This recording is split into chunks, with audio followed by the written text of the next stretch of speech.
Euphorion, being studies of the antique and the medieval in the Renaissance. By Vernon Lee. The portrait art. 1.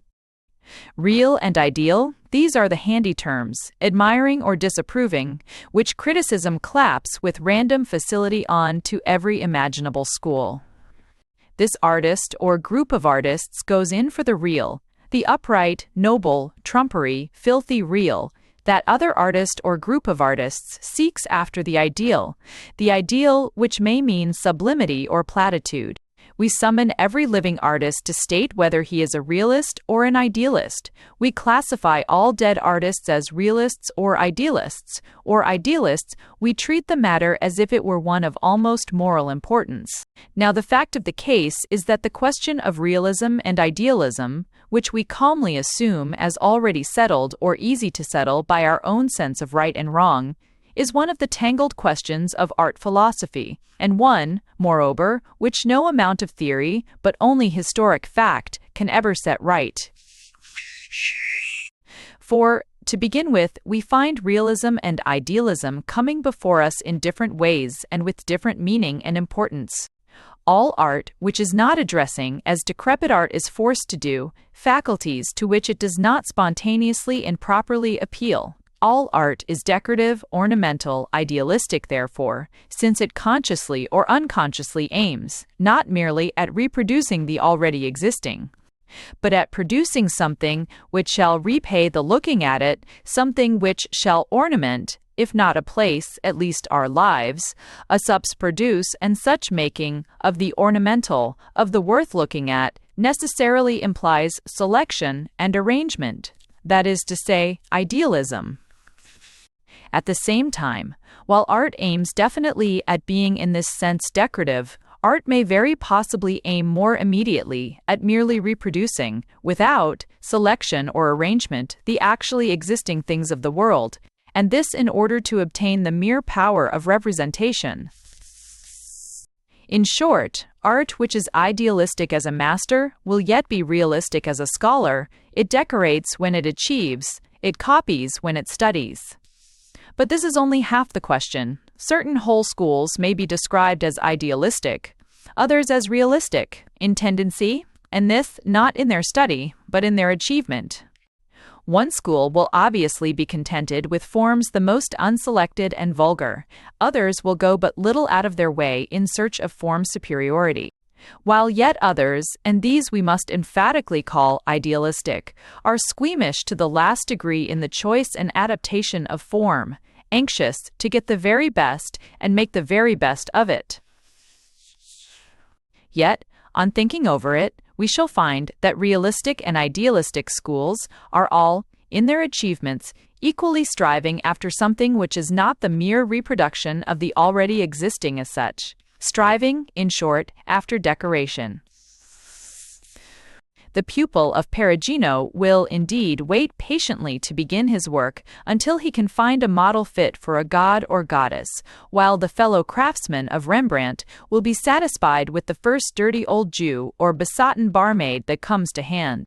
But the realistic Dutchman is not, therefore, any the less smitten with beauty, any the less eager to be ornamental, than the idealistic Italian. His man and woman he takes indeed with offhand indifference, but he places them in that of which the Italian shall perhaps never have dreamed, in that on which he has expended all his science, his skill, his fancy, in that which he gives as his addition to the beautiful things of art. In atmosphere, in light, which are to the everyday atmosphere, and light with the patiently sought-for, carefully perfected god or goddess model of Raphael is to the everyday Jew, to the everyday barmaid of Rembrandt. The ideal, for the man who is quite coarsely realistic in his figures, exists in the air, light, color, and in saying this I have, so to speak, turned over the page too quickly, forestalled the expression of what I can prove only later. The disconnection of such comparative realism and idealism as this, the only kind of realism, let us remember, which can exist in great art with any personal bias of the artist. Its intimate dependence upon the constitution and tendency of art, upon its preoccupations about form or color or light, in a given country and at a given moment. And now I should wish to resume the more orderly treatment of the subject, which will lead us in time to the second half of the question respecting realism and idealism. These considerations have come to me in connection with the portrait art of the Renaissance, and this very simply. For portrait is a curious bastard of art, sprung on the one side from a desire which is not artistic, nay, if anything, opposed to the whole nature and function of art, the desire for the mere likeness of an individual.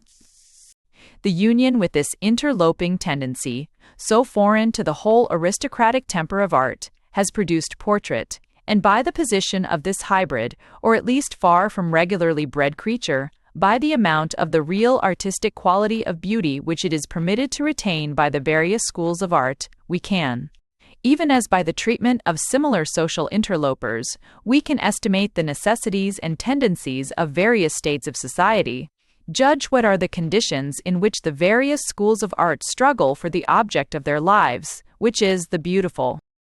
I have said that art is realistic in its periods or moments of study, and this is essentially the case even with the school, which in many respects was the most unmistakably decorative and idealistic in intention, the school of Giotto.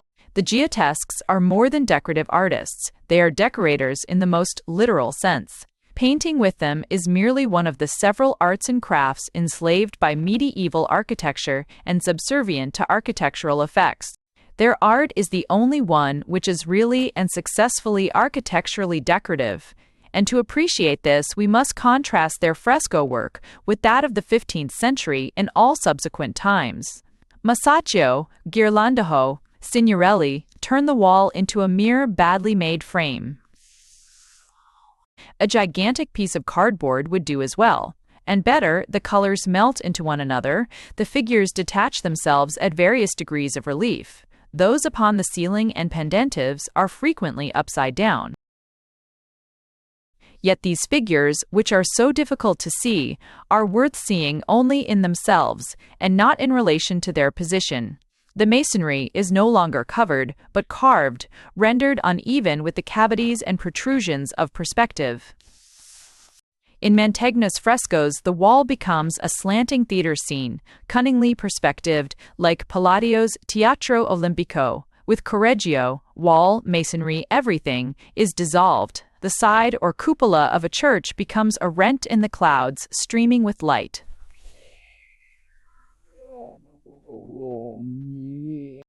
Not so with the Giottesque frescoes, the wall, the vault, the triumphant masonry is always present and felt, beneath the straight, flat bands of uniform color, the symmetrical compartments, the pentacles, triangles, and segments, and borders of histories, whose figures never project, whose colors are separate as those in a mosaic. The Giottesque frescoes, with their tiers and compartments of dark blue, their vague figures dressed in simple ultramarines, greens, dull reds, and purples, their geometrical borders and purlings and dogtooths, cover the walls, the ribbed and arched ceilings, the pointed raftering almost like some beautiful brown, blue, and tarnished gold leather hangings. The figures, outlined in dark paint, have almost the appearance of being stenciled or even stamped on the wall. Such is Giottesque painting. An art which is not merely essentially decorative, but which is, moreover, what painting and sculpture remained throughout the Gothic period, subservient to the decorative effect of another art. An art in which all is subordinated to architectural effect, in which form, color, figures, houses, the most dramatic scenes of the most awful of all dramas, everything is turned into a kind of colossal and sublime wallpaper. And such an art as this would lead us to expect but little realism, little deliberate and slavish imitation of the existing.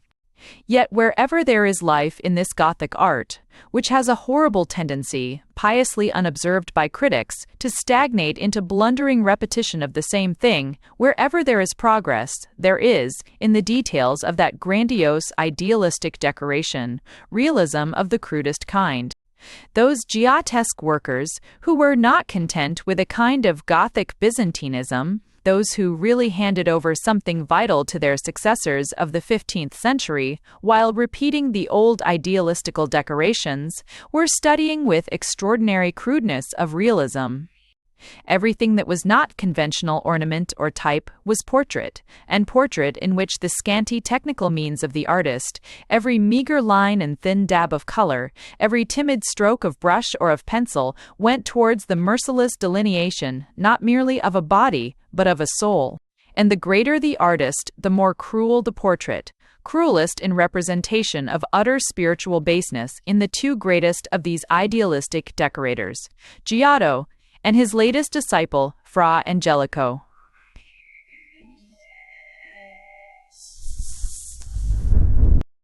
In Giotto's frescoes at Santa Croce, one of the most lovely pieces of mere architectural decoration conceivable, there are around the dying and the dead St. Francis, two groups of monks which are astoundingly realistic.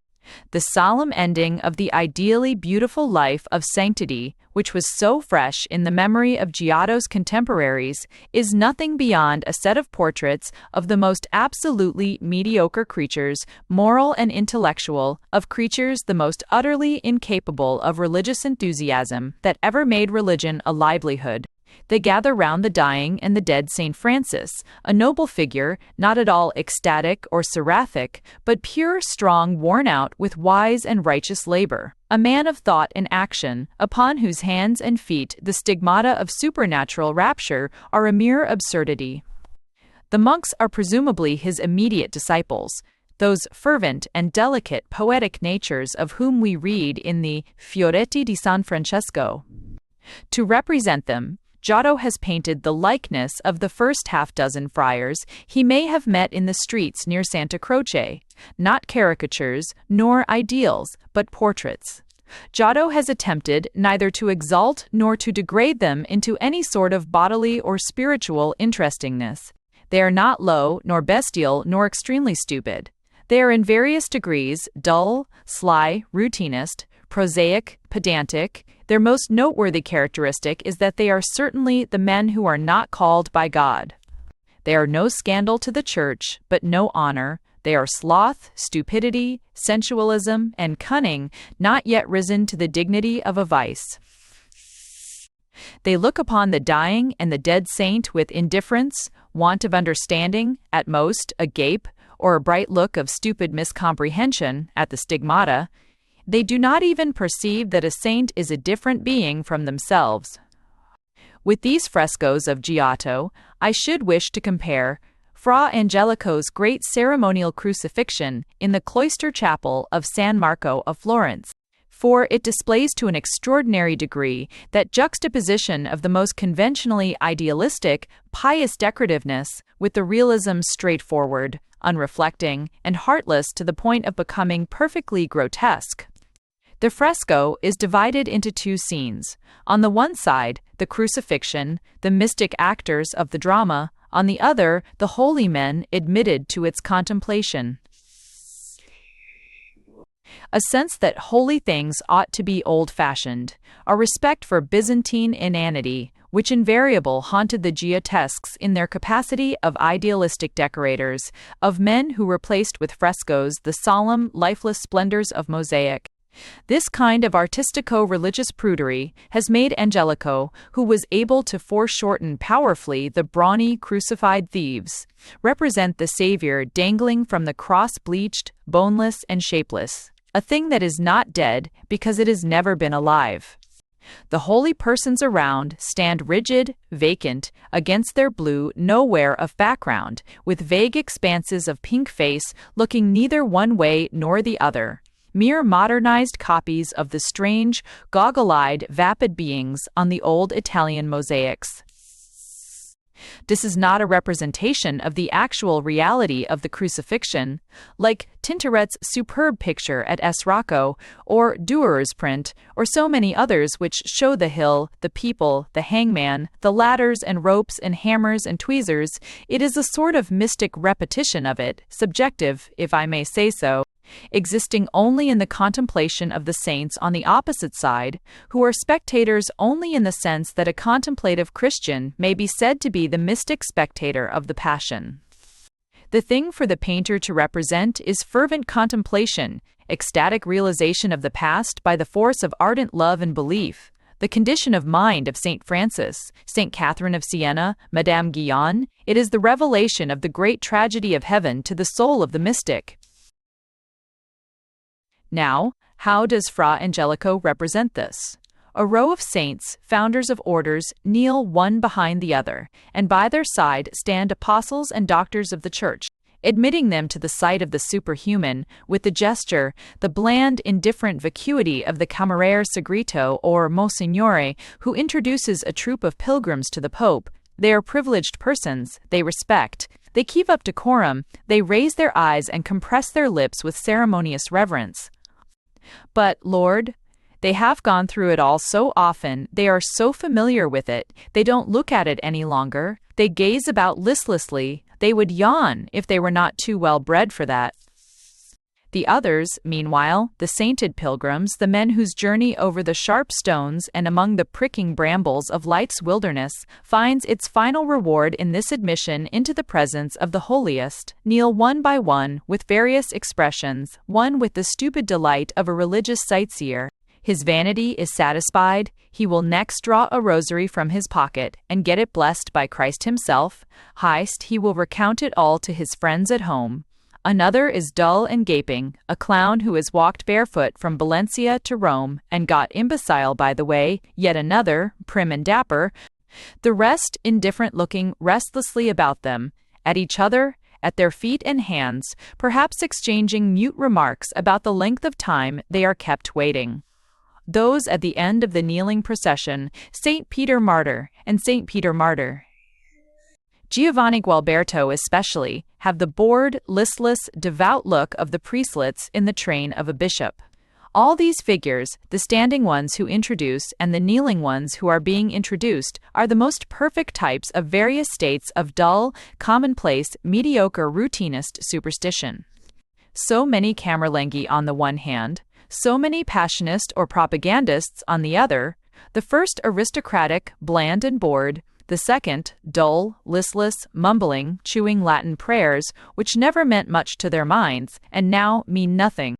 Both perfectly reverential and proper in behavior, with no more possibility of individual fervor of belief than of individual levity of disbelief. The Church, as it exists in well-regulated decrepitude, and thus does the last of the Giottesques, the painter of glorified Madonnas and dancing angels, the saint, represent the saints admitted to behold the supreme tragedy of the redemption. Thus much for the Giottesques.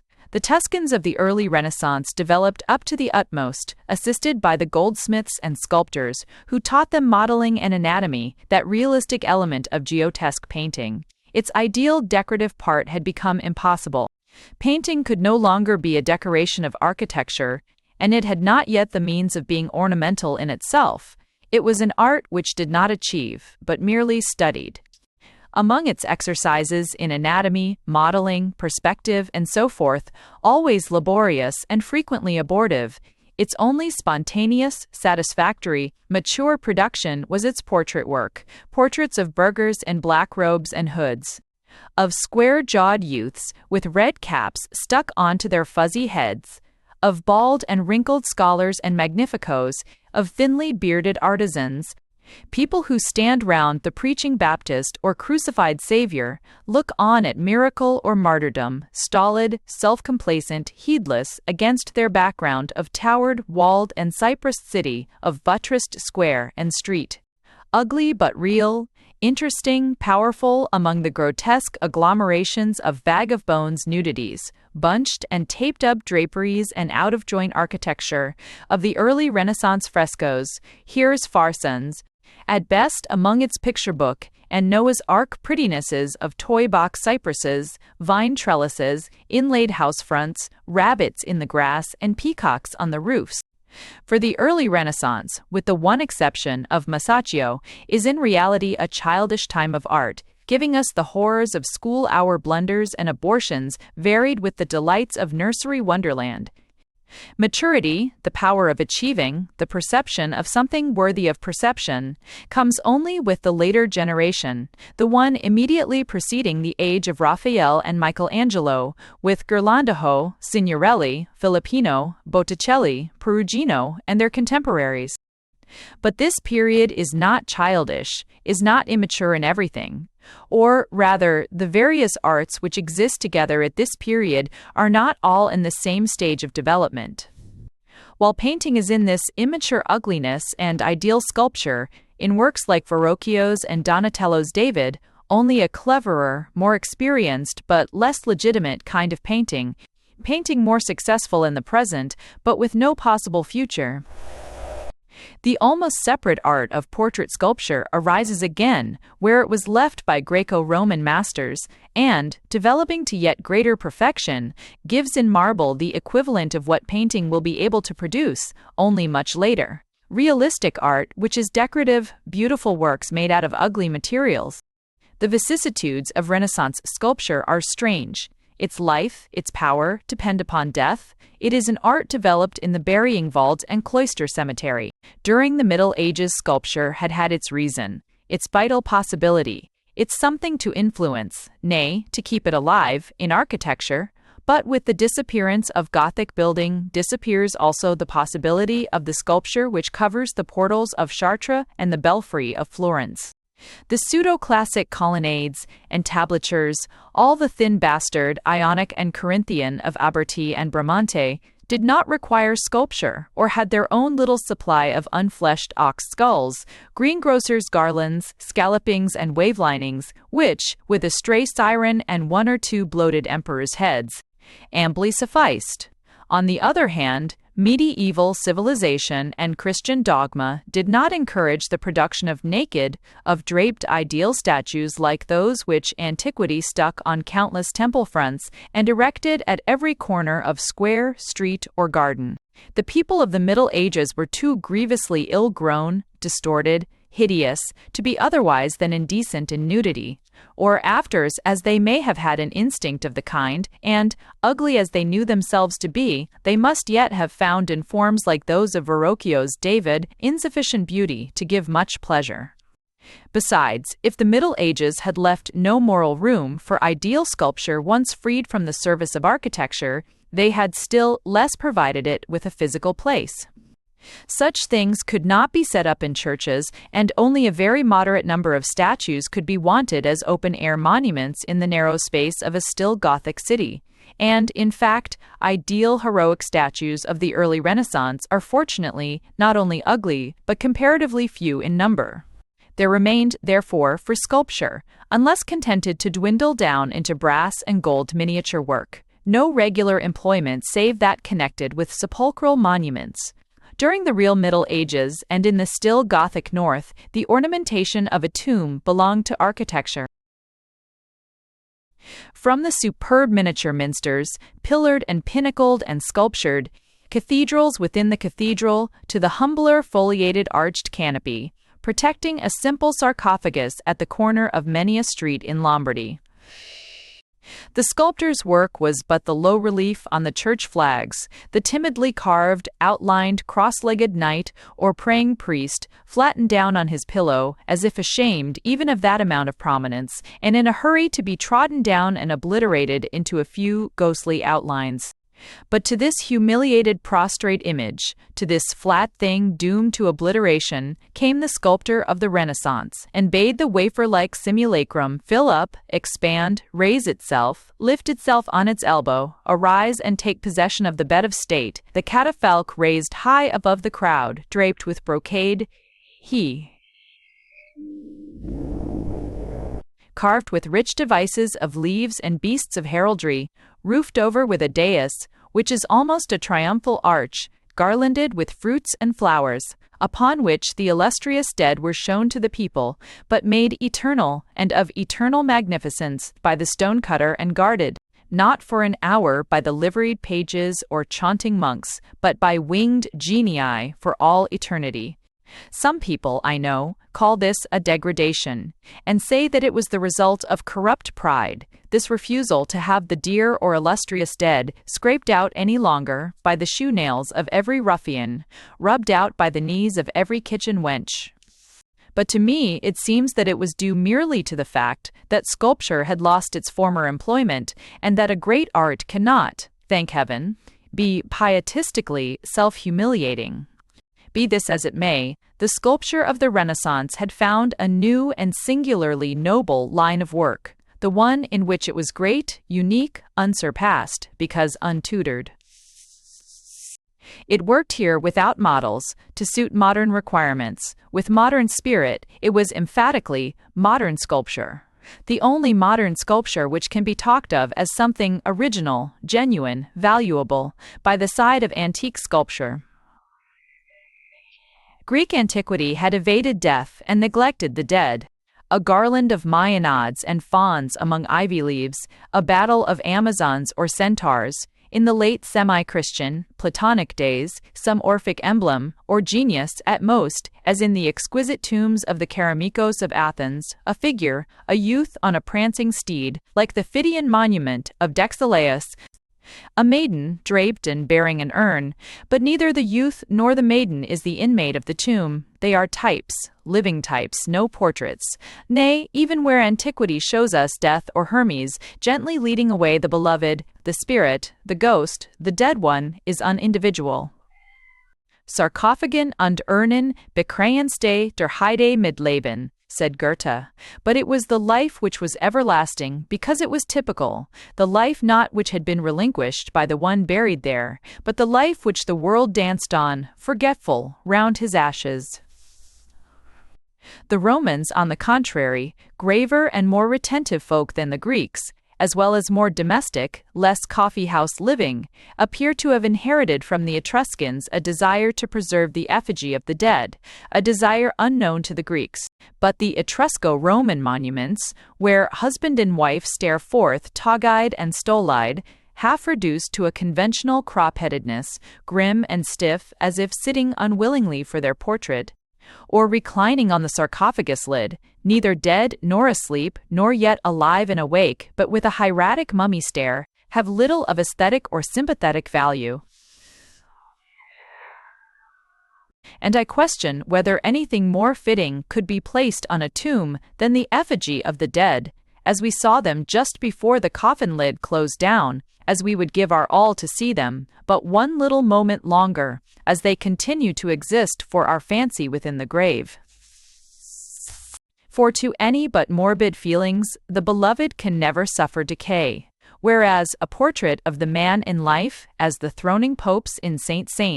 Peter's, seems heartless and derisive, such monuments striking us as conceived and ordered by their inmates while alive, like Michelangelo's Pope Julius and Browning's bishop, who was so preoccupied about his tomb in St. Praxed's Church.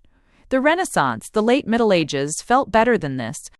On the extreme pinnacle, high on the roof, they might indeed place against the russet brick or the blue sky, amid the hum of life and the movement of the air, the living man, like the Scaligers, the mailed knight on his charger, lance in rest.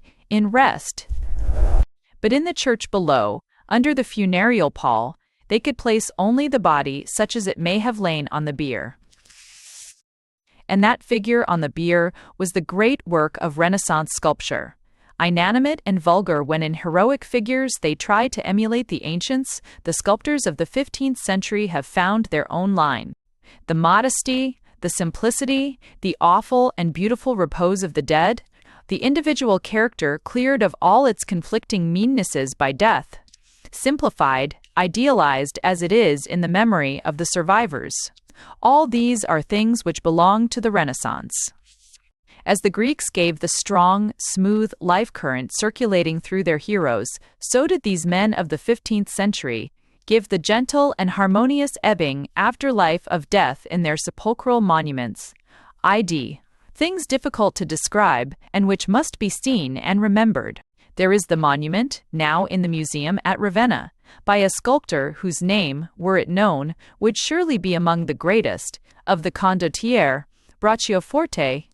the body prone in its heavy case of armor, not yet laid out in state, but such as he may have been found in the evening when the battle was over, under a tree where they had carried him to die, while they themselves went back to fight. The head has fallen back, sideways, weighed down by the helmet, which has not even been unbuckled, only the face, the clear-cut, austere features, visible beneath the withdrawn visor. The eyes have not been closed. And there are few things more exquisite and solemn at once in all sculpture than the indication of those no longer seeing eyes, of that broken glance, beneath the half-closed lids. There is Rossellino's Cardinal of Portugal at Asmaniato, Amante. The slight body, draped in episcopal robes, lying with delicate folded hands, in gracious decorum of youthful sanctity, the strong delicate head, of clear feature and gentle furrow of suffering and thought, a face of infinite purity of strength still ungnarled by action. A young priest, who in his virginal dignity is almost a noble woman. And there is the Ilaria Guinigi of Jacopo della Corcia, the man who had most natural affinity with the antique of all these sculptors, as one may see from the shattered remains of the Fonte Gaia of Siena, the lady stretched out on the rose-garlanded bed of state in a corner of Lucca Cathedral,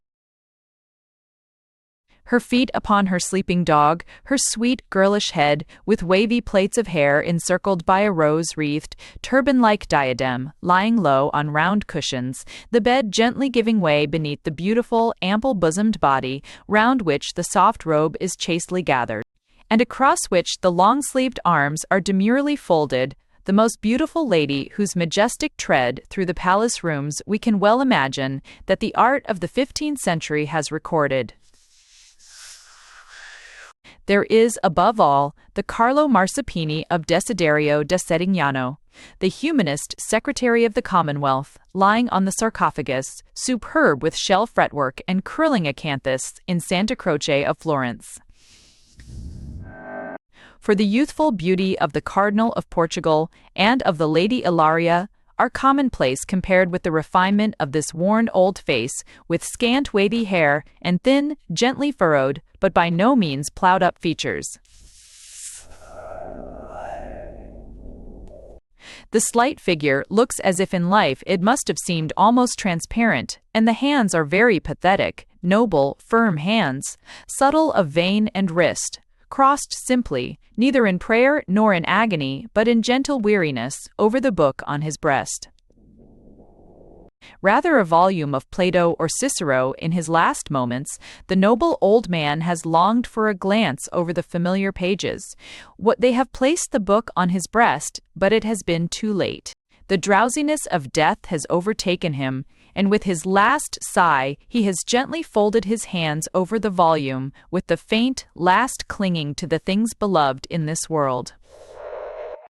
Such is that portrait sculpture of the early Renaissance, its only sculpture, if we accept the exquisite work in babies and angels just out of the nursery of the Rabbias, which is a real achievement. But how achieved? This art is great just by the things which antiquity did not. Shall we say that it is sentiment?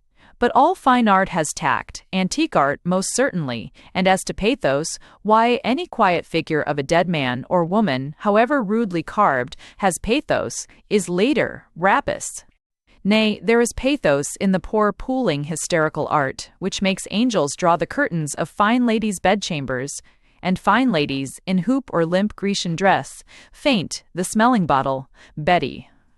Over their lord's coffin there is pathos to a decently constituted human being, wherever, despite all absurdities, we can imagine that there lies someone whom it was bitter to see departing, to whom it was bitter to depart. Pathos, therefore, is not the question, and, if you choose to call it sentiment, it is in reality a sentiment for line and curve, for stone and light. The great question is, how did these men of the Renaissance make their dead people look beautiful? For they were not all beautiful in life, and ugly folk do not grow beautiful merely because they are dead. I.d., the Cardinal of Portugal, the beautiful Ilaria herself, were you to sketch their profile and place it by the side of no matter what ordinary antique, would greatly fall short of what we call sculpturesque beauty. and many of the others, old humanists and priests and lawyers, are emphatically ugly, snub or absurdly hooked noses, retreating or deformedly overhanging foreheads, fleshy noses and flabby cheeks, blear eyes and sunk-in mouths, and a perfect network of wrinkles and creases, which, hard as it is to say, have been scooped out not merely by age, but by low mind, fretting, and triumphant animalism.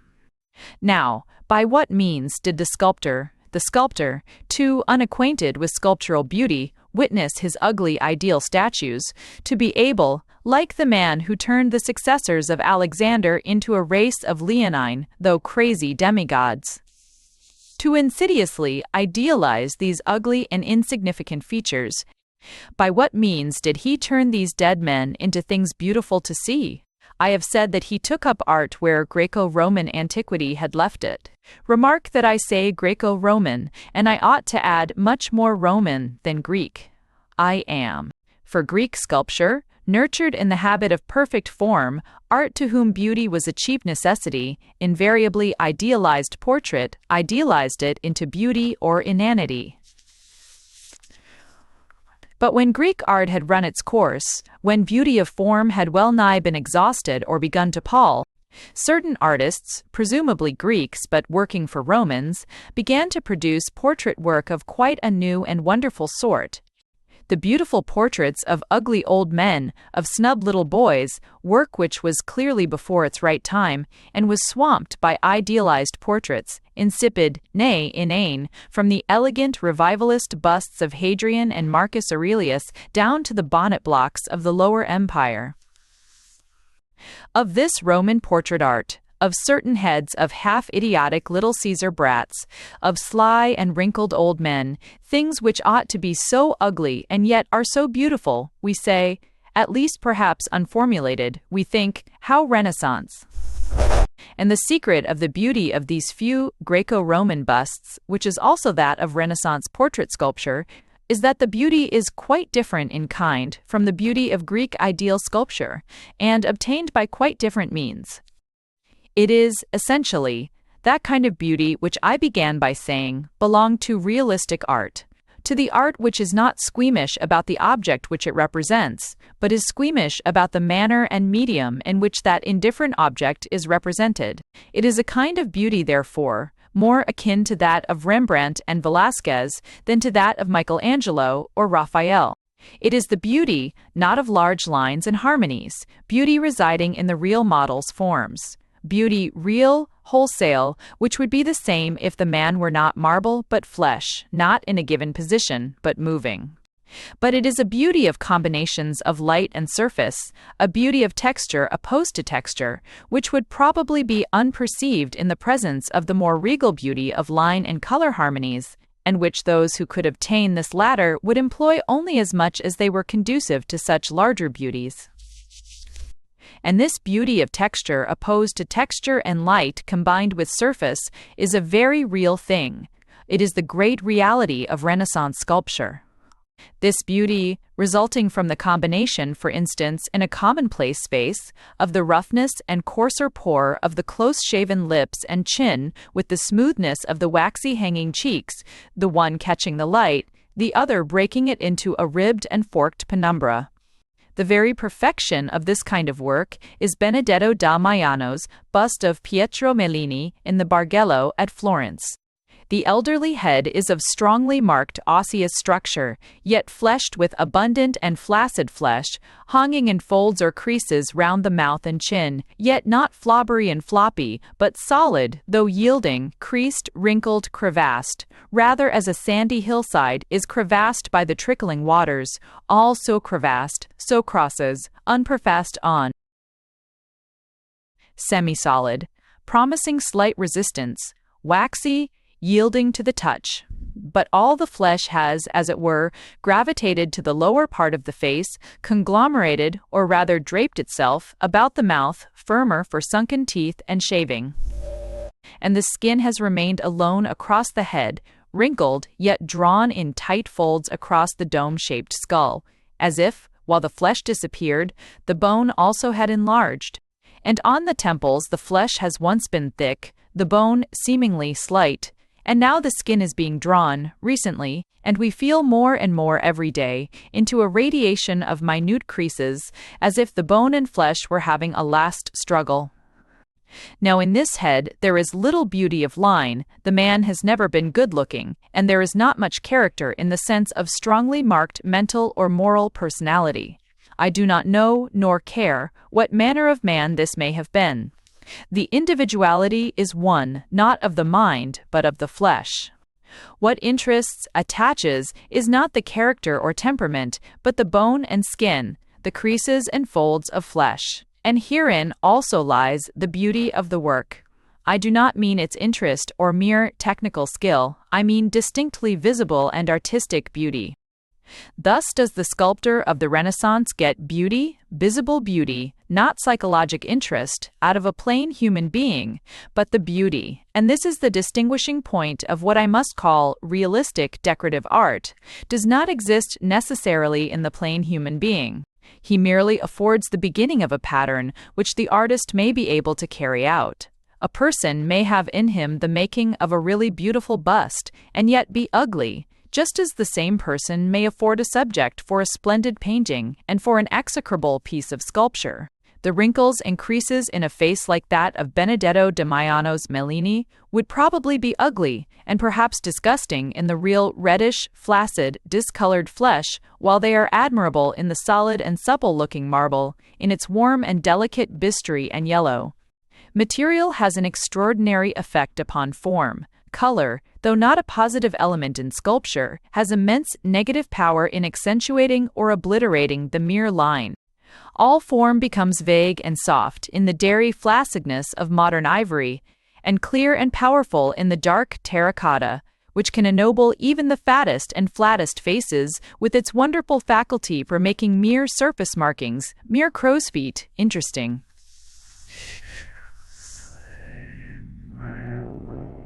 The polished, worked bronze, of fine chocolate burnish and reddish reflections, mars all beauty of line. How different, the unchaste, merely rough-cast, greenish, with infinite delicate grays and browns, making, for instance, the head of an old woman like an exquisite, withered, shriveled, veined autumnal leaf.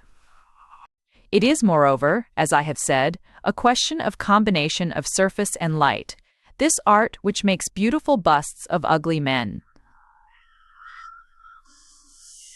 The ideal statue of the Greeks intended for the open air, fit to be looked at under any light, high or low, brilliant or veiled, had indeed to be prepared to look well under any light.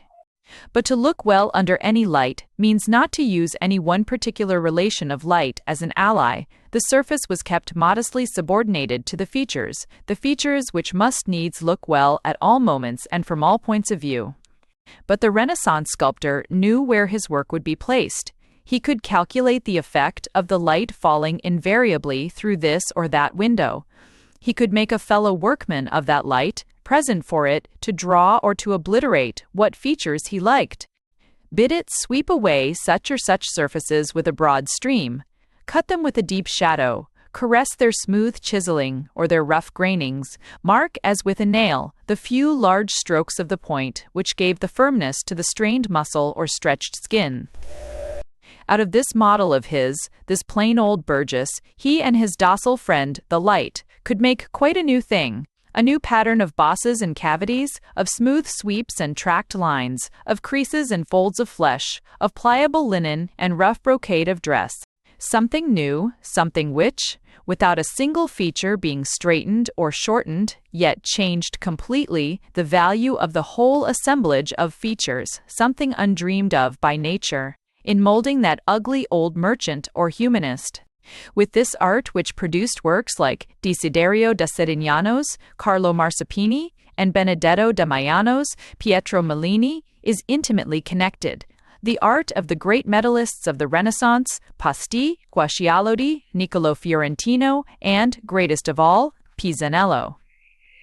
Its excellence depends precisely upon its independence of the ideal work of antiquity, nay, even upon the fact that, while the ancients, striking their coins in chased metal dies, obtained an astonishing minuteness and clearness of every separate little stroke and dint, and were therefore forced into an almost more than sculptural perfection of mere line, of mere profile and throat, and elaborately composed hair, a sort of sublime abstraction of the possible beauty of a human face.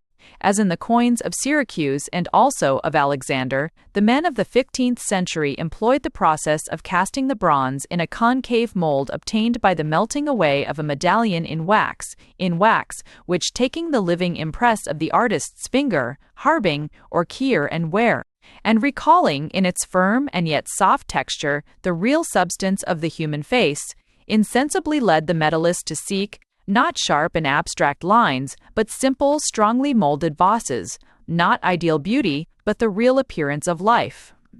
It is, moreover, a significant fact that while the men who, half a century or so later, made fine, characterless die-stamped medals in imitation of the antique, Caradosi and Benvenuto, for instance, were goldsmiths and sculptors, workers with the chisel, artists seeking essentially for abstract elegance of line.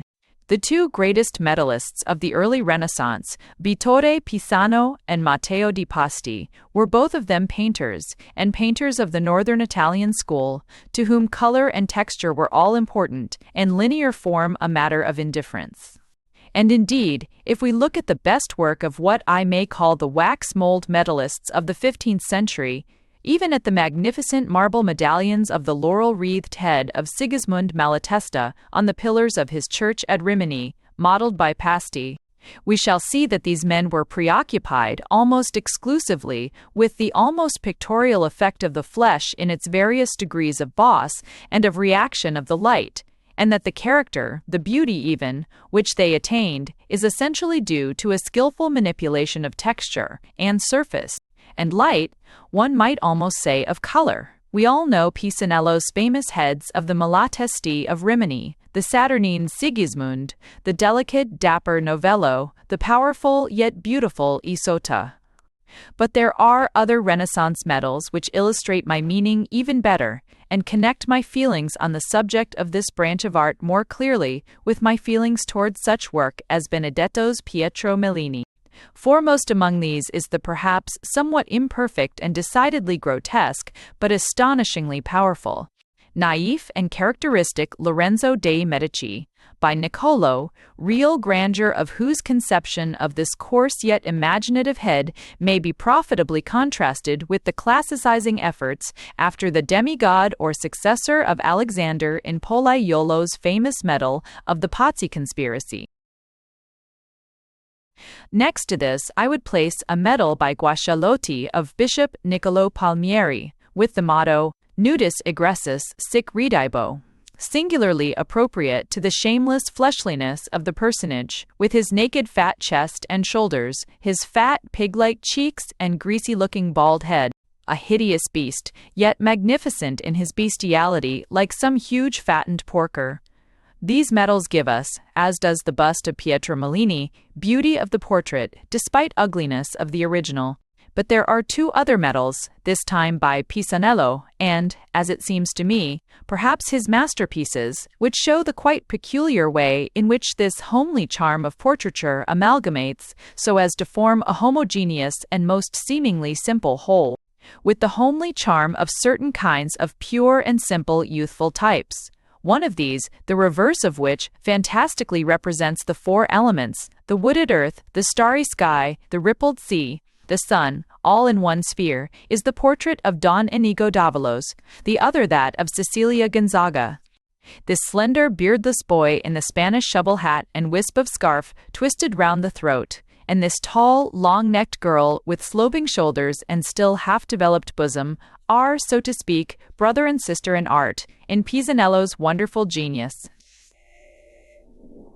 The relief of the two medals is extremely low, so that in certain lights the effigies vanish almost completely, sink into the pale green surface of the bronze. The portraits are a mere film, a sort of haze which has arisen on the bronze and gathered into human likeness. But in this film, this scarce perceptible relief, we are made to perceive the slender osseous structure, the smooth, sleek, childish blonde flesh and hair, the delicate, undecided pallor of extreme youth and purity, even as we might in some elaborate portrait by Velázquez, but with a spring-like healthiness which Velázquez, painting his lymphatic Habsburgs, rarely has.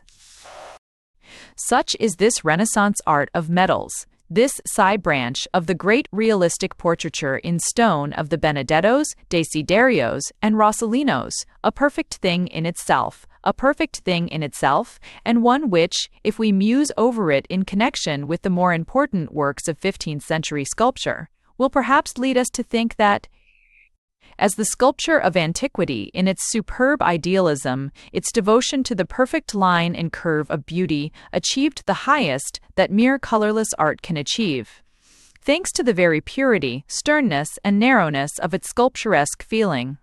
So also, perhaps, modern sculpture, should it ever re-arise, must be a continuation of the tendencies of the Renaissance, must be the humbler sister of painting, must seek for the realistic portrait, and begin, perhaps, with the realistic metal. 2.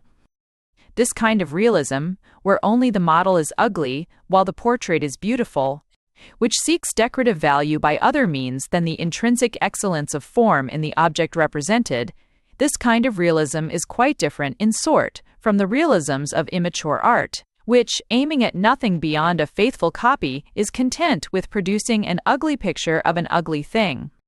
Now, this latter kind of realism endured in painting some time after decorative realism, such as I have described, had reached perfection in sculpture. Nor was it till later, and when the crude scholastic realism had completely come to an end, that there became even partially possible in painting decorative realism, analogous to what we have noticed in sculpture. While it was not till after the close of the Italian Renaissance period that the painters arose in Spain and the Netherlands who were able to treat their subjects with the uncompromising decorative realism of Desiderio or Rossellino or Benedetto da Maiano. For the purely imitative realism of the painters of the early Renaissance was succeeded in Italy by idealism, which matured in the great art of intrinsically beautiful linear form of Michelangelo and Raphael, and the great art of intrinsically beautiful color form of Giorgione and Titian.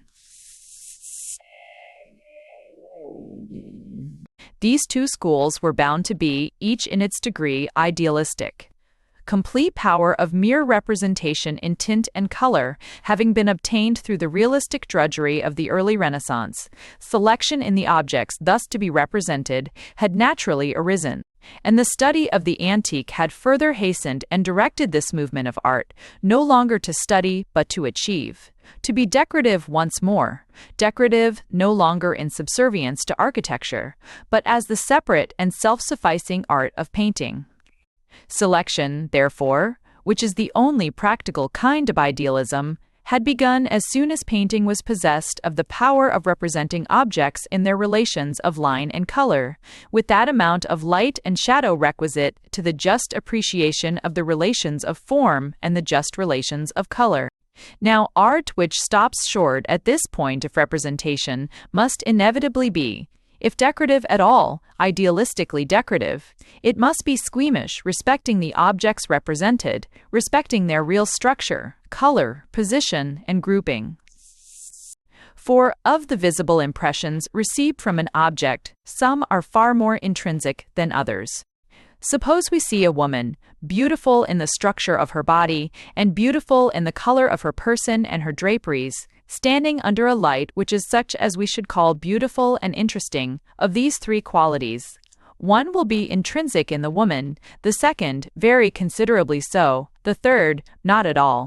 For, let us call that woman away, and replace her immediately by another woman chosen at random. We shall immediately perceive that we have lost one pleasurable impression, that of beautiful bodily structure. The woman has taken away her well-shapen body. Next, we shall perceive a notable diminution in the second pleasurable impression. The woman has taken with her, not indeed her well-tinted garments, which we may have bestowed on her successor, but her beautifully colored skin and hair, so that of the pleasing color impression will remain only as much as was due to, and may have been retained with, the original woman's clothes. But if we look for our third pleasurable impression, our beautiful light, we shall find that unchanged, whether it fall upon a magnificently arrayed goddess or upon a sordid slut.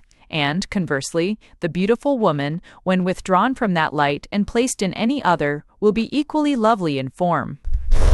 Even if we cast her in plaster and lose the color of her skin and hair, or if we leave her not only the beautiful tints of her flesh and hair, but her own splendidly colored garments, we shall still have, in whatsoever light, a magnificent piece of color.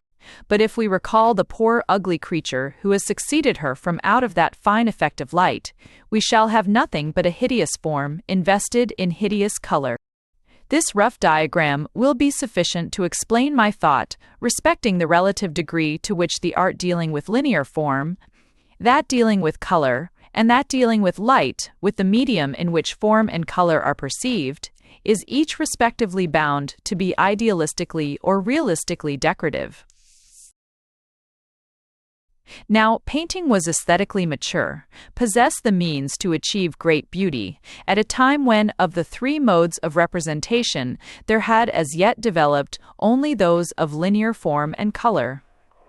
And the very possibility and necessity of immediately achieving all that could be achieved by these means delayed for a long time the development of the third mode of representation, the representation of objects as they appear with reference to the light through which they are seen. A beginning had indeed been made. Certain of Correggio's effects of light, even more an occasional manner of treating the flesh and hair, reducing both form and color to a kind of vague boss and vague sheen, such as they really present in given effects of light, a something which we define roughly as eminently modern in the painting of his clustered cherubs. All this is certainly a beginning of the school of Velázquez. Still more so is it the case with Andrea del Sarto, the man of genius, whom critics love to dispatch as a mediocrity, because his art, which is art altogether for the eyes, and in which he innovated more than any of his contemporaries, does not afford any excuse for the irrelevancies of ornamental criticism. With him the appearance of form and color, acted upon by light, the relative values of which flesh and draperies consist with reference to the surrounding medium, all this becomes so evident a preoccupation and a basis for decorative effects as to give certain of his works an almost startling air of being modern. But this tendency comes to nothing. The men of the 16th century appear scarcely to have perceived wherein lay the true excellence of this Andrea senza errori, deeming him essentially the artist of linear perfection.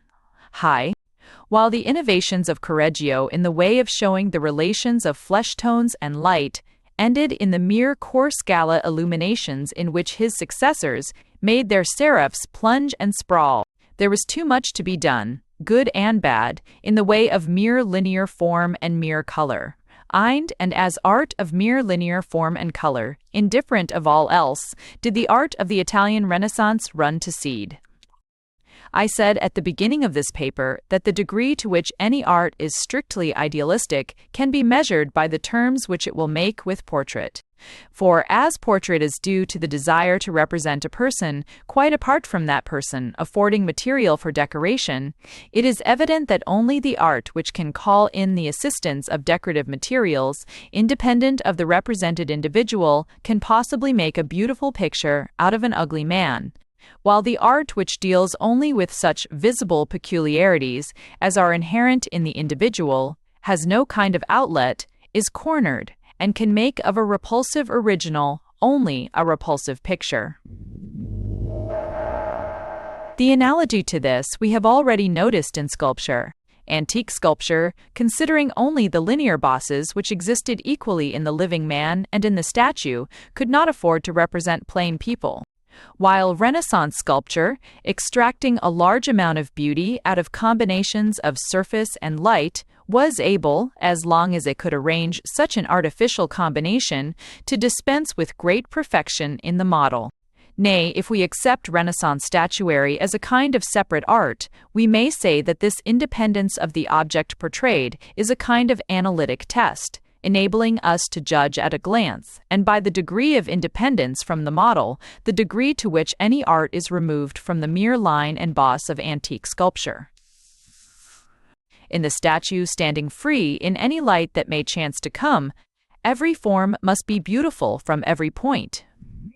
But in proportion as the new elements of painting enter, in proportion as the actual linear form and boss is marked and helped out by grouping, color, and light and shade, does the actual perfection of the model become less important, until, under the reign of light as the chief factor, it becomes altogether indifferent. In this fact lies the only rational foundation for the notion, made popular by Hegel, that painting is an art in which beauty is of much less account than in sculpture. Failing to understand that the sum total of beauty remained the same, whether dependent upon the concentration of a single element or obtained by the cooperation of several consequently less singly important elements. But to return to the question of portrait art, from what we have seen, it is clear that art which requires perfection of form will be reduced to ugliness if cramped in the obtaining of such perfection, whereas art which can obtain beauty by other means will still have a chance when reduced to imitate ugly object.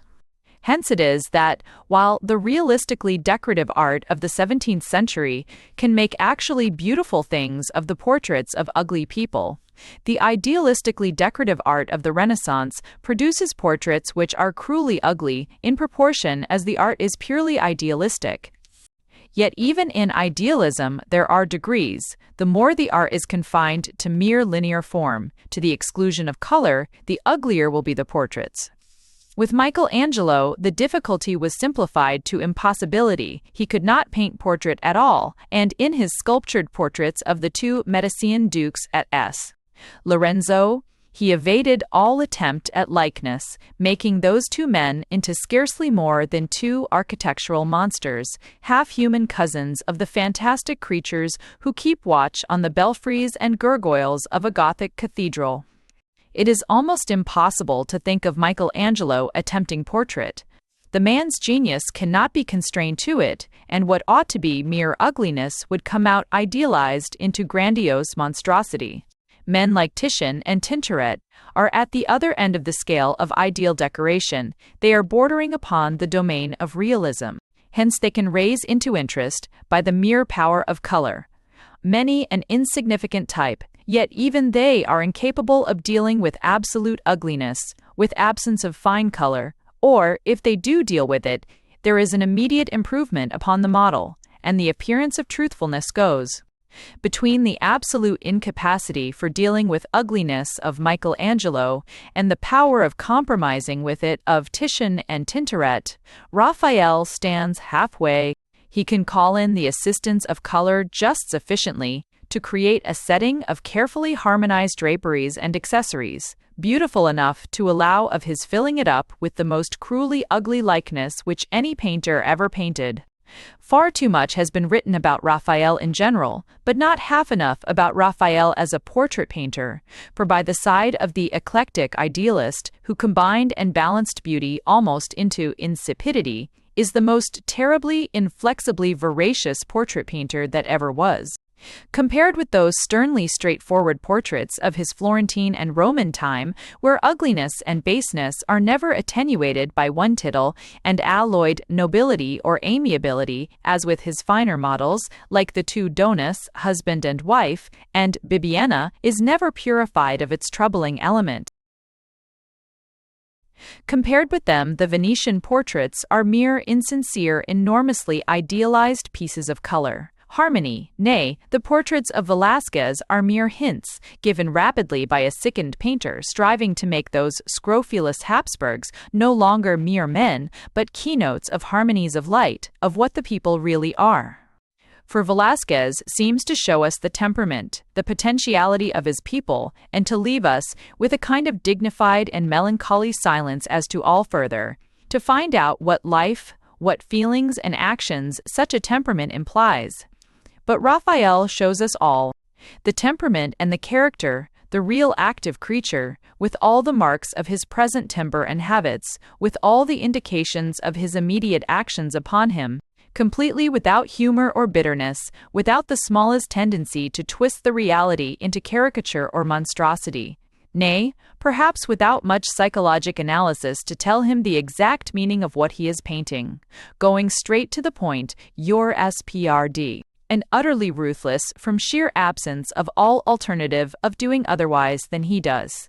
There is nothing more cruelly realistic in the world, cruel not only to the base originals, but to the feelings of the spectator, than the harmony of villainies, of various combinations of black and hog-like bestiality, and fox and wolf-like cunning and ferocity with wicked human thought and self-command, which Raphael has enshrined in that splendid harmony of scarlet silk and crimson satin, and purple velvet and dull white brocade, as the portraits of Leo X and his cardinals, Rossi and de' Medici.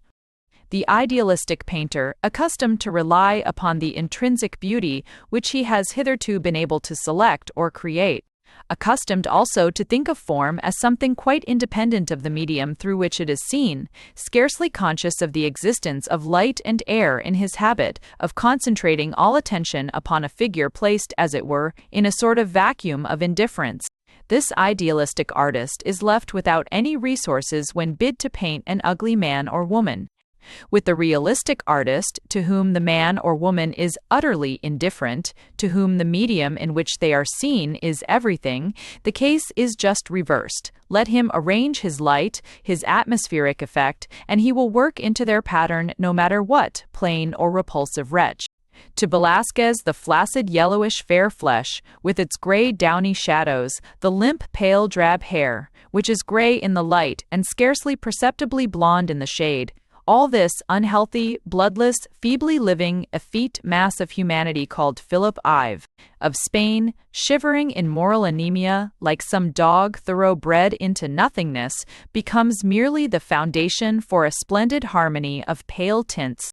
Again, the poor little baby princess, with scarce visible features, seemingly kneaded, but not sufficiently pinched and modeled out of the wet ashes of an auto da fe, in her black and white frock, how different from the dresses painted by Raphael and Titian. Dingy and gloomy enough for an abbess or a cameriera major, this childish personification of courtly dreariness, certainly born on an Ash Wednesday, becomes the principal strands for a marvelous tissue of silvery and ashy light, tinged yellowish in the hair, bluish in the eyes and downy cheeks, pale red in the lips and the rose in the hair, something to match which in beauty you must think of some rarely seen veined and jaspered rainy twilight, or opal-tinted hazy winter morning. Ugliness, nay, repulsiveness, vanish, subdued into beauty, even as noxious gases may be subdued into health, giving substances by some cunning chemist. The difference between such portraits as these and the portraits by Raphael does not, however, consist merely in the beauty. There is also the fact that if you take one of Velázquez's portraits out of their frame, reconstitute the living individual, and bid him walk forth in whatsoever light may fall upon him, you will have something infinitely different from the portrait, and of which your only distinct feeling will be that a fine portrait might be made of the creature, whereas it is a matter of complete indifference whether you see Raphael's Leo X in the flesh or in his gilded frame. Whatever may fairly be said, respecting the relative value of idealistic and realistic decorative art, is really also connected with this latter point. Considering that realistic art is merely obtaining beauty by attention to other factors than those which preoccupy idealistic art, that the one fulfills what the other neglects. Taking the matter from this point of view, it would seem as if the two kinds of arts were, so to speak, morally equal, and that any vague sense of mysterious superior dignity clinging to idealistic art was a mere shred of long-discarded pedantry. But it is not so. For realistic art does more than merely bring into play powers unknown to idealistic art. It becomes, by the possession of these powers, utterly indifferent to the intrinsic value of the forms represented. It is so certain of making everything lovely by its harmonies of light and atmosphere that it almost prefers to choose inferior things for this purpose. I am thinking at present of a picture by I forget what Dutchman in our National Gallery, representing in separate compartments 5 besotted-looking creatures, symbolical of the 5 senses. They are ugly, brutish, with I know not what suggestion of detestable temperament in their bloodshot flesh and vermilion lips, as if the whole man were saturated with his appetite. Yet the Dutchman has found the means of making these degraded types into something which we care to look at, and to look at on account of its beauty, even as, in lesser degree, Rubens has always managed to make us feel towards his flaccid, veal-complexioned, fish-eyed women, something of what we feel towards the goddesses of the Parthenon, towards the white-robed, long-gloved ladies, with meditative face beneath their crimped auburn hair, of Titian. Viewed in one way, there is a kind of nobility in the very fact that such realistic art can make us pardon, can redeem, nay, almost sanctify, so much. But is it right thus to pardon, redeem, and sanctify, thus to bring the inferior on to the level of the superior? Nay, is it not rather wrong to teach us to endure so much meanness and ugliness in creatures, on account of the nobility with which they are represented? Is this not vitiating our feelings, blunting our desire for the better, our repugnance for the worse? A great and charitable art, this realistic art of the 17th century, and to be respected for its very tenderness towards the scorned and cast-away things of reality, but accustoming us, perhaps too much, like all charitable and reclaiming impulses, to certain unworthy contacts. In strange contrast herein with that narrow but ascetic and aristocratic art of idealism, which, isolated and impoverished though it may be, has always the dignity of its immaculate purity, of its unswerving judgment, of its obstinate determination to deal only with the best. A hard task to judge between them. But be this as it may, it is one of the singular richnesses of the Italian Renaissance that it knew of both tendencies, that while in painting it gave the equivalent of that rigid idealism of the Greeks, which can make no compromise with ugliness, in sculpture it possessed the equivalent of the realism of Velázquez, which can make beauty out of ugly things, even as the chemist can make sugar out of vitriol. Time. The school of Boiardo. Le don ai cavalieri, le armi, gli amori. Gli amori. Do. 1. Throughout the tales of Charlemagne and his warriors, overtopping by far the crowd of paladins and knights, move two colossal mailed and visored figures. Roland, whom the Italians call Orlando, and the Spaniards Roldan, the son of Milan d'Angers and of Charlemagne's sister, and Renaud, or Rinaldo, the lord of Montauban, and eldest of the famous 4 sons of Aymon.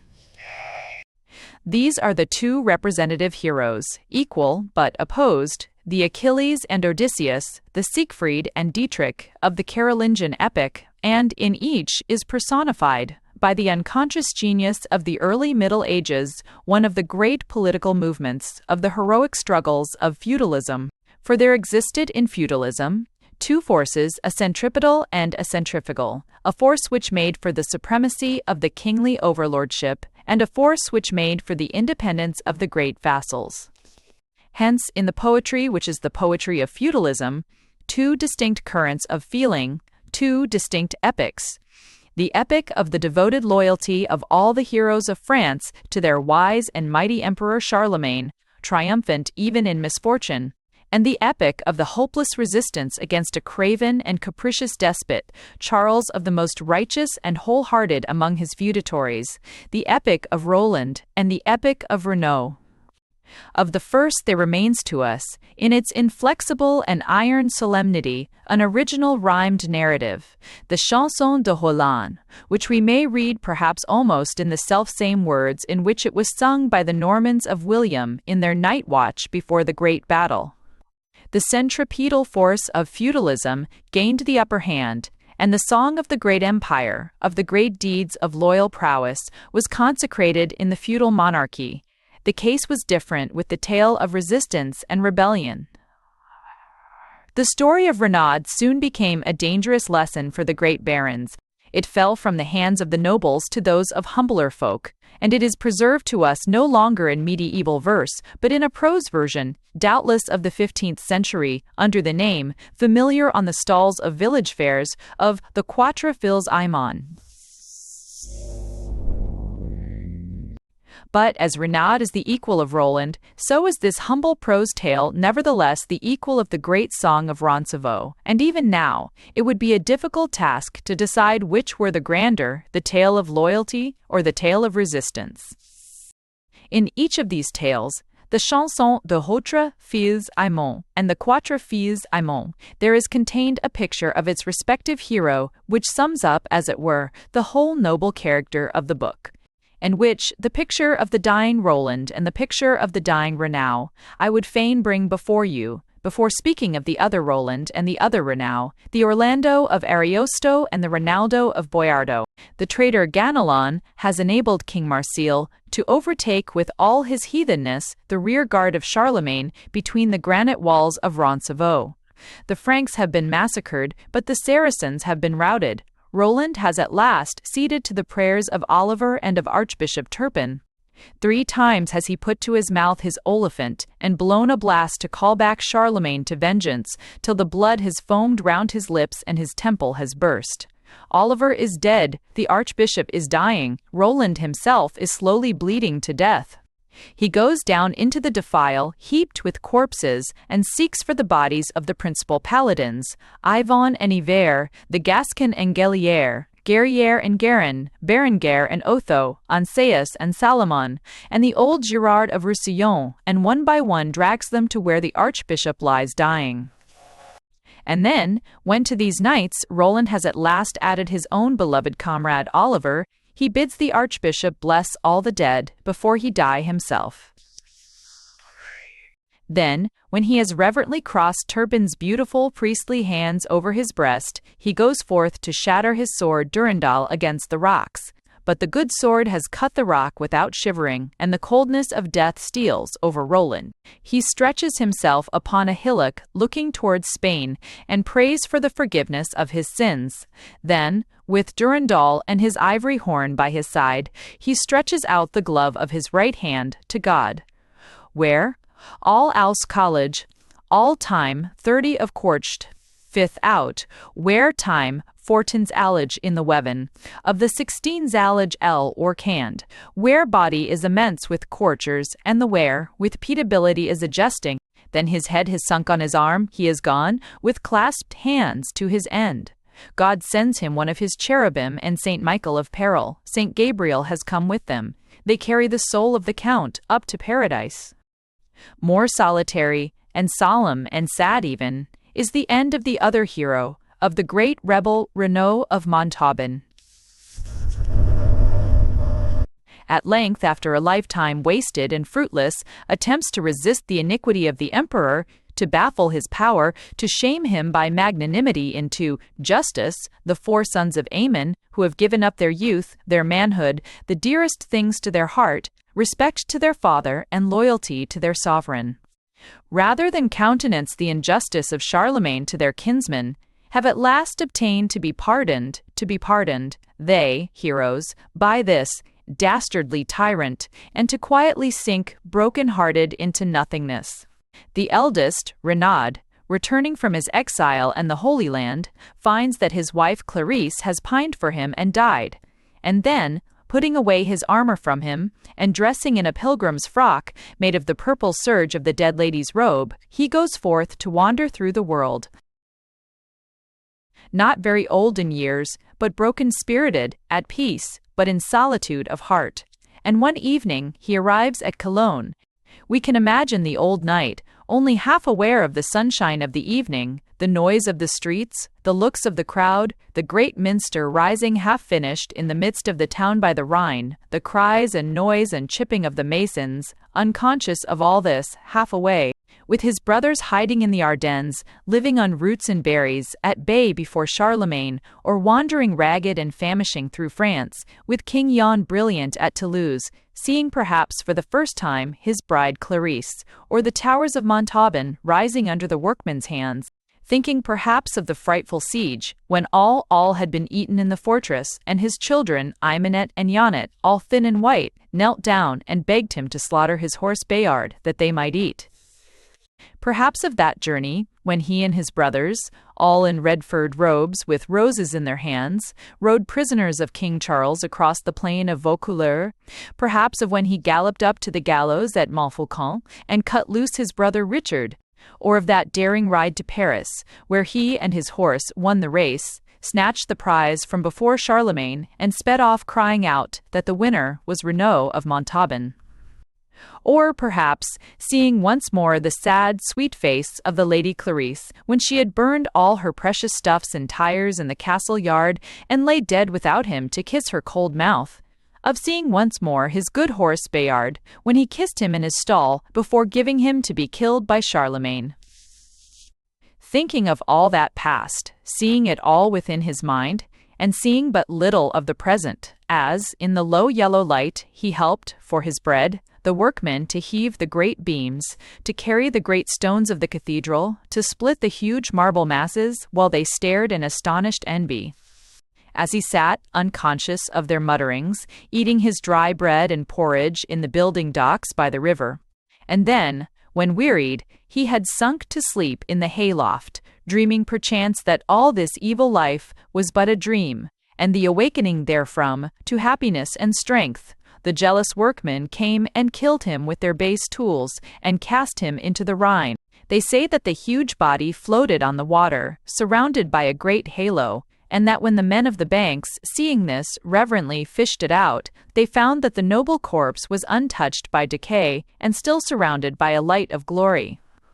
And thus, it seems to me, this Renaud, this rebel baron of whose reality we know nothing, has floated surrounded by a halo of poetry down the black flood of the Middle Ages in which so much has sunk, and when we look upon his face, and see its beauty and strength and solemnness, we feel, like the people of the Rhine bank, inclined to weep, and to say of this mysterious corpse, surely this is some great saint. Of each of these heroes, thus shown us by the Middle Ages, the Italian Renaissance also, by the hand of two of her greatest poets, has given us a picture. And first, of Roland. Of him, of Count Orlando, we are told by Messer Lodovico Ariosto that in consequence of his having discovered, in a certain pleasant grotto among the ferns and maidenhair, words graven on the rock, interrupted, doubtless, by the lovers' kisses, which revealed that the Princess Angelica of Cathay had disdained him for Medoro, the fair-haired page of the King of the Moors, Count Orlando went straightway out of his mind, and hanging up his armor and stripping off his clothes, galloped about on his bare-backed horse, oars, slaughtering cows and sheep instead of Saracens, until it pleased God, moved by the danger of Christendom and the prayers of Charlemagne, to permit Astolfo to ride on the hippogriffs back up to the moon and bring back thence the wits of the great paladin contained in a small phial. We all know that merry tale. What the Renaissance has to say of Renaud of Montauban is even stranger and more fantastic.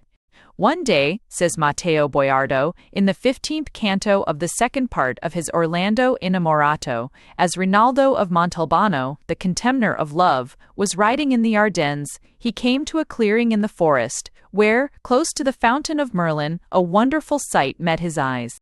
On a flowery meadow were dancing 3 naked damsels, and singing with them danced also a naked youth, dark of eyes and fair of hair, the first down on his lips, so that some might have said it was, and others that it was not there. On Rinaldo's approach, they broke through their singing and dancing, and rushed upon him, pelting him with roses and hyacinths and violets from their baskets, and beating him with great sheaves of lilies, which burnt like flames through the plates of his armor to the very marrow of his bones. Then when they had dragged him, tied with garlands, by the feet round and round the meadow, wings, eyed not with the eyes of a peacock, but with the eyes of lovely damsels, suddenly sprouted out of their shoulders, and they flew off, leaving the poor baron, bruised on the grass, to meditate upon the vanity of all future resistance to love.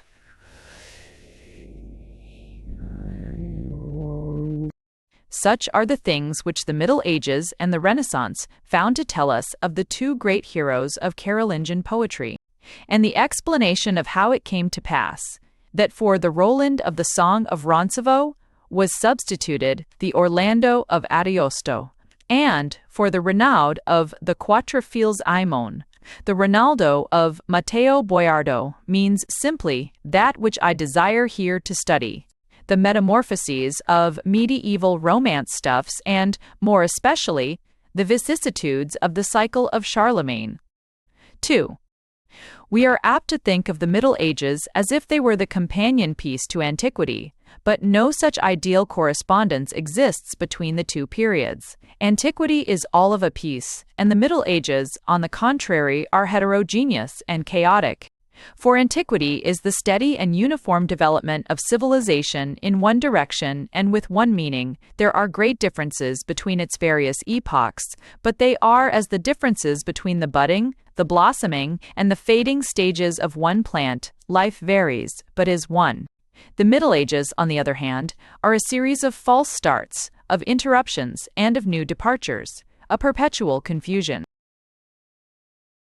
For, if we think over them, we shall see that these centuries called medieval are occupied by the effort of one people, or one generation, to put to rights and settle down among as much as it can save of the civilization of antiquity. And the sudden overwhelming of this people or this generation by another, which puts all the elaborate arrangements into disarray, adds to the ruins of antiquity the ruins of more recent times. And then this destroying generation tries to put things straight, to settle down, and is in its turn interrupted by the advent of some newcomer who begins the game afresh.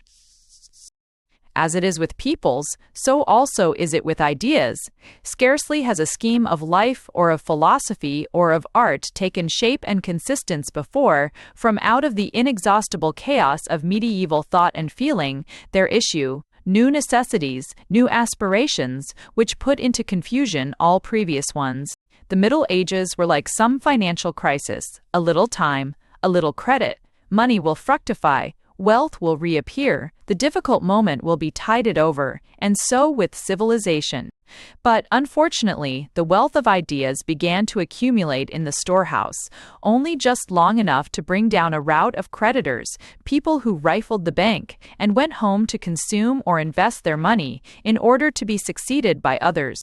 Hence, in the matter of civilization, the Middle Ages ended in an extraordinary slow ruin. A bankruptcy like that which overtook France before '89, and from which, as France was restored by the bold seizure and breaking up of property of the Revolution, the world was restored by the bold breaking of feudal and spiritual mortmain, the restoring of wasted energies to utility, of that great double revolution, the Renaissance and the Reformation. Be this as it may, mankind throughout the Middle Ages appears to have been in a chronic condition of packing up and unpacking, and packing up again, one after another. A nation, a race, a philosophy, a political system came to the front and was pushed back again into limbo. Germans and Celts and Latins, French civilization of the day of Abelard, Provençal civilization of the days of the Raymonds, brilliant and evanescent Hohenstaufen supremacy, papacy at Canossa and at Avignon, Templars triumphant and Templars persecuted, scholasticism, mysticism, feudalism, democracy, communism, influences all these perpetually rising up and being trodden down, till they all rotted away in the great stagnation of the 15th century, and only in one part of the world, where the conflict was more speedily ended, where one set of tendencies early triumphed, where stability was temporarily obtained, in Italy alone did civilization continue to be nurtured and developed for the benefit of all mankind. In such a state of affairs, only such things could flourish and mature, as were safe from what I have called, for want of a better expression, the perpetual unpacking and repacking, the perpetual being on the move, of the Middle Ages. And among such things, foremost was art, the essential art of the times, architecture, which, belonging to the small towns, to the infinite minority of the democracy, who worked and made money and let the great changes pass over their heads, thrived almost as something too insignificant for notice. But it was different with literature. Cathedrals once built cannot so easily be changed. New peoples, new ideas, must accept them. But poetry, the the thing which every nation insists upon having to suit its own taste, the thing which every nation and every generation carries about with it, hither and thither, the thing which can be altered to suit every passing whim. And fluctuating also because, as none of these various nations, tendencies, aspirations, dominated sufficiently long to produce any highly organized art, there remained no standard works, nothing recognizably perfect, which would be kept for its perfection and gather round it imitations, so as to form the nucleus of any homogeneous tradition. The Middle Ages, so full of fashions in literary matters, possessed no classics. The Minnesingers knew nothing of the stern old Teutonic war songs. The Meistersingers had forgotten the Minnesingers. The trouvers and troubadours knew nothing of. The chansons de Roland and Villon knew nothing of them.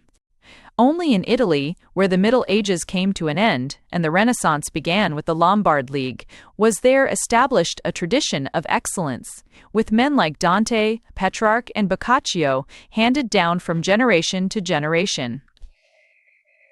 Even as, while in the north, there came about the strange modification which substituted the French of Rabelais for the French of Chrétien de Troyes, the German of Luther for the German of Wolfram von Eschenbach, the Italian language, from Ciulo del Camo almost to Boiardo and Lorenzo de' Medici, remained virtually identical. The result of this, which I may call the heterogeneousness and instability of the Middle Ages, was that not merely literary forms were forever arising and being superseded, but literary subject matter was continually undergoing a process of transformation. While in antiquity the great epic and tragic stuffs remained well nigh unaltered, and the stories of Valerius Flaccus and Apollonius Rhodius were merely the stories which had been current since the days of Homer, during the course of the Middle Ages every epic cycle, and every tale belonging thereunto, was gradually adulterated, mingled with, swamped by, some other cycle or tale, nay, rather every other cycle and every other tale, the older ones trying to save their popularity by admixture with the more recent, till at last all mythical significance, all historical meaning, all national character, all psychological reality, were lost in the chaotic result. And meanwhile, in the absence of any stable language, of any durable literary fashion, the Middle Ages were unable to give to these epic stuffs at any one period of their life, of metamorphose, a form sufficiently artistically valuable to secure anything beyond momentary vogue, to secure for them the immortality of the great Greek tales of adventure and warfare and love. Thus it came about that the epic cycle of Charlemagne, after supplanting in men's minds the grand sagas of the pagan north, was itself supplanted by the Arthurian cycle, that the Frankish stories absorbed the wholly discrepant elements of their more fortunate Celtic rivals, that both cycles, Office and Teeth, having lost all character through fusion and through obliteration by time, became more meaningless, generation by generation and year by year, until when the Middle Ages had come to an end, and the great poets of the Renaissance were ready to give this old medieval epic stuff a definitive and durable artistic shape, there came to the hands of Boiardo and Ariosto, of Tasso and Spenser, only a strange trumpery material, muddled by jongleurs and romance writers, and reduced to mere fairy stuff, taken seriously only by Don Quixote, and by the authors of the volumes of insane twaddle called after Amadis of Gaul and all his kinsmen. Such a condition of perpetual change as explains, in my belief, why the mediaeval epic subjects were wanted, can be made clear only by examples. I shall therefore try to show the transformations which were undergone by one or two principal medieval epic subjects as a result of a mixture with other epic cycles, of a gradual adaptation to a new state of civilization, and finally of their gradual separation from all kind of reality and real interests. First of all, let us look at the epic cycle, which, although known to us only in poems no older than those of the trouvères and minnesingers who sang of Charlemagne and Arthur, is in reality far more ancient, and on account of its antiquity and its consequent disconnection with medieval religious and political interests, was thrown aside even by the nations to which it belonged. By the Scandinavians who took to writing sagas about the wars of Charlemagne against Saracens, and by the Germans who preferred to hear the adventures of Welsh and Britain, Launcelots and Tristrams. I am alluding to the stories connected with the family and life of the hero called Sigurd by the Scandinavians and Siegfried by the Germans. Of these we possess a Norse version called the Volsunga Saga, magnificently done into English by Mr. Usher. William Morris, which, although written down at the end of the 12th century, in the very time, therefore, of Christian de Troyes, Wolfram von Eschenbach, and Gottfried von Strasbourg, and subsequently to the presumed writing of the Chanson de Roland and the Nibelungenlied, shows us in reality the product of a people, the distant Scandinavians of Iceland, who were 500 or 600 years behind the French, Germans, and English of the 12th century. In the Volsunga Saga, neither Christianity nor feudalism is yet dreamed of, and it is for this reason that I wish to compare it with the Nibelungenlied, in order to show how enormously the old epic stuff was altered by the new civilization. On Herring Ann, with the whole social and moral condition of the two versions is different. In the old Scandinavian civilization, where the Viking is surrounded and served by clansmen, the feeling of blood relationship is the strongest in people's hearts. Strangely and fearfully shown in the introductory tale of Signy, who, in order to avenge her father Volsung, killed by her husband, murders her children by the latter, and then, altered in face by magic arts, goes forth to the woods to her brother Sigmund, that, unwittingly, he may beget with her the only man fit to avenge the Volsungs. And then she sends the boy Sinfjotli to the man he has hitherto considered merely as his uncle, bidding the latter kill him if he prove unworthy of his incestuous birth, or train him to vengeance. The three together murder the husband and legitimate children of Signy, and set the palace on fire, which, being done, the queen, having accomplished her duty to her kin, accomplishes that towards her husband, and calmly returns to die in the burning hall. Here, and apparently again in the case of the children of Sigurd and Brynhild, incest becomes a family virtue. This being the frightful preponderance of the feeling of blood relationship, it is quite natural that the Scandinavian Kriemhild, called in the Volsunga Saga Gudrun, should not resent the murder of her husband Siegfried or Sigurd by her brothers at the instigation of the jealous Brynhild, who has in a manner been Sigurd's wife before he made her over to Kriemhild's eldest brother, and that, so far from seeking any revenge against them, she should, when her second husband Atli sends for her brothers in order to rob and murder them, first vainly warn them of the plot, and then, when they have been massacred, kill Atli and her children by him in order to avenge her brothers. The slackening of the tribal feeling, the idea of fidelity in love and sanctity of marriage belonging to Christianity and feudalism, rendered such a story unintelligible to the Germans of the Othos and Henrys. In the Nibelungenlied, the whole story of the massacre of the brothers is changed. Kriemhild never forgives the murder of Siegfried, and it is not Etzel, Atli for the sake of plunder, but she herself for the sake of revenge, who decoys her brothers and murders them. It is she who, with her own hand, cuts off the head of Gunther to expiate his murder of Siegfried. To our feelings, more akin to those of the feudal Christians of Franconia than to those of the tribal Scandinavians of the Edda, the second version is far more intelligible and interesting.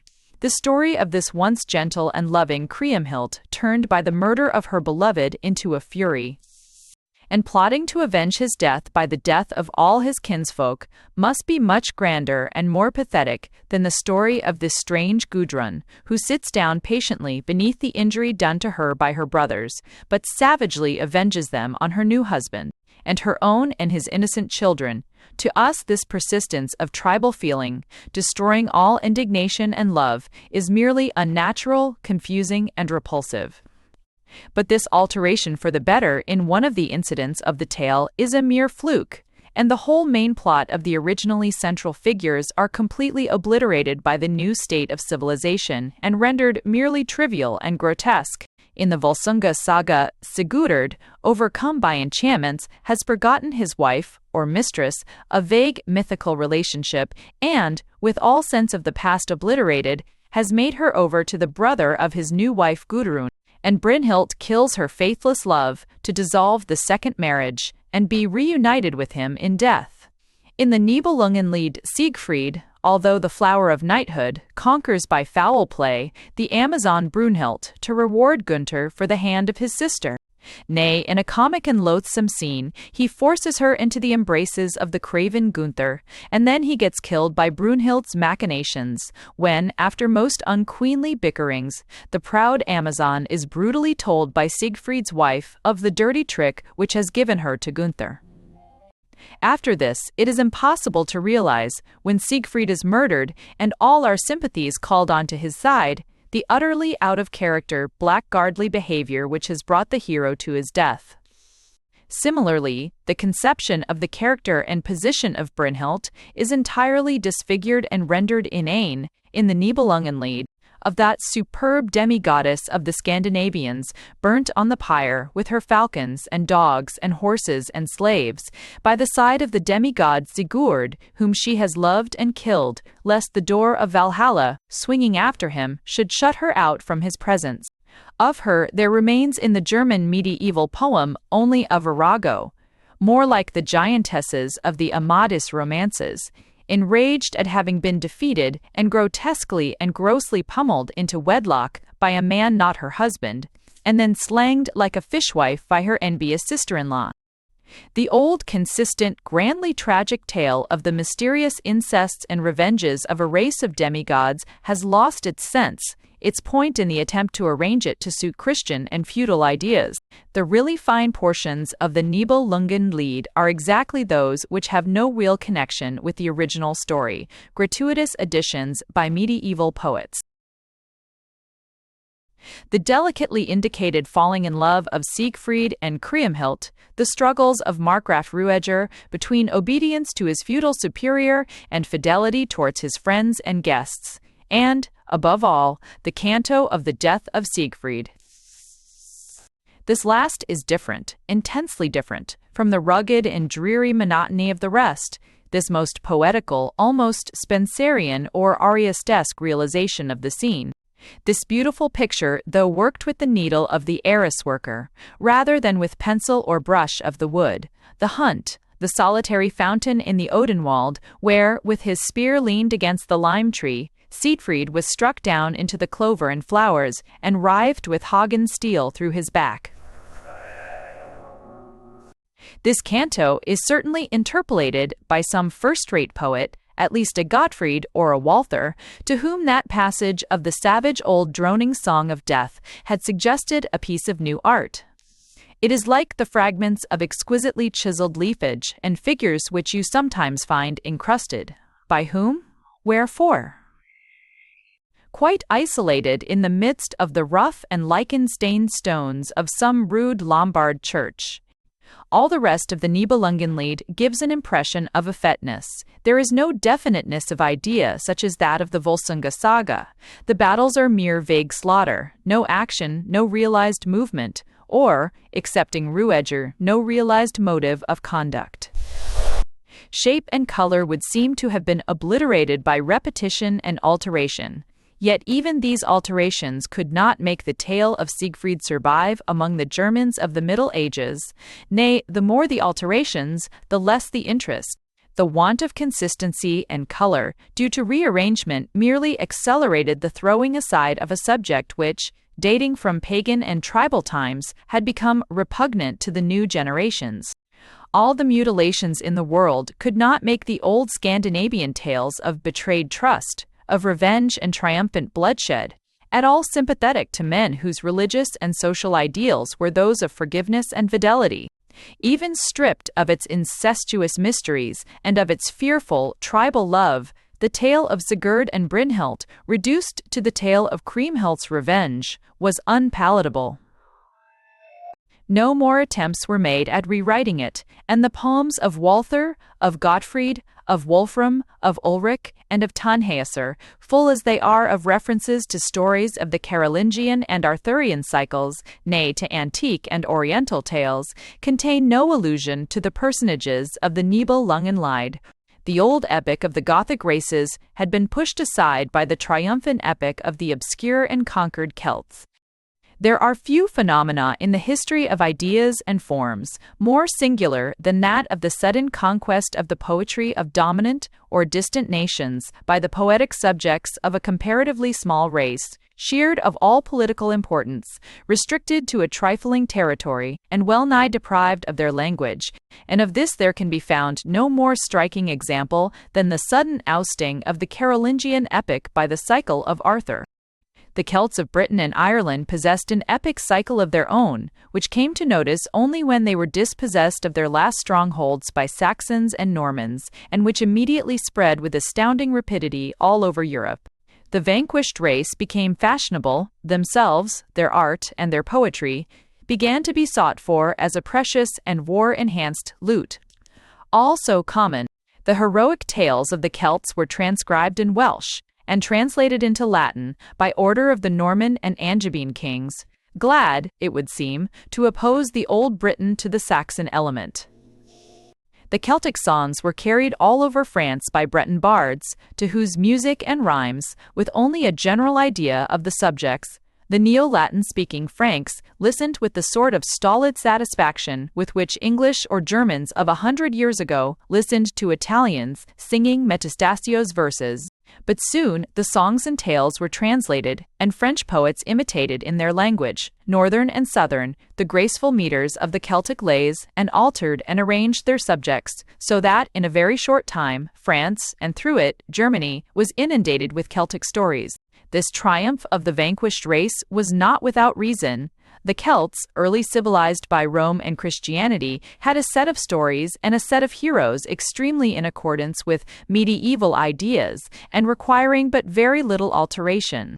The considerable age of their civilization had long obliterated all traces of pagan and tribal feeling in their tales. Their heroes originally, like those of all other people, divinities intimately connected with natural phenomena, had long lost all cosmic characteristics, long ceased to be gods, and, manipulated by the fancy of a race whose greatness was quite a thing of the past, had become a sort of golden age ideals, the men of a distant period of glory which was adorned with every kind of perfection till it became as unreal as fairyland. Fairyland, in good sooth, was this country of the Celtic tales, and there is a sort of symbolical significance in the fact of its lawgiver, Merlin, and its emperor Arthur, being both of them not dead, like Sigurd, like Dietrich, like Charlemagne and Roland, but lying in enchanted sleep. Long inaction and the daydreaming of idleness had refined and idealized the heroes of this Celtic race, a race of brilliant fancy and almost southern mobility, and softened for a long time by contact with Roman colonists and Christian priests. They were not the brutal combatants of an active fighting age, like the heroes of the Edda and of the Carolingian cycles, nor had they any particular military work to do, belonging as they did to a people huddled away into inactivity.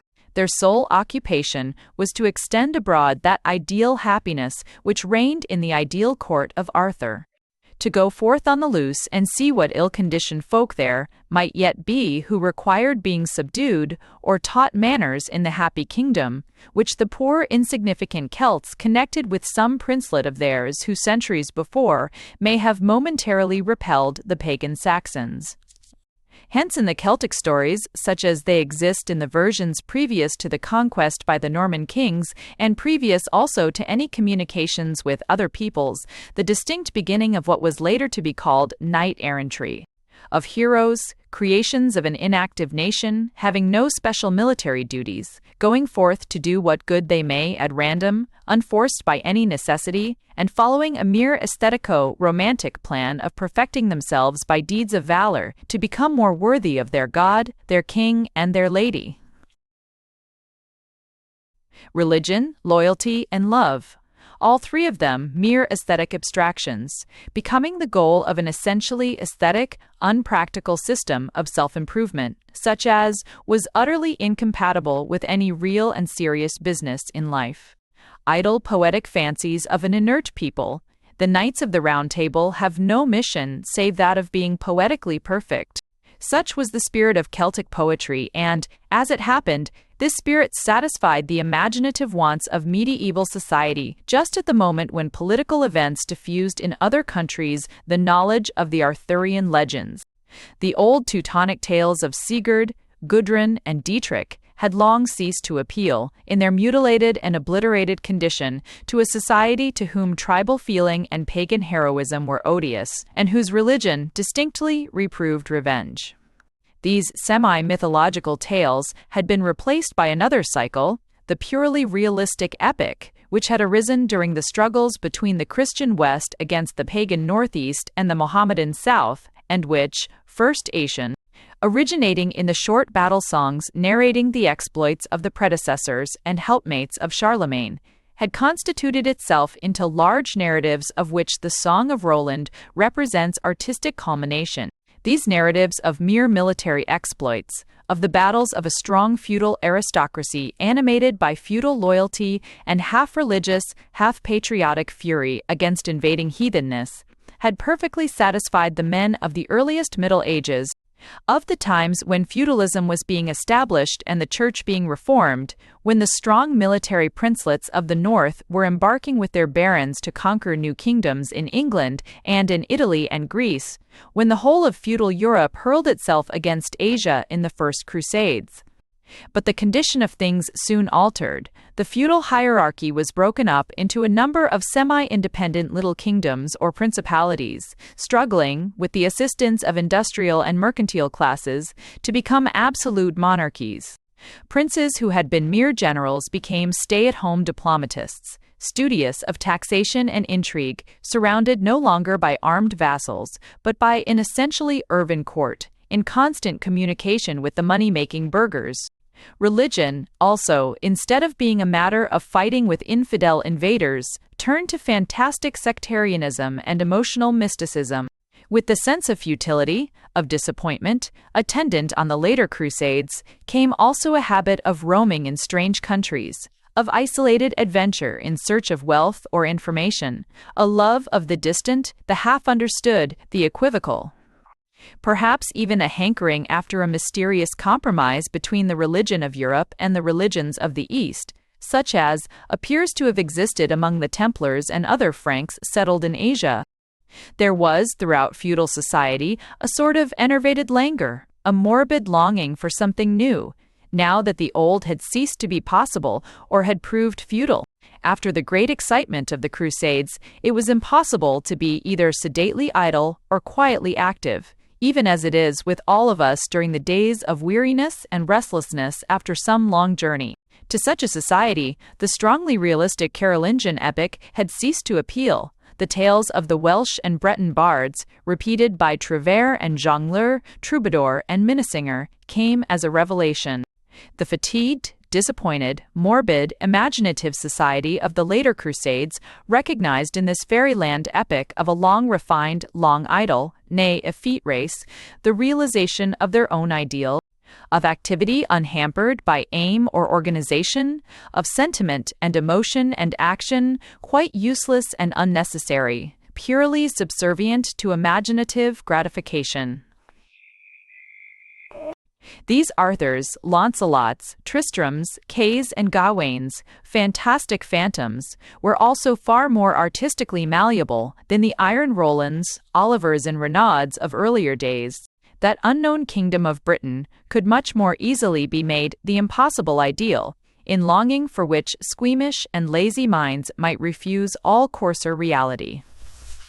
Moreover, those who listened to the tales of chivalry were different from those who had listened to the Carolingian stories, and, therefore, required something different. They were courtiers, and one half of them were women. Now the Carolingian tales, originally battle songs, sung in camps and castles to mere soldiers, had at first possessed no female characters at all, and when gradually they were introduced, it was in the coarsest barrack or taproom style. The Celtic tales, on the contrary, whether from national tradition or rather from longer familiarity with Christian culture and greater idleness of life, naturally made women and women's love the goal of a great many adventures which an effete nation could no longer ascribe to patriotic movements. But this was not all. The religious feeling of the day was extremely inclined to mysticism, in which aesthetic, erotic, and all kinds of morbid and ill-defined tendencies were united, which was more than anything else tinged with a semi-Asiatic quietism, a longing for the passive ecstasy of nirvana. This religious side of medieval life was also gratified by the Arthurian romances. Oddly enough, there existed an old Welsh or Breton tale about the boy Peredur, who from a complete simpleton became the prince of chivalry, and his many adventures connected with a certain mysterious blood-dripping lance, and a still more mysterious basin or grail, an allusion to which is said by M. Eyre de la Villemarque to be contained in the originally Celtic name of Percival, which possessed magic properties akin to those of the purse of Fortunatus, or the pipkin in the story of Little Pot, Boil. The story, whose original mythical meaning had been lost in the several centuries of Christianity, was very decayed and obscure, and the fact of the blood on the lance being that of a murdered kinsman of Peredur and of the basin containing the head of the same person cut off by Gloucester witches was evidently insufficient to account for all the mystery with which these objects were surrounded. The French poets of the Middle Ages, strongly imbued with Oriental legends brought back by the Crusaders, saw at a glance the meaning of the whole story. The lance was the lance with which Longinus had pierced the Saviour's side. The Grail was the cup which had received his blood, nay, it was the cup of the Last Supper. A tale about the preservation of these precious relics by Joseph of Arimathea was immediately connected therewith. A theory was set up, doubtless with the aid of quite unchristian, Oriental legends, of a kind of kingdom of the keepers of the Grail, of a vague half-material, half-spiritual state of bliss connected with the service of the Grail, which fed its knights, and here the Templars and their semi-Oriental mysteries, for which they were later so frightfully misused, certainly come into play, with food which is at once of the body and of the soul. Thus the Celtic Peredur, bent upon massacring the Gloucester witches to avenge his uncle, was turned into a saintly knight, seeking throughout a more and more perfect life for the kingdom of the Grail. The Perceval of Christian de Troyes, the Parsifal of Wolfram von Eschenbach, Austria, whom later romance writers, wishing to connect everything more closely with Arthur's court, replaced by the Sir Galahad of the Morte d'Arthur, while the guest of the Grail became a sort of general mission of several knights, a sort of spiritual crusade, to whose successful champions Percival, Bors, and Galahad, the Middle Ages did not hesitate to add the arch-adulterer Lancelot. Thus did the Arthurian tales answer the requirements of the languid, dreamy, courtly, lady-serving, and religiously mystic sons and grandsons of those earlier crusaders whose aspirations had been expressed by the rough and solemn heroes of Carolingian tales. The Carolingian tales were thrown aside or were kept by the noble medieval poets only on condition of their original meaning, being completely defaced by wholesale admixture of the manners and adventures belonging to the Arthurian cycles. The paladins were forced to disport themselves in the same fairyland as the Knights of the Round Table, and many medieval poems, the heroes of which, like Ogier of Denmark and Huon of Bordeaux, already existed in the Carolingian tales, are in reality, with their romantic loves, their useless adventures, their Morgana's castles and Oberon's horns, offshoots of the Celtic stories, which were as rich in every kind of supernatural, being, in fact, pagan myths turned into fairy tales, as the genuine Carolingian subjects, whose origin was entirely historical, were completely devoid of such things. Arthur and his ladies and knights, Guinevere, Elaine, Enid, Iseult, Lancelot, Geraint, Kay, Gawain, Tristram, and Percival Galahad were the real heroes and heroines of the courtly nobles and the courtly poets of this second phase of medieval life. The Teutons Charlemagne, Roland, and Oliver were as completely forgotten of the poets who met in that memorable combat of the Wartburg, as were the Teutons Sigurd and Dietrich.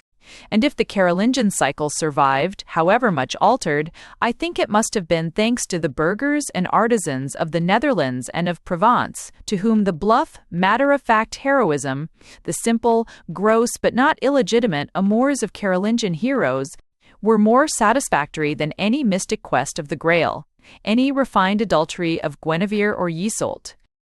But the inevitable fate of all medieval epics awaited this triumphant Arthurian cycle, the fate of being obliterated by passing from one nation and civilization to another, long before the existence of any poetic art adequate to its treatment.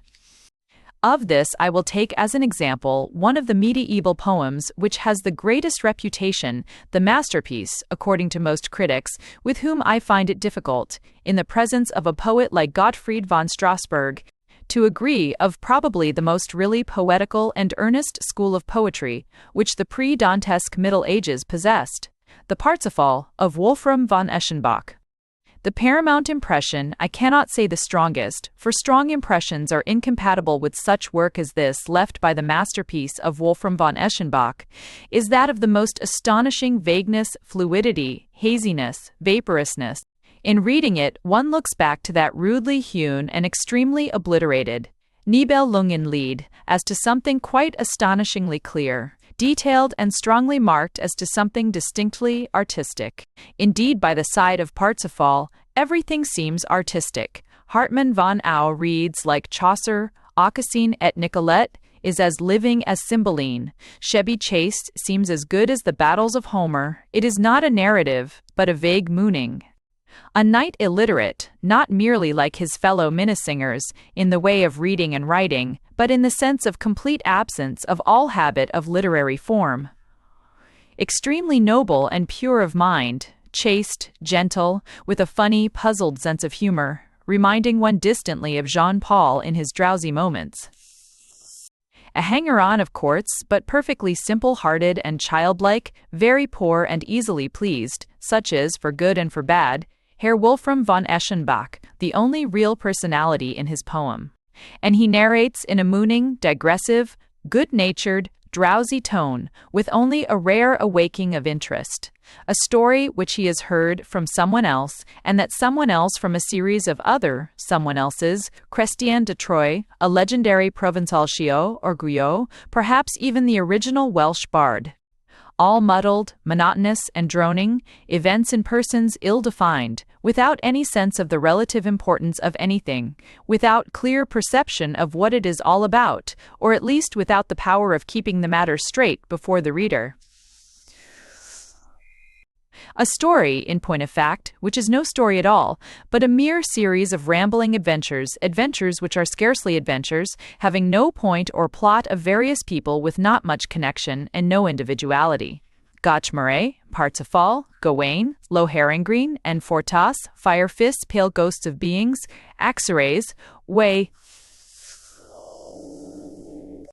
Moving in a country of Kennequhair, Aquitaine, Anjou, Brittany, Wales, Spain, and heaven knows what wondrous oriental places, a misty country with woods and towns and castles which are infinitely far apart and yet quite near each other, which seem to sail about like cloud castles round the only solid place in the book. Plimazelle, where Arthur's court, with round table constantly spread, is forever established. A no place, nowhere, yet full of details, minute inventories of the splendid furniture of castles, castles where, reached infinitely inferior in this matter, even to the Nibelungenlied, where you are made to feel so vividly, one of the few modern and therefore clear things therein, the long dreary road from Worms to Beclarn, and thence to Etzelberg, though of none of them is there anything beyond a name.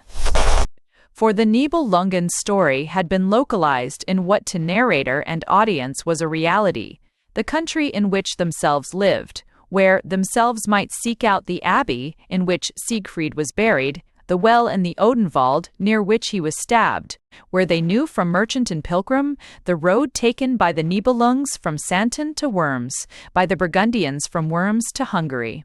But here in Parsifal, we are in a mere vague world of anywhere. The world of Celtic and Oriental romance become mere cloudland to the Thuringian knight. And similarly have the heroes of other nations, the Arthurs, Gawains, Gashmurets, of Wales and Anjou, become mere vague names. They have become liquefied, lost all shape and local habitation. They are mere names. These ladies and knights of Herwolfram, names with fair pink and white faces, names magnificently draped in bejeweled oriental stuffs and embossed armor. They have no home, no work, nothing to do. This is the most remarkable characteristic of Parsifal, and what makes it so typical of the process of growing inane, through overmuch alteration, which prevented the medieval epics ever turning into an Iliad or an Odyssey, this, that it is essentially idle and all about nothing. The feudal relations strongly marked in the German Nibelungen-Lied have melted away like the distinctions of race. Every knight is independent, not a vassal nor a captain, a Volker, or Hagen, or Roland, or Renaud followed by his men, but an isolated individual, without even a squire, wandering about alone through this hazy land of nowhere. Knight-errantry, in the time of the great Guelph and Ghibelline struggles, every bit as ideal as that of Spenser or Cervantes, and with the difference that Sir Calidore and Sir Artegall have an appointed task, some blatant beast or other nuisance to overcome, and that Don Quixote has the general rescuing of all the oppressed Princessae Micomikonas, and the destruction of all windmills, and the capturing of all helmets of Mambrino, and the establishing all over the world of the worship of Dulcinea. But these knights of Wolfram von Eschenbach have no more this mission than they have the politico-military missions of a Rueger or a Roland. They are all riding about at random, without any particular pagans, necromancers, or dragons to pursue. The very service of the Holy Grail, which is the main interest of the poem, consists in nothing apparently except living virtuously at the castle of Montsalvage and virtuously eating and drinking the victuals provided miraculously. To be admitted to this service, no initiation, no mission, nothing preliminary seems required. Parsifal himself merely wanders about vaguely, without doing any specified thing. The fact is that in this poem, all has become purely ideal to the point of utter vacuity. There is no connection with any human business. Of all the heroes and heroines, we hear that they are perfectly chaste, truthful, upright, and they are never put into any situation to test these qualities. They are never placed in the way of temptation, never made to fight with evil, or to decide between it and good. The very religion of the Holy Grail consists in doing nothing, not a word about relieving the poor or oppressed, of tending the sick, of delivering the Holy Sepulchre, of defending that great injured one, Christ. To be Grail Knight or even Grail King means to be exactly the same as before. Where in this vague dreamland of passive purity and heroism, of untempted chastity and untried honor, where are the earthly trials of Tristram, of Guinevere, of Rueger, of Renaud? Where the moral struggles of the Middle Ages? Where is Godfrey, or Francis, or Dominic? Nowhere. Christianity and paganism themselves have melted away, or into each other, as in the easy meeting of the pagan Fireflies and the Christian Parsifal, and in the double marriage of Gashmeret with the Indian Bellicane and the Welsh Herzeloid. There remains only a kind of Buddhistic nirvana of vague, passive perfection, but without any renunciation, and in a world devoid of evil, and full of excellent brocade and armor and eatables, and lovely maidens who dress and undress you, and chastely kiss you on the mouth.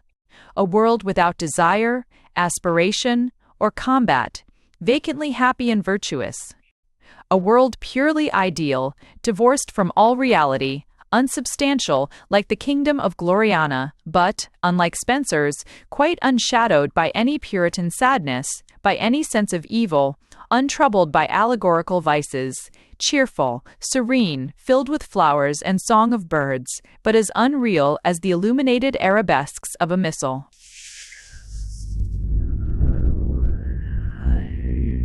In truth, perhaps more to be compared with an 18th-century pastoral, an ideal created almost in opposition to reality, a dream of passiveness and liberty, as of light leaves blown about, as the ideal of the fiercely troubled, struggling, tightly fettered, feudal world.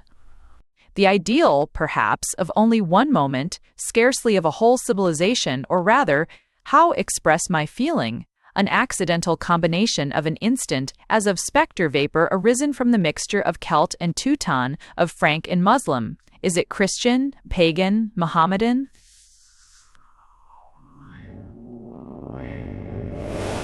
A simple-looking vaporous chaos of incongruous but not conflicting elements. A poem of virtue without object, of knighthood without work, of religion without belief. In this, like its central interest, the Grail, a mystery, a cup, a stone, a thing which heals, feeds, speaks, animate or inanimate. Stone of the Kaaba or chalice of the sacrament? Merely a mysterious holy of holies and good of goods, which does everything and nothings, means nothing and requires nothing, offers, is nothing. 3. Thus was obliterated, in all its national and traditional meaning, the heroic cycle of Arthur. And by the same process of slow adaptation to new intellectual requirements which had completely wiped out of men's memory, the heroic tales of Siegfried, which had entirely altered the originally realistic character of the epic of Charlemagne, but unreal and ideal as had become the tales of the Round Table, and disconnected with any national tradition, the time came when even these were not sufficiently independent of reality to satisfy the capricious imagination of the later Middle Ages. At the end of the 14th century was written, most probably in Portuguese by Vasco de Lobeira, the tale of Amadis de Gaula, which was followed by some 40 or 50 similar books telling the adventures of all the brothers, nephews, sons, grandsons, sons, and great-grandsons, an infinite succession of the original Amadis, which, translated into all languages and presently multiplied by the press, seem to have usurped the place of the Arthurian stories in feudal countries until well nigh the middle of the 16th century, and which were succeeded by no more stories of heroes, but by the realistic comic novels of the type of Lazarillo de Tormes and the buffoon philosophic extravaganzas of Gargantua. Further indeed it was impossible to go than did medieval idealism in the Amadises. Compared with them, the most fairy tale-like Arthurian stories are perfect historical documents. There remains no longer any connection whatsoever with reality, historical or geographical. The whole world seems to have been expeditiously emptied of all its contents, to make room for kingdoms of Gaul, of Rome, of the Firm Island, of Sobradisa, etc., which are less like the land west of the moon and east of the sun than they are like Sancho Panza's island. All real mankind, past, present, and future, has similarly been swept away and replaced by a miraculous race of Amadises, Levarts, Galliors, Gratacilias, Orianas, Pentaquinestras, Fratellons, and so forth, who flit across our vision, in company with the indispensable necromancers, fairies, dwarfs, giants, and duennas, like some huge ballet, things without character, passions, pathos, knights who are never wounded or killed, princesses who always end with marrying the right man, enchanters whose heads are always chopped off, foundlings who are always reinstated in their kingdom, inane paper puppets bespangled with impossible sentiment, tinsel and rags which are driven about like chaff by the wind puffs of romance. The advent of the Amadises is the coming of the kingdom of nonsense, the sign that the last days of chivalric romance have come, a little more, and the licentiate Alonso Perez will take his seat in Don Quixote's library and Nicholas the barber light his faggots in the yard.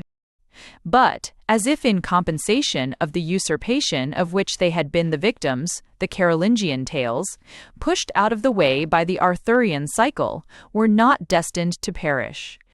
Thrown aside with contempt by the upper classes, engrossed with the Round Table and the Holy Grail, The tales of Charlemagne and his paladins, largely adulterated with Arthurian elements, were apparently cherished by a lower class of society, burgesses, artisans, and such like, for whom that Arthurian world was far too ethereal and too delicately immoral, and to this circumstance is due the fact that the humiliated Carolingian tales eventually received an artistic embodiment which was not given to the Arthurian stories. While troubadours and minnesingers were busy with the court of Arthur, and grave Latinists like Rusticiano of Pisa wrote of Launcelot and Guinevere, the Carolingian epics seem to have been mainly sung about by illiterate jongleurs and to have busied the pens of prose hack-writers for the benefit of townsfolk.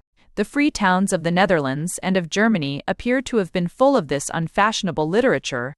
The Carolingian cycle had become democratic, and inasmuch as it was literature no longer for knights and courtiers, but for artisans and shopkeepers, it went, of course, to the preeminently democratic country of the Middle Ages, Italy. This was at a time when Italian was not yet a recognized language, and when the men and women who talked in Tuscan, Lombard, or Venetian dialects wrote in Latin and in French, and while Francesca and Paolo read the story of Lancelot, most probably in good medieval langue d'oil, as befitted people of high birth, or great. The jongleurs, who collected crowds so large as to bar the streets and require the interference of the Bolognese magistrates, sang of Roland and Oliver in a sort of lingua franca of French Lombard. French jongleurs singing in impossible French. Italian jongleurs singing in impossible French, 1-1 and routine plains. Paduan penny-a-liners writing Carolingian cyclical novels in French, not of Paris, assuredly, but of Padua. A comical and most hideous jabber of hybrid languages. This was how the Carolingian stories became popular in Italy. Meanwhile, the day came when the romantic Arthurian tales had to dislodge in Italy before the invasion of the classic epic. Troy, Rome, and Thebes had replaced Tintagel and Caerleon in the interest of the cultured classes long before the beginning of the 15th century, when Poggio, in the very midst of the classic revival, still told of the comically engrossed audience which surrounded the vagabonds singing of Orlando and Rinaldo. The effete Arthurian cycle, superseded in Spain and France by the Amadis romances, was speedily forgotten in Italy, but the Carolingian stories remained, and when Italian poetry arose once more after the long interregnum between Petrarch and Lorenzo de' Medici and looked about for subjects, it laid its hand upon them.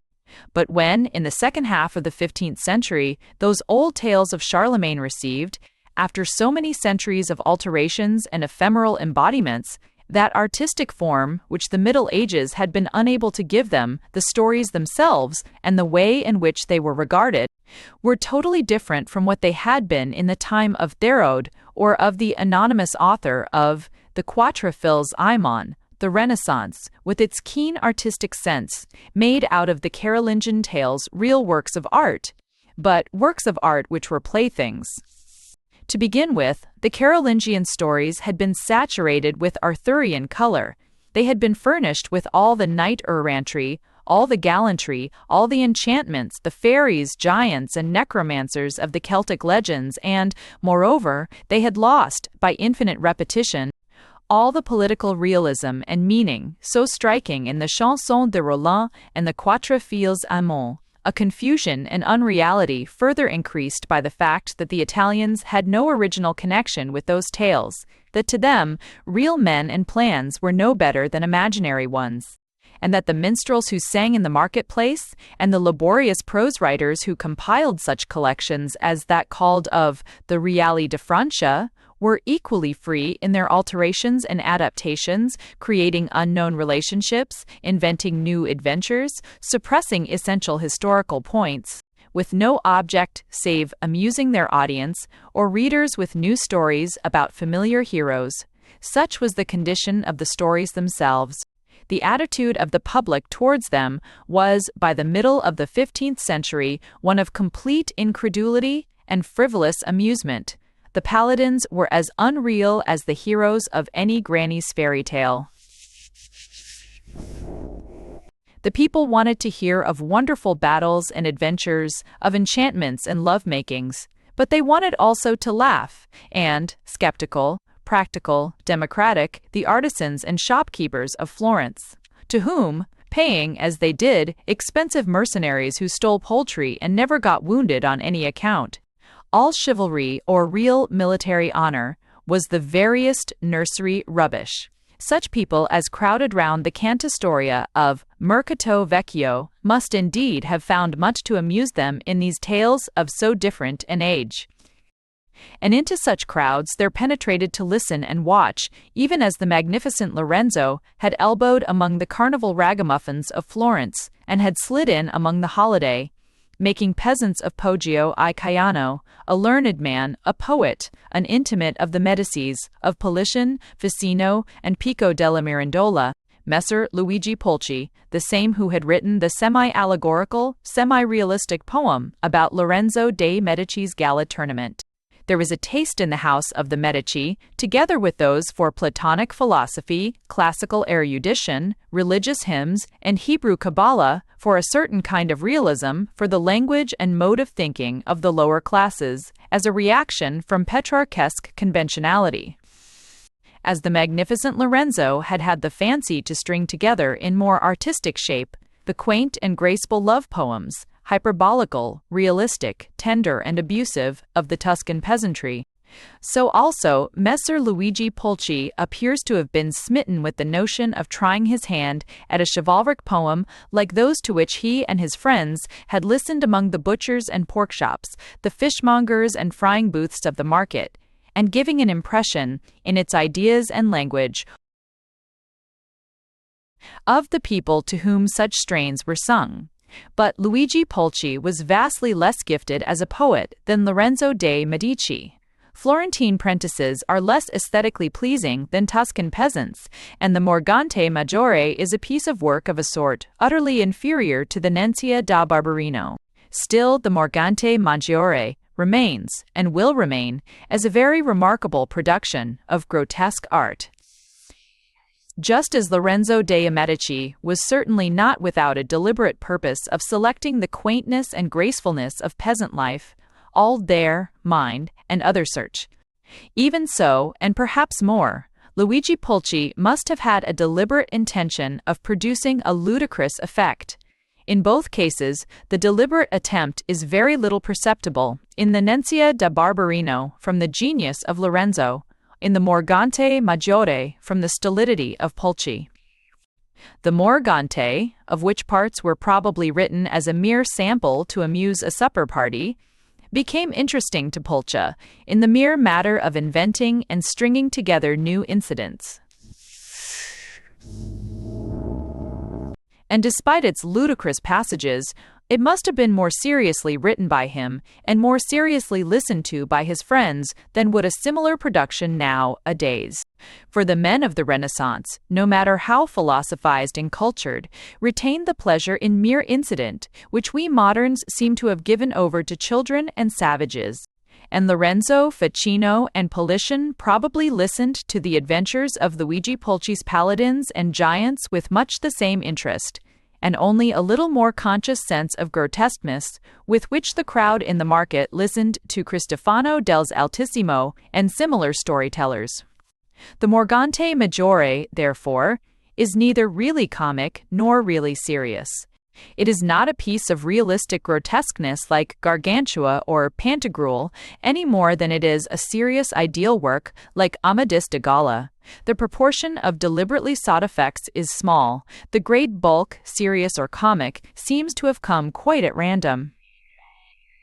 It is not a caricatured reproduction of the poems of chivalry sung in the market, for they were probably serious, stately, and bald, with at most an occasional joke.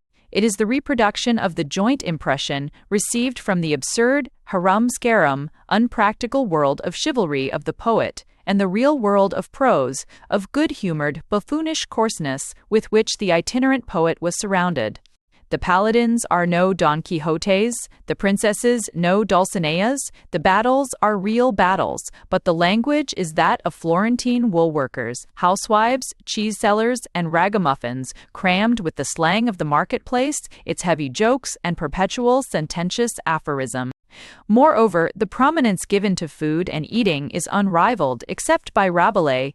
The poet must have lounged with delight through the narrow medieval lanes, crowded with booths and barrows, sniffing with rapture the mingled scents of cheese, pork, fish, spices, and 100 strange concomitant market smells.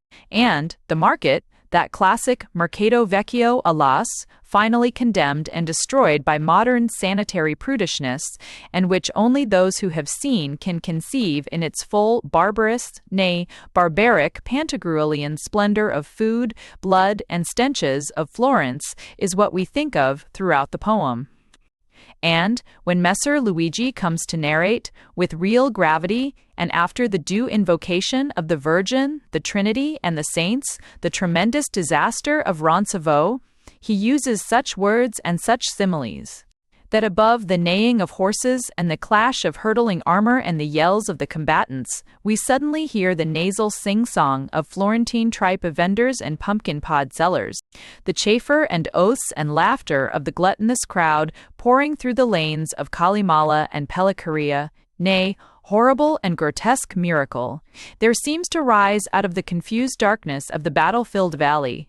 There seems to disengage itself, as out of a mist, from the chaos of heaped bodies, and the flash of steel among the whirlwinds of dust, a vision, more and more distinct and familiar, of the crowded square, with its black, rough-hewn, smoke-stained houses, ornamented with rabbia-ware angels and lilies, or painted Madonnas, of its black butchers' dens, outside which hang the ghastly disemboweled sheep, with blood-stained fleeces, the huge red-veined hearts and livers, of the piles of cabbage and cauliflowers, the rows of tinware and copper saucepans, the heaps of macaroni and pastes, of spices and drugs, the garlands of onions and red peppers and piles of apples, the fetid slimminess of the fish trestles, the rough pavement oozy and black, slippery with cabbage stalks, puddled with bullock's blood, strewn with plucked feathers, all under the bright blue sky, with Giotto's dove-colored belfry soaring high above,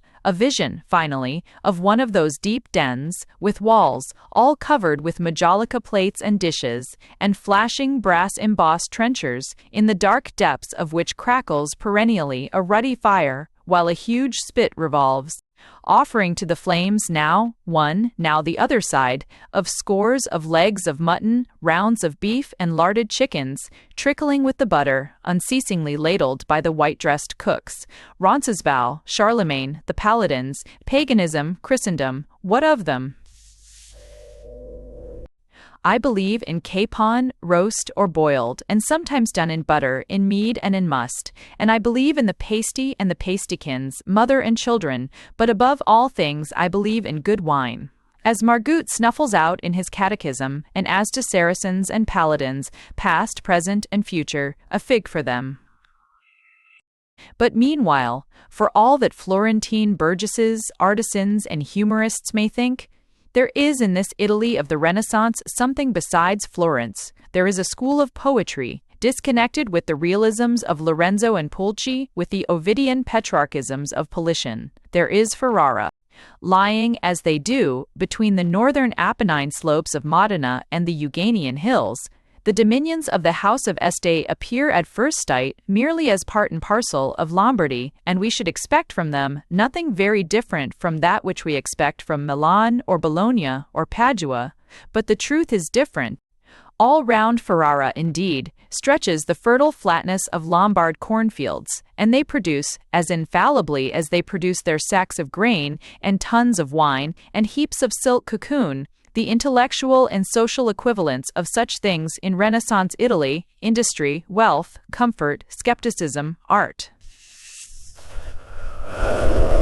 But on either side, into the defiles of the Euganean hills to the north, into the widening torrent valleys of the Modenese Apennines to the south, the Marquisate of Este stretches up into feudalism, into chivalry, into the imaginative kingdom of the Middle Ages, medievalism, feudalism, chivalry, indeed, of a very modified sort, and is different from that of France and Germany, as differ from the poverty-stricken plains and forests and moors of the north, these Italian mountain slopes, along which the vines crawl in long trellises, and the chestnuts rise in endlessly superposed tiers of terraces, cultivated by a peasant who is not the serf, but the equal sharer in profits with the master of the soil. And on one of those fertile hillsides, looking down upon a narrow valley, all a green-blue shimmer with corn and vine-bearing elms, was born, in the year 1434, Matteo Maria Boiardo, in the village which gave him the title, one of the highest in the Estensian dominions, of Count of Scandiano. Here, in the Apennines, Scandiano is a fortified village, also a castle, doubtless half turned into a Renaissance villa, but medieval and feudal, nevertheless. But the name of Scandiano belongs also, I know not, for what reason, to a certain little red brick palace on the outskirts of Ferrara, beautifully painted with half-allegorical, half-realistic pageant frescoes by Cosimo Tura, and enclosing a sweet tangled orchard garden, to all of which, being the place to which Duke Forso and Duke Ercole were wont to retire for amusement, the Ferrarese have given the further name of Schifanoia, which means fly from cares. This little coincidence of Scandiano, the feudal castle in the Apennines, and Scandiano, the little pleasure palace at Ferrara, seems to give, by accidental allegory, a fair idea of the double nature of Matteo Boiardo, of the Ferrarese court to which he belonged, and of the school of poetry, including the more notable but less original work of Ariosto, which the genius of the man and the character of the court succeeded together in producing. To understand Boiardo, we must compare him with Ariosto, and to understand Ariosto, we must compare him with Boiardo. Both belong to the same school, and are men of very similar genius, and where the one leaves off the other begins. But first, in order to understand the character of this poetry which, in the main, is identical in Boiardo and in his more successful but less fascinating pupil Ariosto, let us understand Ferrara. It was, in the late 15th and early 16th centuries, a chivalric town of Ariostesque chivalry. Feudalism turned courtly and elegant, and moreover, very liberal and comfortable by preponderance of democratic and industrial habits, a military court, of brave mercenary captains full of dash and adventure, not mere brigands and marauders having studied strategy, like the little Umbrian chieftains, also, we must lee, a court orderly, elegant, and brilliant, a prince not risen from behind a counter like Medicis and Petrucci's, nor out of blood like Baglionis and Sforzas, but of a noble old house whose beginnings are lost in the mist of real chivalry and real paladinism. A duke with a pretense of feudal honor and decorum, at whose court men were all brave and ladies all chaste, with the little licenses of baseness and gallantry admitted by Renaissance chivalry. A bright, brilliant court at the close of the 15th century, and more stable than the only one which might have rivaled it, the Feltrian court of Urbino, too small and lost among the Umbrian bandits. A bright, brilliant town, also, this Ferrara, not mercantile like Florence, not mere barracks like Perugia, a capital, essentially, in its rich green plain by the widened Po, with its broad, handsome streets, so different from the medieval exchanges of Bologna, and the feudal alleys of Perugia, its well-built houses, as action, so safe and modern, needing neither Brabi nor iron window bars, protected, except against some stray murder by one of the Estensi themselves, by the Duke's well-organized police, houses with well-trimmed gardens, like so many Paris hotels, and with the grand russet brick castle, military, with its moat and towers, Hur. Urban, with its belvederes and balconies, in the middle, well placed to sweep away with its guns, the wonderful guns of the Duke's own making. Any riot, tidily, cleanly, without a nasty heap of bodies and slop of blood, as in the narrow streets of other towns. Imagine this bright capital, placed, moreover, In the richest center of Lombardy, with glitter of chivalry from the Euganian hills and Apennines, castellated with Este, Moncelis, Canossa, and Boiardo's own Scandiano, with gorgeous rarities of commerce from Venice and Milan, a central, unique spot. It is the natural home of the chivalrous poets of the Renaissance, Boiardo, Ariosto, Tasso, as Florence is of the Paulicians and Pulchis, Hezes, Hellenism, and backshoppery, and Venice, of the literature of lust, jests, cynicism, and adventure, Aretine, Biocco, Calmo, and Polifilo, Colonna. In that garden, where the white butterflies crowd among the fruit trees bowed down to the tall grass of the palace of Chiffinoia, a garden neither grand nor classic, but elegiac and charming.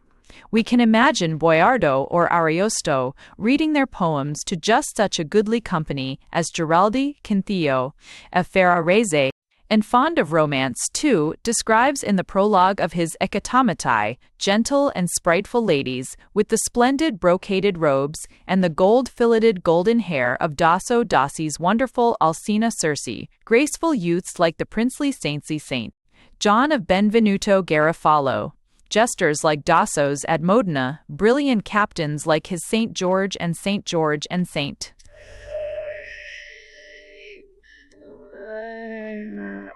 Michael, and a little crowd of pages with doublets and sleeves laced with gold tags, of sedate magistrates in fur robes and scarlet caps, of white-dressed maids with instruments of music and embroidery frames and hand-looms, like those which Cosimo Tura painted for Duke Borso on the walls of the same Chiffinoia palace. Such is the audience. Now for the poems. The stuff of Boiardo and Ariosto is the same. That old medieval stuff of the Carolingian poems, colored, scented with Arthurian chivalry and wonder. The knight-errantry of the Celtic tales is cleverly blended with the pseudo-historical military organization of the Carolingian cycle. Paladins and Saracens are ingeniously maneuvered about, now scattered in little groups of twos and threes, to encounter adventures in the style of Sir Lancelot or Amadis, now gathered into a compact army to crash upon each other, as at Roncevaux, Aben. Or else wildly flung up by the poet to alight in fairyland, to find themselves in the caverns of Jamshid, in the isles where Oberon's mother kept Caesar, and Morgana kept Ogier, in the boats, entering subterranean channels, of Sinbad and Juan of Bordeaux. A constant alternation of individual adventure and wholesale organized campaigns, conceived and carried out with admirable ingenuity. So much for the deeds of arms. The deeds of love are also compounded of Carolingian and Arthurian, but flavored with special Renaissance feeling. There is a great deal of rapid lovemaking between two gallant knights and two impressionable ladies, licentious amours which we moderns lay at the door of Boiardo and Ariosto, not knowing that the licentiousness of the Olivers and Ogiers and Guerines and Juans of medieval poetry, of the sentimental Amadises, Galaors, Arcos, and Liesvarts of the 14th century, whom the Renaissance has toned down in Rogers and Rinaldos and Richardettos, is by many degrees worse. A moral improvement also for all the immorality of the Renaissance, in the eschewing of the never-failing adultery of the Arthurian romances, and the appropriation to legitimately faithful love of the poetical devotion which Tristram and Lancelot bear to other men's wives. To this are added, and more by Ariosto than by Boiardo, two essentially Italian elements, something of the nobility of passion of the Platonic sonneteers, and a good dose of the ironical, scurrilous, moralizing, immoral anecdote, gossiping of Boccaccio and Sacchetti. The conception, though rarely comic, and sometimes bona fide serious, is never earnest. All this is a purely artistic world, a world of decorative arabesque incident, intended to please, scarcely ever to move, or to move, at most, like some Decameronian tale of Isabella and the basil plant, or Constance and Martuccio. On the other hand, there is none of the grotesque irreverence of Pulci. Boiardo and Ariosto are not in earnest. They are well aware that their heroes and heroines are mere modern men and women tricked out in pretty chivalric trappings, driven wildly about from Paris to Cathay, And from Spain to the Orkneys, on Tony Lumpkin's principle of driving his mother round and round the garden plot till she thought herself on a heath 6 miles off, without ever really changing place. But they do not, like Pulci, make fun of their characters. They write chivalry romances, not for Florentine pork butchers and wool carters, but for gallant ladies and gentlemen, to whom, with duels, tournaments, serenades, and fine speeches, chivalry is an admired name, though no longer a respected reality. The heroes of Boiardo and of Ariosto are always bold and gallant and glittering. The spirit of romance is in them. A giant Sancho Panza like Morgante, redolent of sausage and cheese, would never be admitted into the society of a Ferrares Orlando. The art of Boiardo and of Ariosto is eminently pageant art, in which sentiment and heroism are but as one element among many. There is no pretense at reality, although there is a good deal of incidental realism, and no thought of the interest in subject and persons which goes with reality. It is a masquerade, and one whose men and women must, I think, be imagined in a kind of artistic fancy costume, a mixture of the Renaissance dress and of the antique, as we see it in the prints of contemporary pageants, and in Venetian and Ferrarese pictures. That Circe of Dassos in the Borghese Gallery of Rome, seated in her stately wine lees and gold half heraldically and half cabalistically patterned brocade before the rose bushes of the little mysterious wood, is the very ideal of the Fallerinas and Alcinas, of the enchantresses of Boiardo and Ariosto. Pageant people, these of the Ferrarese poets, they only play at being in forests and deserts, as children play at being on volcanoes or in Greenland by the nursery fire.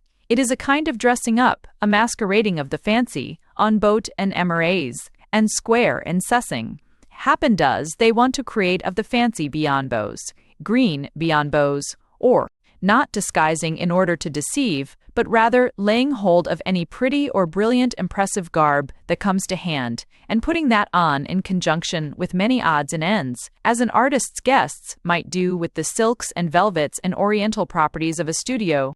These knights and ladies, forever tearing about from Scotland to India, never, in point of fact, get any further than the Apennine slopes where Boiardo was born, where Ariosto governed the Garfagnana. They ride forever while supposed to be in the Ardennes or in Egypt across the velvet moss turf, all patterned with minute starry clovers and the fallen white ropey chestnut blossom. Amidst the bracken beneath the slender chestnut trees, the pale blue sky looking in between their spreading branches.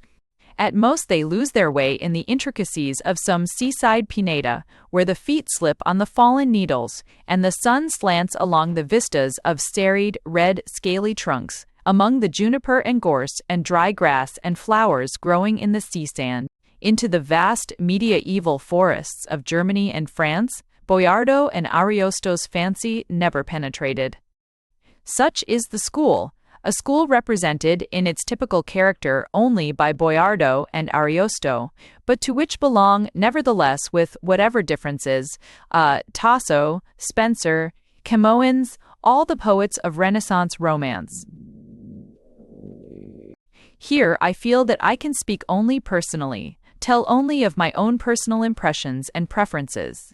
Comparing together Boiardo and Ariosto, I am, of course, aware of the infinite advantages of the latter. Ariosto is a man of far more varied genius.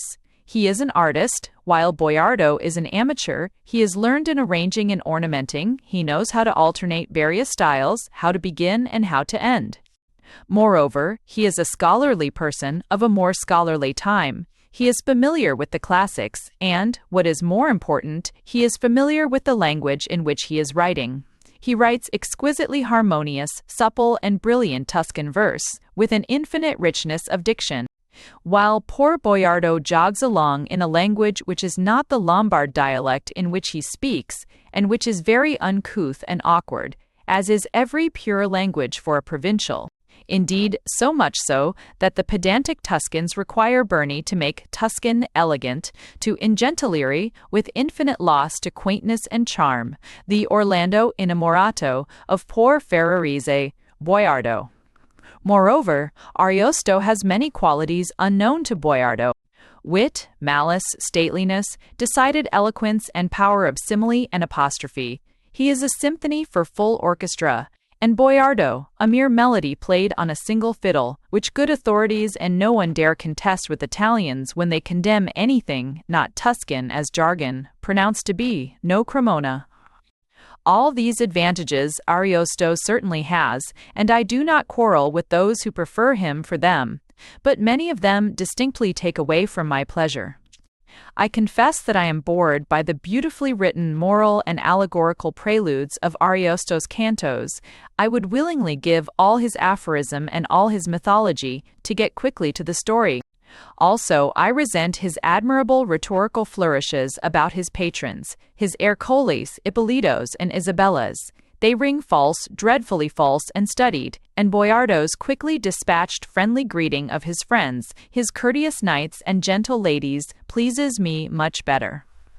Moreover, the all-pervading consciousness of the existence of Homer, Virgil, nay, Statius and Lucan, every trumpery antique epic monger, annoys me, giving an uncomfortable doubt as to whether Ariosto did not try to make all this nonsense serious, and this romance into an epic.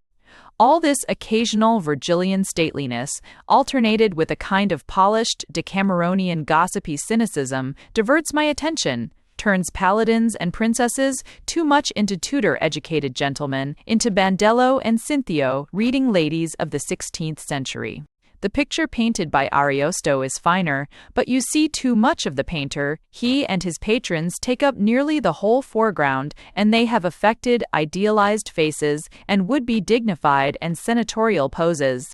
For these and many other reasons, I personally prefer Boiardo, and perhaps the best reason for my preference is the irrational one that he gives me more pleasure. My preferences, my impressions, I have said, are in this matter much less critical than personal, hence I can speak of Boiardo only as he affects me. When first I read Boiardo, I was conscious of a curious phenomenon in myself. I must confess to reading books, usually in a very ardent or rather weary manner, either way, in a hurry to finish them. As it happened, when I borrowed Boiardo, I had a great many other things on hand, which required my time and attention, yet I could not make up my mind to return the book until I had finished it, though my intention had been merely to satisfy my curiosity by a dip into it.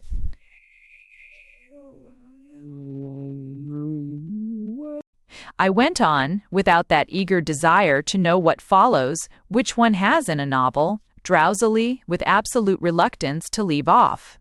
Like the reluctance to rise from the grass beneath the trees, with only butterflies and shadows to watch, or the reluctance to put aside some fairy book of Walter Crane's.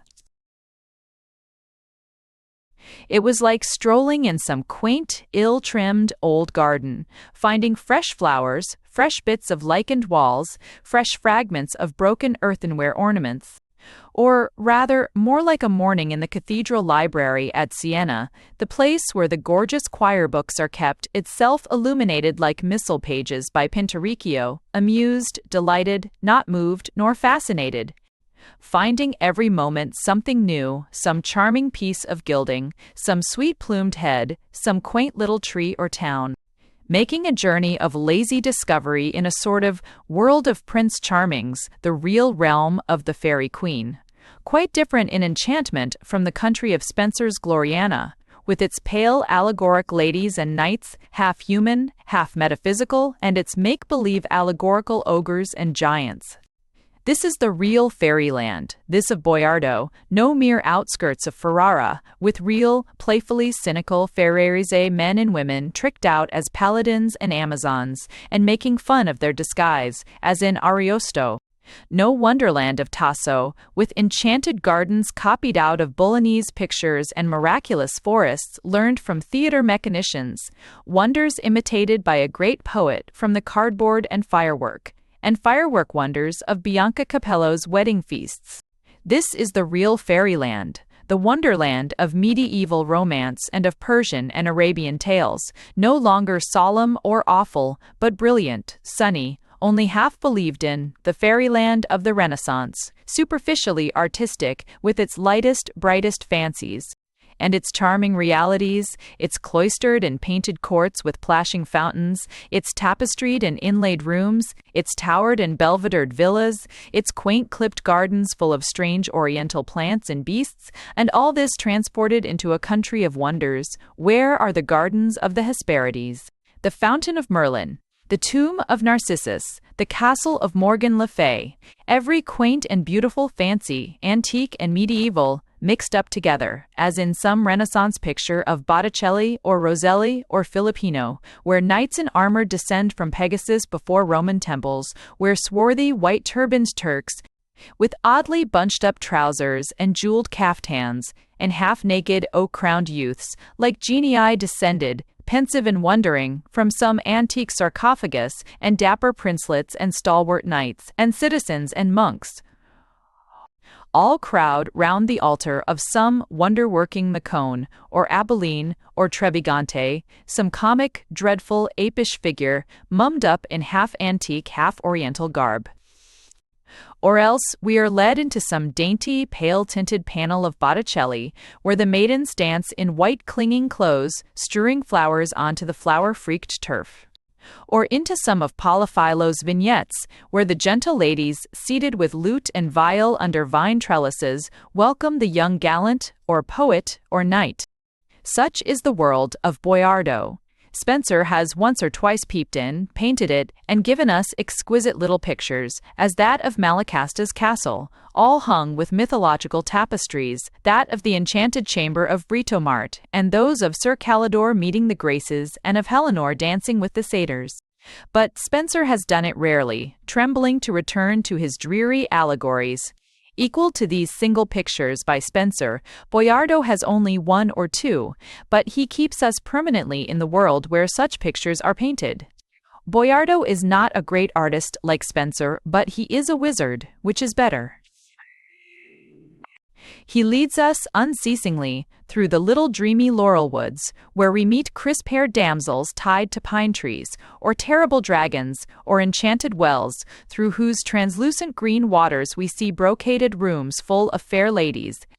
He ferries us ever and anon across shallow streams to the castles, where genteel donzelli wave their kerchiefs from the pillared belvedere. He slips us unseen into the camps and council rooms of the splendidly trapped Saracens, like so many figures out of Filippino's frescoes. He conducts us across the bridges where giants stand, warders, to the mysterious carved tombs whence issue green and crested snakes, who, kissed by a paladin, turn into lovely enchantresses.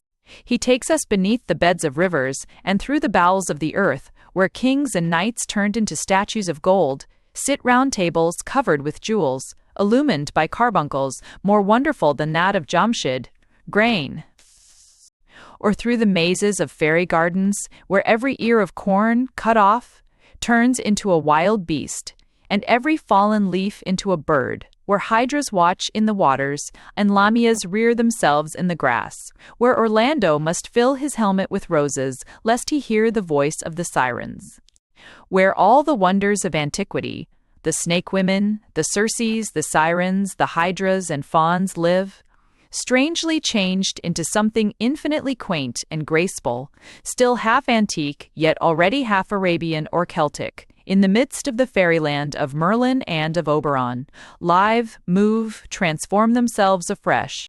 Where the golden-haired damsels and the stripling knights, delicate like Pinturicchio's Prince Charmings, gallop forever on their enchanted coursers, within enchanted armor, invincible, invulnerable, under a sky always blue, and through an unceasing spring, ever onwards to new adventures. Adventures which the noble, gentle Castellan of Scandiano, poet and knight and humorist, philanthropical philosopher almost from sheer goodness of heart, yet a little crazy, and capable of setting all the church bells ringing in honor of the invention of the name of Rodomonte, relates not to some dully ungrateful Alfonso or Ippolito, but to his own guests, his own brilliant knights and ladies, with ever and anon an effort to make them feel, through his verse, some of those joyous springtide feelings which bubble up in himself, as when he remembers how, Once did I wander on a May morning in a fair flower-adorned field on a hillside overlooking the sea, which was all tremulous with light, and there, among the roses of a green thornbrake, a damsel was singing of love, singing so sweetly that the sweetness still touches my heart, and makes me think of the great delight it was to listen on and how he would fain repeat that song, and indeed an echo of its sweetness runs through his verse. Meanwhile, stanza pours out after stanza, adventure grows out of adventure, each more wonderful, more gorgeous than its predecessor, to which listen the ladies, with their white girdled dresses and crimped golden locks, the youths, with their soft beardless faces framed in combed-out hair, with their daggers on their hips and their plumed hats between their fingers, and the serious bearded men, in silken robes, drawing nearer the poet, letting go lute or violin or music book as they listen on the villa terrace or in some darkened room where the sunset sky turns green-blue behind the pillared window and the roses hang over the trellis of the cloister. And as they did 400 years ago, so do we now rejoice. The great stalwart naked forms of Greece no longer leap and wrestle or carry their well-poised baskets of washed linen before us. The mailed and visored knights of the Nibelungen no longer clash their armor to the sound of Volker's red fiddle bow. The glorified souls of Dante no longer move in mystic mazes of light before the eyes of our fancy. All that is gone, but here is the fairyland of the Renaissance. And thus Matteo Boiardo, Count of Scandiano, goes on, adding adventure to adventure, stanza to stanza, in his castle villa or his palace at Ferrara. But suddenly he stops and his bright fiddle and lute music jars and ends. While I am singing, O redeeming God, I see all Italy set on fire by these Gauls, coming to ravage, I know not, what fresh place. And thus, with the earlier and more hopeful Renaissance of the 15th century, Matteo Boiardo broke off with his Orlando Innamorato.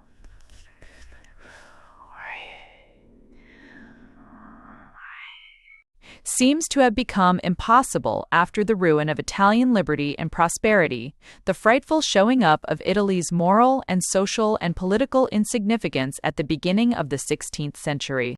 Lombardy especially became a permanent battlefield, and its towns mere garrison places of French, German, Spanish, and Swiss barbarians, whose presence meant slaughter and pillage and every foulest outrage. And then, between the horrors of the unresisted invasions and the unresisted exactions, came plague and famine, and industry and commerce gradually died out.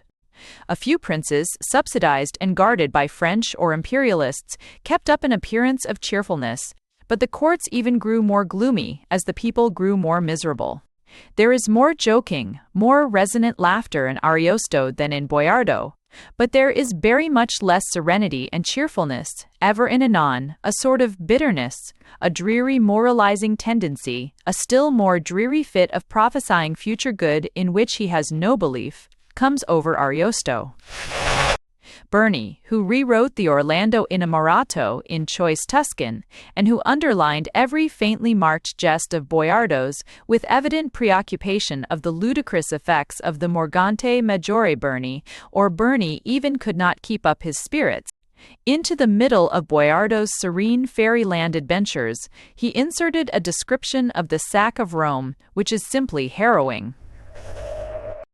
All real cheerfulness departed from the people, to be replaced only by pleasure in the debaucheries of the buffoonish obscenity of Aretino, Bandello, and so forth, to which the men of the dying Italy of the Renaissance listened as the roisterers of the plague of Florence, with the mortal sickness almost upon them, may have listened to the filthy songs which they trolled out in their drunkenness. Or at best, the poor starved, bruised, battered, humiliated nation may have tried to be cheerful on the principle of its harlequin playwright, Biolco, who, more honest than the Ariostos and Bibbianas and Aretines, came forward on his stage of planks at Padua, and after describing the ruin and wretchedness of the country, The sense of dreariness and desolation, which made young folk careless of marriage, and the very nightingales, he thought, careless of song, recommended his audience, since they could not even cry thoroughly, and to feel any the better for it, to laugh, if they still were able. Boiardo was forgotten. His spirit was unsuited to the depression, gloomy brutality, gloomy sentimentality, which grew every day as Italy settled down after its Renaissance shrovetide in the cinders and fasting of the long Lent of Spanish and Jesuit rule. Still, the style of Boiardo was not yet exhausted. The peculiar kind of fairy epic, the peculiar combination of chivalric and classic elements of which the Orlando Innamorato and the Orlando Furioso had been the great examples, still fascinated poets and public. The Renaissance, or what remained of it, was now no longer confined to Italy. It had spread, paler, more diluted, shallower, over the rest of Europe. To follow the filiation of schools, to understand the intellectual relationships of individuals of the latter half of the 16th century, it becomes necessary to move from one country to another. And thus the two brother poets of the family of Boiardo, its two last and much saddened representatives, came to write in very different languages and under very different circumstances. These two are Tasso and our own Spenser. They are both poets of the school of the Orlando Innamorato, both poets of a reaction, of a kind of purified Renaissance, the one of the late Italian Renaissance emasculated by the Council of Trent and by Spain, the other of the English Renaissance, in its youth truly, but, in the individual case of Spenser, timidly drawn aside from the excesses of buoyant life around. In the days of the semi-atheist dramatists, all flesh and blood and democracy, Spenser steeps himself in Christianity and chivalry, even as Tasso does, following on the fleshly levity and skepticism of Boiardo, Burney, and Ariosto. There is in both poets a paleness, a certain diaphanous weakness, an absence of strong tint, or fiber, or perfume. In Tasso, the pallor of autumn. In Spenser, the paleness of spring, autumn left sad and leafless by the too voluptuous heat and fruitfulness of summer. Spring still pale and pinched by winter, with timid nipped grass and unripe stiff buds and catkins, which never suggest the tangle of bush, grasses, and magnificent flowers and fruits, sweet, splendid, or poisonous, which the sun will make out of them. The Renaissance in the past for Tasso, in the proximate and very visible future for Spenser, has frightened both the cynicism and bestiality of men like Machiavelli and Aretino, the godless, muscular lustiness of Marlowe, Greene, and Peele, seen in a glimpse by Tasso and Spenser, have given a shock to their sensitive nature, have made them turn away and hide themselves from a second sight of it.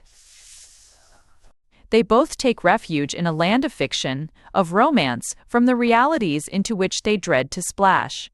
A world unsubstantial, diaphanous, faint-hued, almost passionless, which they make out of beauty and heroism and purity, which they alembicize and refine, but into which there never enters any vital element, anything to give it flesh and bone and pulsing life. It is a mere soap bubble.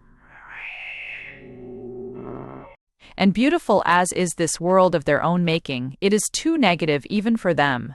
They move in it only in imagination, calm, serene, vacant, almost sad. There is in it, and in themselves, a something wanting, and the remembrance of that unholy life of reality which jostled and splashed their delicate souls comes back and haunts them with its evil thought. There is no laugh, what is worse, no smile, in these men. Incipient Puritanism, not yet the terrible brawny reality of Bunyan, but a vague grey spectre, haunts Spenser, and the Puritanism of Don Quixote, the vague, melancholy, fantastic reverting from the evil world of today to an impossible world of chivalry, is troubling the sight of Tasso. He cannot go crazy like Don Quixote, and instead he grows melancholy, while he cannot believe in his own ideals. He cannot give them life, any more than can Spenser give life to his allegoric knights and ladies, because the life would have to be fetched by Tasso out of the flesh of Ariosto, and by Spenser out of the blood of Marlowe, and both Tasso and Spenser shrink at the thought of what might with it be inoculated or transfused, and they rest satisfied with phantoms. The phantoms of Spenser are more shadowy, much more utterly devoid of human character. They are almost metaphysical abstractions, and they do not therefore sadden us. They are too unlike living things to seem very lifeless. But the phantoms of Tasso he would fain make realities, 1 Munch and 40s. IPC and chapter treatise of character, history, or geography, which may make his people real. They are not, as with Spenser, elves and wizards flitting about in a nameless fairyland, characterless and passionless. They are historical creatures, captains and soldiers in a country mapped out by the geographer. But they are phantoms all the more melancholy. These beautiful and heroic Clorindas and Erminias and Tancreds and Godfreys. Why? Because the real world around Tasso is peopled with Braccianos and Corombonas and Annabellas and Giovannas, creatures for Webster and Ford, and because this world of chivalry is, in his Italy, as false as the world of Amadas and Esplandian in Toboso and Barcelona for poor Don Quixote. Melancholy, therefore, and dreamy, both Tasso and Spenser, with nothing they can fully love in reality, because they see it tainted with reality and evil, without the cheerful, falling back upon everyday life of Ariosto and Shakespeare, and with a strange fancy for fairyland, for the distant, for the happy islands, the saintsy just.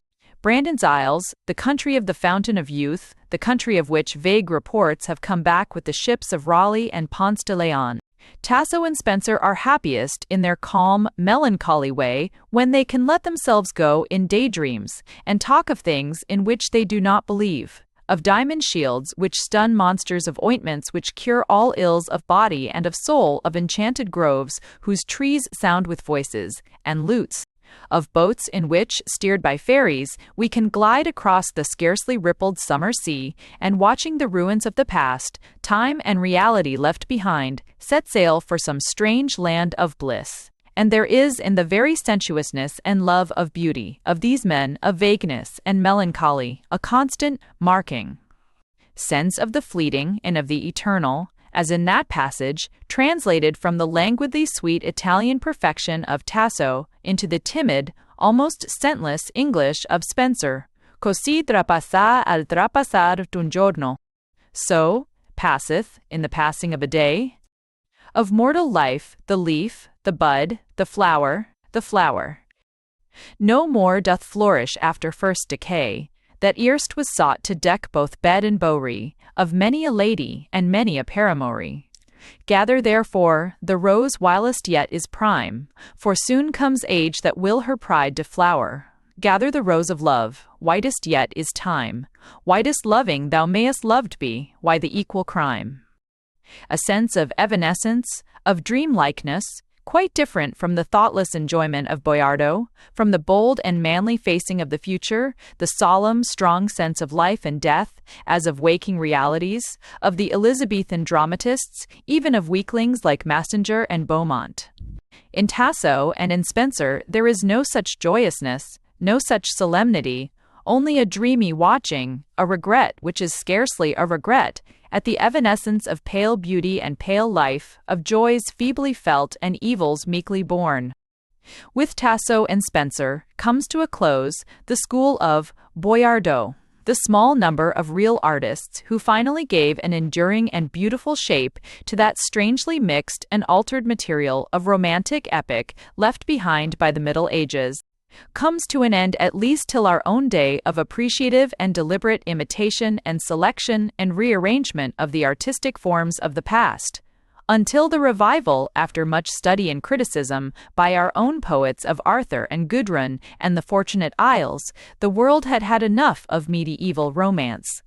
Chivalry had avowedly ended in chamberlainry, the devotion to women in the official routine of the Assizes Bao.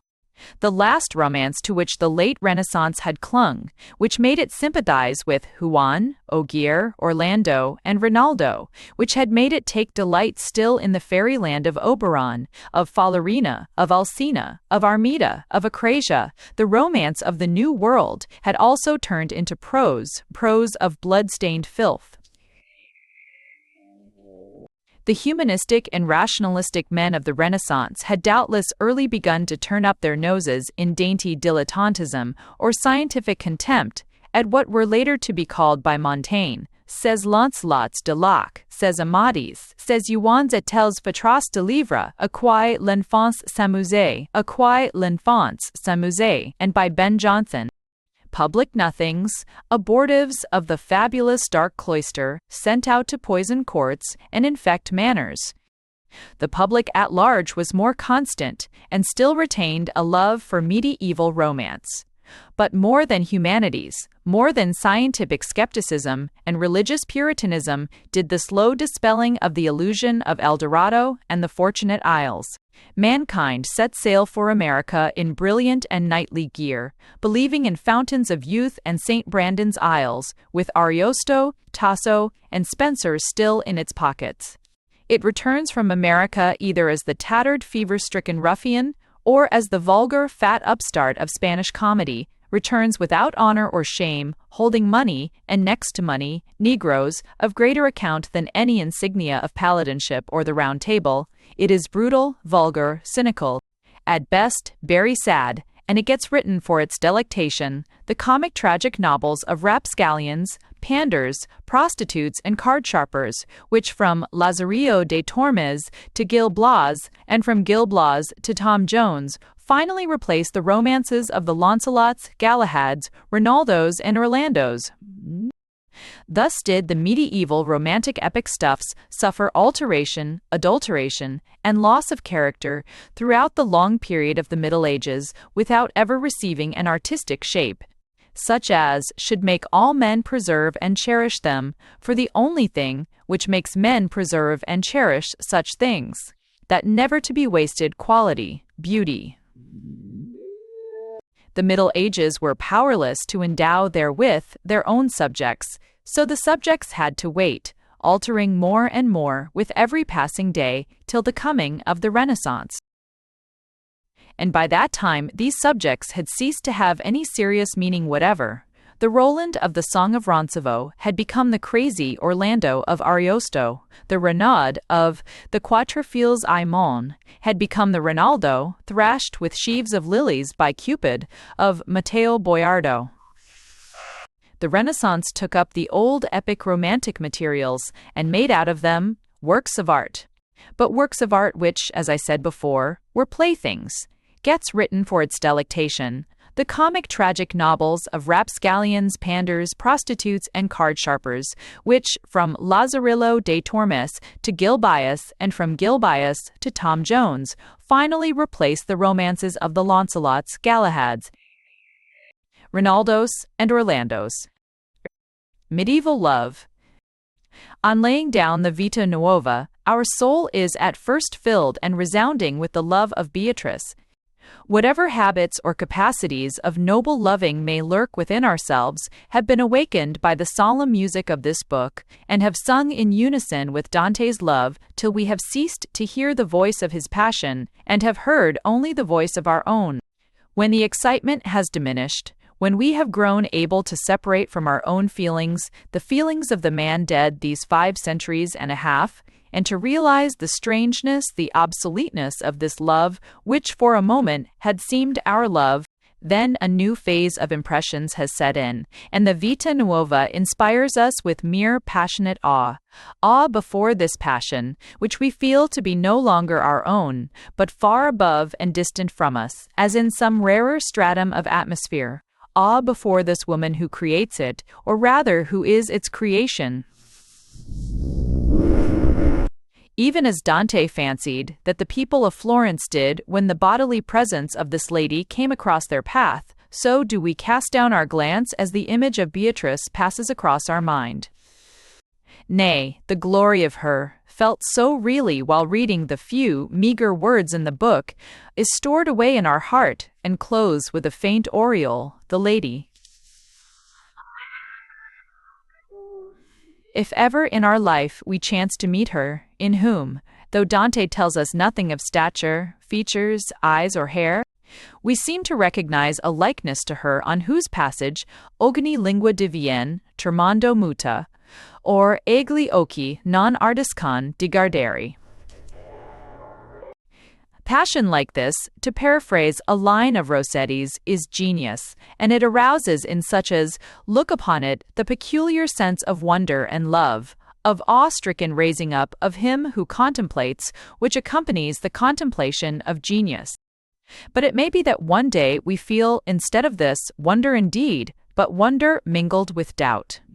This ideal love, which craves for no union with its object, which seeks merely to see, nay, which is satisfied with mere thinking on the beloved one, will strike us with the cold and barren glitter of the miraculous. This Beatrice, as we gaze on her, will prove to be no reality of flesh and blood like ourselves. She is a form modeled in the semblance of that real, living woman who died 6 centuries ago, but the substance of which is the white fire of Dante's love. And the thought will arise that this purely intellectual love of a scarce-noticed youth for a scarce-known woman is a thing which does not belong to life, neither sweetening nor ennobling any of its real relations, that it is, in its dazzling purity and whiteness, in fact, a mere strange and sterile death-light, such as could not and should not in this world of ours exist twice over. And, lest we should ever be tempted to think of this ideal love for Beatrice as of a wonderful and beautiful, but scarcely natural or useful phenomenon, I would wish to study the story of its origin and its influence. I would wish to show that had it not burned thus strangely concentrated and pure, the poets of succeeding ages could not have taken from that white flame of love which Dante set alight upon the grave of Beatrice the spark of ideal passion which has, in the noblest of our literature, made the desire of man for woman and of woman for man burn clear towards heaven, leaving behind the noisome ashes and soul-enervating vapors of earthly lust. 1. The centuries have made us, forcing us into new practices, teaching us new habits, creating for us new capacities and wants, adding ever and anon to the soul organism of mankind features which at first were but accidental peculiarities, which became little by little qualities deliberately sought for, and at length inborn and hereditary characteristics. And thus, in what we call the Middle Ages, there was invented by the stress of circumstances, elaborated by half-conscious effort, and bequeathed as an unalienable habit, a new manner of loving. The women of classical antiquity appear to us in poetry and imaginative literature as one of two things, the wife or the mistress. The wife, Penelope, Andromache, Alcestis, nay, even the charming young bride in Xenophon's O Economics, is, while excluded from many concerns, distinctly reverenced and loved in her own household capacity, but the reverence is of the sort which the man feels for his parents and his household gods, and the affection is calm and gently rebuking, like that for his children. The mistress, on the other hand, is the object of passion which is often very vehement, but which is always either simply fleshly or merely fancifully aesthetic, or both, and which entirely precludes any save a degrading influence upon the sensual and suspicious lover. Even Tibullus, in love matters one of the most modern among the ancients, and capable of painting many charming and delicate little domestic idols, even in connection with a mere bought mistress, is perpetually accusing his Delia of selling herself to a higher bidder, and sighing at the high probability of her abandoning him for the Illyrian praetor or some other rich amateur of pretty women. Morris, in an original pagan version, or else, as the Nibelungen lied, recast during the early Middle Ages, the North tells us nothing of the venal paramour, but knows nothing also beyond the wedded wife. More independent and mighty, perhaps, than her counterpart of classical antiquity, but although often bought, like Brynhild or Gudrun, at the expense of tremendous adventures, cherished scarcely more passionately than the wives of Odysseus and Hector. Thus, before the Middle Ages, there existed as a rule only a holy, but indifferent and utterly unlyrical, love for the women, the equals of their husbands, wooed usually of the family and solemnly given in marriage, without much consultation of their wishes, and a highly passionate and singing school, but completely profligate and debasing, desire for mercenary though cultivated creatures like the Delias and Cynthlis of Tibullus, Propertius, or high-born women, descended, like Catullus's Lesbia, in brazen dishonor to their level, a bare act, women towards whom there could not possibly exist, on the part of their lovers, any sense of equality, much less of inferiority.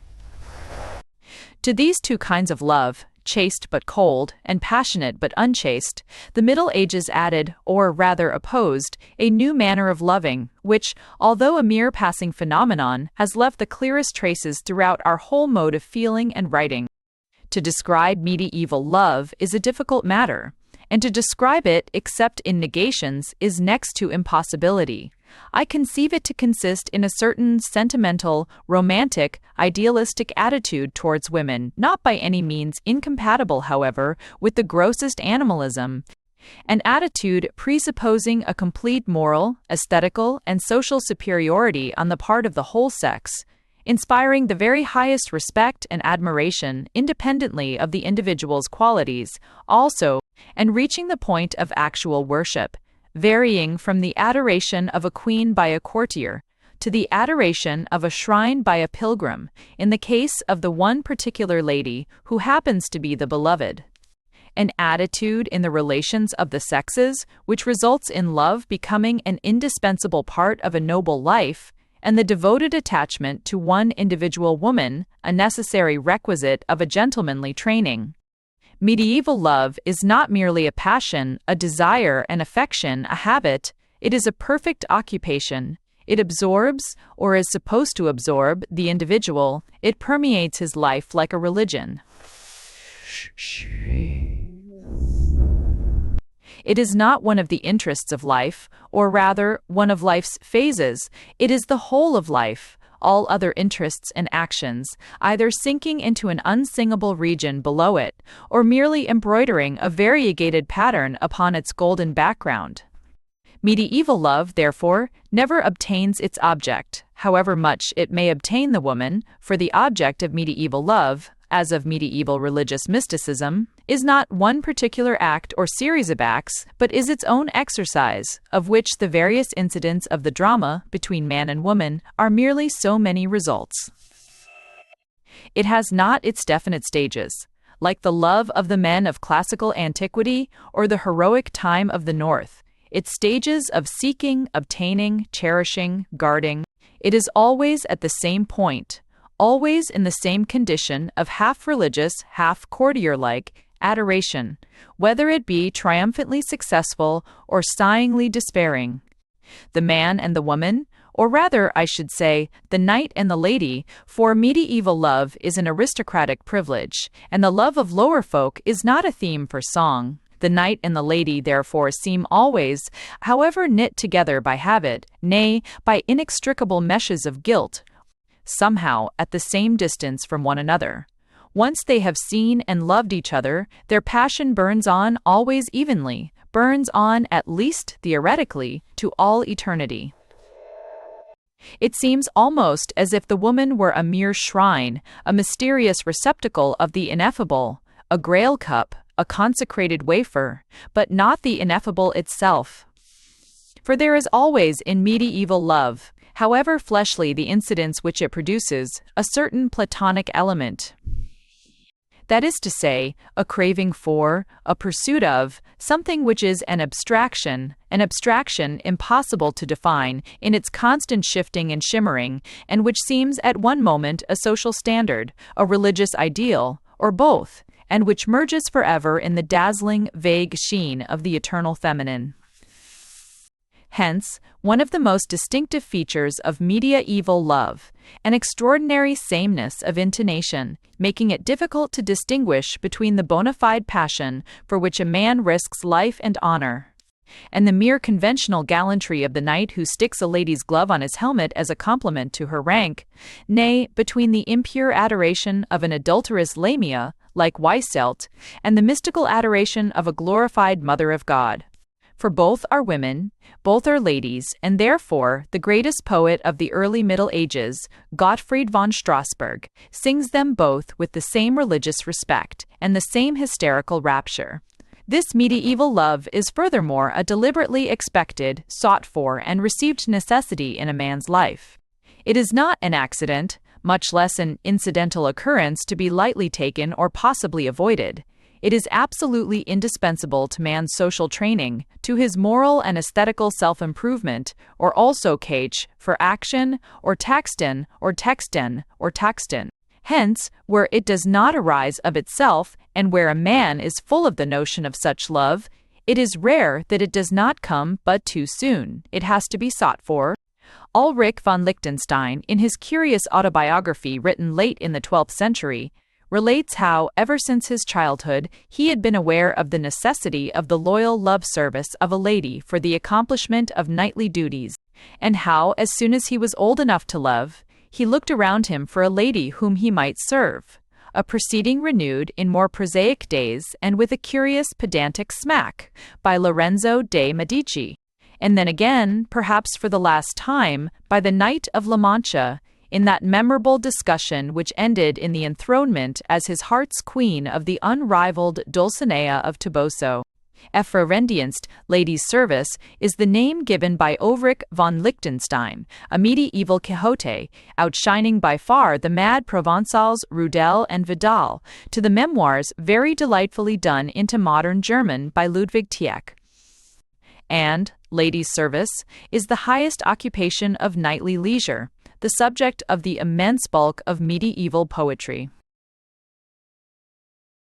Ladies' service in deeds of arms and song, in constant praise and defense of the beloved, in heroic enterprise and madcap mummery, in submission and terror to the wondrous creature whom the humble servant, the lover, never calls by her sacred name, speaking of her in words unknown to antiquity, Dompna, Dame, Frake, Madonna Stata, words of which the original sense has almost been forgotten, although there cleave to them even now ideas higher than those associated with the Puella of the ancients, the Weiba of the heroic days, lady, mistress, the titles of the Mother of God, who is, after all, only the mystical soul's paramour of the medieval world. Ladies' service, the almost technical word, expressing the position, half serf-like, half religious, the bonds of complete humility and never-ending faithfulness, the hopes of reward, the patience under displeasure, the pride in the livery of servitude, the utter absorption of the life of one individual in the life of another, which constitute, in Provence, in France, in Germany, in England, in Italy, in the fabulous kingdoms of Arthur and Charlemagne, the strange new thing which I have named medieval love. Has such a thing really existed? Are not these medieval poets leagued together in a huge conspiracy to deceive us? Is it possible that strong men have wept and fainted at a mere woman's name, like the Count of Nevers in Flamenca?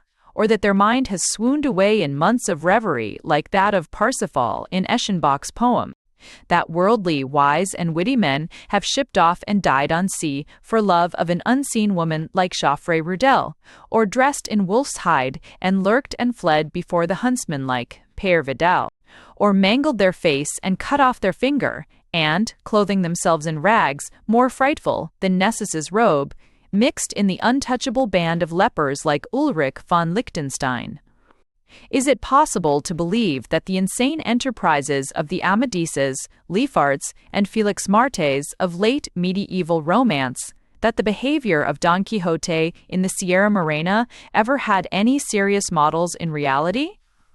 Nay, more difficult still to believe, because the whole madness of individuals is more credible than the half-madness of the whole world. Is it possible to believe that, as the poems of innumerable trouvers and troubadours, minnesingers, and Italian poets, as the legion of medieval romances of the cycles of Charlemagne, Horace, Arthur, and Amadis would have it, that during so long a period of time society could have been enthralled by this hysterical, visionary, artificial, incredible religion of medieval love? It is at once too grotesque and too beautiful, too high and too low, to be credible. And our first impulse, on closing the catechisms and breviaries, the legendaries and hymn books of this strange new creed, is to protest that the love poems must be allegories, the love romances solar myths, the courts of love historical bungles, that all this medieval world of love is a figment, a misinterpretation, a falsehood. But if we seek more than a mere casual impression, if, instead of feeling skeptical over one or two fragments of evidence, we attempt to collect the largest possible number of facts together, if we read not one medieval love story, but 20, all not half a dozen medieval love poems, but several scores, if we really investigate into the origin of the apparent myth, the case speedily alters. Little by little, this which had been inconceivable becomes not merely intelligible, but inevitable. The myth becomes an historical phenomenon of the most obvious and necessary sort. Medieval love, which had seemed to us a poetic fiction, is turned into a reality, and a reality, alas, which is prosaic. Let us look at it. Medieval love is first revealed in the sudden and almost simultaneous burst of song, which, like the twitter and trill so dear to trouvers, troubadours, and minnesingers, fills the woods that yesterday were silent and dead and greeted the earliest sunshine, the earliest faint green, after the long winter numbness of the Dark Ages, after the boisterous gales of the earliest crusade. The French and Provençals sang first, the Germans later, the Sicilians last, one stay or tea. But although we may say after deliberate analysis, such or such a form, or such a story, was known in this country before it appeared in that one, such imitation or suggestion was so rapid that with regard to the French, the Provençals, and the Germans at least, the impression is simultaneous. Only the Sicilians beginning distinctly later, forerunners of the new love lyric, wholly different from that of trouvères, troubadours, and minnesingers of the Italians of the latter 13th century. And this simultaneous revelation of medieval love takes place in the last quarter of the 12th century, when northern France had already consolidated into a powerful monarchy, and Paris, after the teachings of Abelard, was recognized as the intellectual metropolis of Europe. When south of the Loire, the brilliant Angevin kings held the overlordship of the cultured Raymonds of Toulouse and of the reviving Latin municipalities of Provence. When Germany was welded as a compact feudal mass by the most powerful of the Stoffens, and the papacy had been built up by Gregory and Alexander into a political wall against which Frederick and Henry vainly battered. When the Italian commonwealths grew slowly but surely, as yet still far from guessing that the day would come when their democracy should produce a new civilization to supersede this triumphant medieval civilization of the early Capetians, the Angevins, and the Hohenstaufens.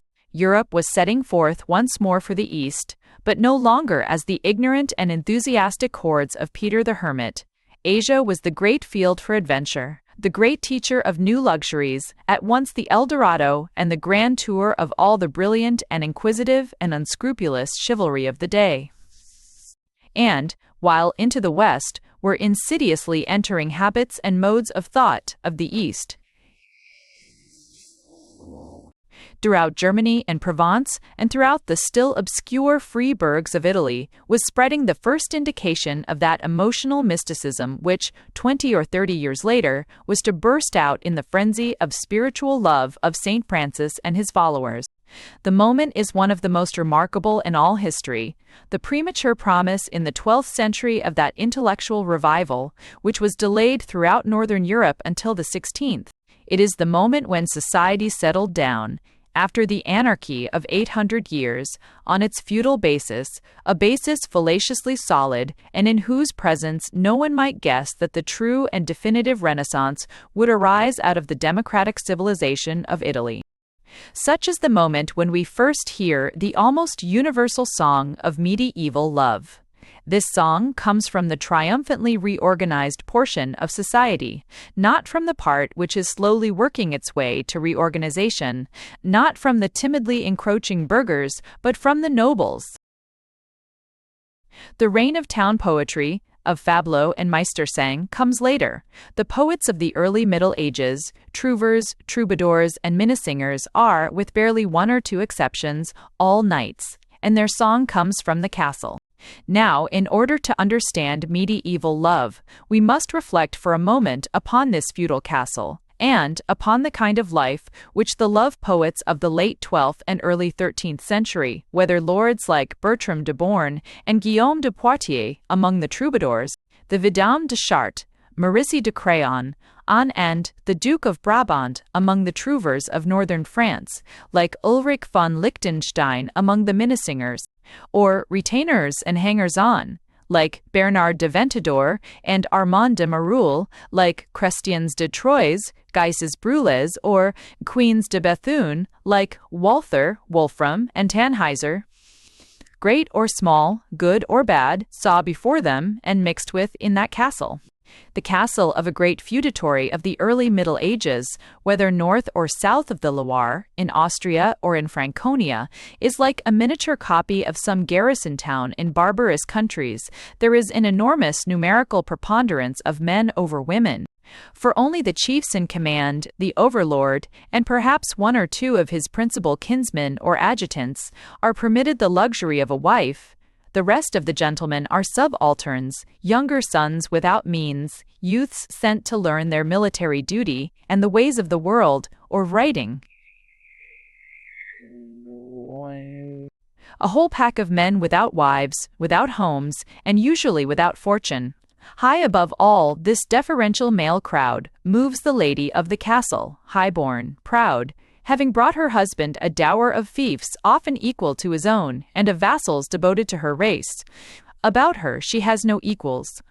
Her daughters, scarcely out of the nurse's hands, are given away in marriage, and her companions, if companions they may be called, are the waiting ladies, poor gentlewomen situated between the maid of honor and the lady's maid, like that Brangwain whom Isolde sacrifices to her intrigue with Tristram, or those damsels whom Flamenca gives over to the squires of her lover Guillems, at best, the wife of one of her husband's subalterns, or some sister or aunt or widow, kept by charity.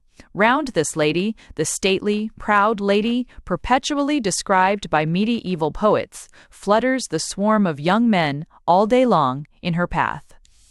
Serving her at meals, guarding her apartments, nay, as pages, admitted even into her most secret chamber, meeting her forever in the narrowness of that castle life, where every unnecessary woman is a burden usurping the place of a soldier, and, if possible, replaced by a man. Servants, lackeys, and enjoying the privileges of ubiquity of lackeys, yet, at the same time, men of good birth and high breeding, good at the sword, and at the lute, bound to amuse this high-born woman, fading away in the monotony of feudal life, with few books to read or unable to read them, and far above all the household concerns which devolve on the butler, the cellarer, the steward, the gentleman honorably employed as a servant. To them, to these young men, with few or no young women of their own age to associate, and absolutely no unmarried girls who could be a desirable match, the lady of the castle speedily becomes a goddess, the impersonation at once of that feudal superiority before which they bow, of that social perfection which they are commanded to seek, and of that womankind of which the castle affords so few examples. To please her, this lazy, bored, high-bred woman, with all the squeamishness and caprice of high birth and laziness about her, becomes their ideal, to be favorably noticed, their highest glory. To be loved, these wretched mortals, by this divinity, that thought must often pass through their brain and terrify them with its delicious audacity. Oh no, such a thing is not possible. The lady at first, perhaps most often, singles out as a pastime some young knight, some squire, some page, and, in a half-queenly, half-motherly way, corrects, rebukes his deficiencies, undertakes to teach him his duty as a servant. The romance of the Petit Jehan de Saintré, written in the 15th century, but telling, with a delicacy of cynicism worthy of Balzac, what must have been the old story of the whole feudal Middle Ages, shows the manner in which, while feeling that he is being trained to knightly courtesy and honor, the young man in the service of a great feudal lady is gradually taught dissimulation, lying, intrigue, is initiated by the woman who looms above him like a saint into all the foulness of adultery. Adultery, a very ugly word, which must strike almost like a handful of mud in the face, whosoever has approached this subject of medieval love in admiration of its strange delicacy and enthusiasm. Yet it is a word which must be spoken, for in it is the explanation of the whole origin and character of this passion which burst into song in the early Middle Ages. This almost religious love, this love which conceives no higher honor than the service of the beloved, no higher virtue than eternal fidelity. This love is the love for another man's wife. Between unmarried young men and young women, kept carefully apart by the system which gives away a girl without her consent and only to a rich suitor, there is no possibility of love in these early feudal courts. The amours, however licentious, between kings' daughters and brave knights of the Carolingian tales belong to a different rank of society, to the prose romances made up in the 14th century for the burgesses of cities. The intrigues, ending in marriage, of the princes and princesses of the cycle of Amadis belong to a different period, to the 15th century, and to courts where feudal society scarcely exists. The squires, the young knights, who hang about a great baronial establishment of the 12th and 13th centuries, have still to make their fortune, and do not dream of marriage. The husband, on the other hand, the great lord or successful knightly adventurer, married late in life, and married from the necessity, forever pressing upon the feudal proprietor, of adding on new fiefs and new immunities, of increasing his importance and independence in proportion to the hourly increasing strength and claims of the overlord, the king, who casts covetous eyes upon him. The husband has not married for love, he has had his love affairs with the wives of other men in his day, or may still have them. This lady is a mere feudal necessity. She is required to give him a dower and give him an heir, that is all. If the husband does not love, how much less can the wife, married as she is, scarce knowing what marriage is, to a man much older than herself, whom most probably she has never seen, to whom she is a mere investment. Nay, there is not even the after-marriage love of the ancients.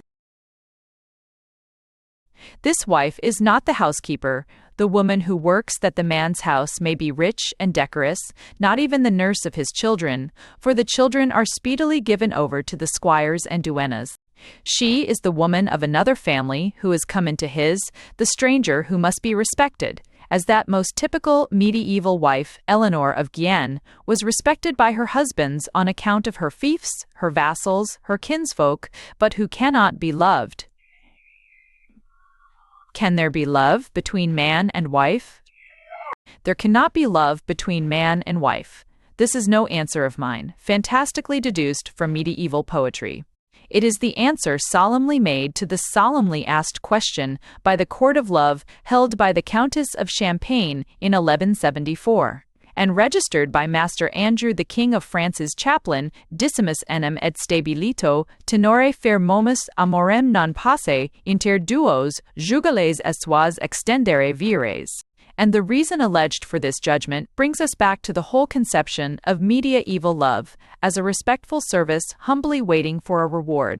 For, pursues the decision published by André Le Chapelain, whereas lovers grant to each other favors freely and from no legal necessity, married people have the duty of obeying each other's wishes and of refusing nothing to one another.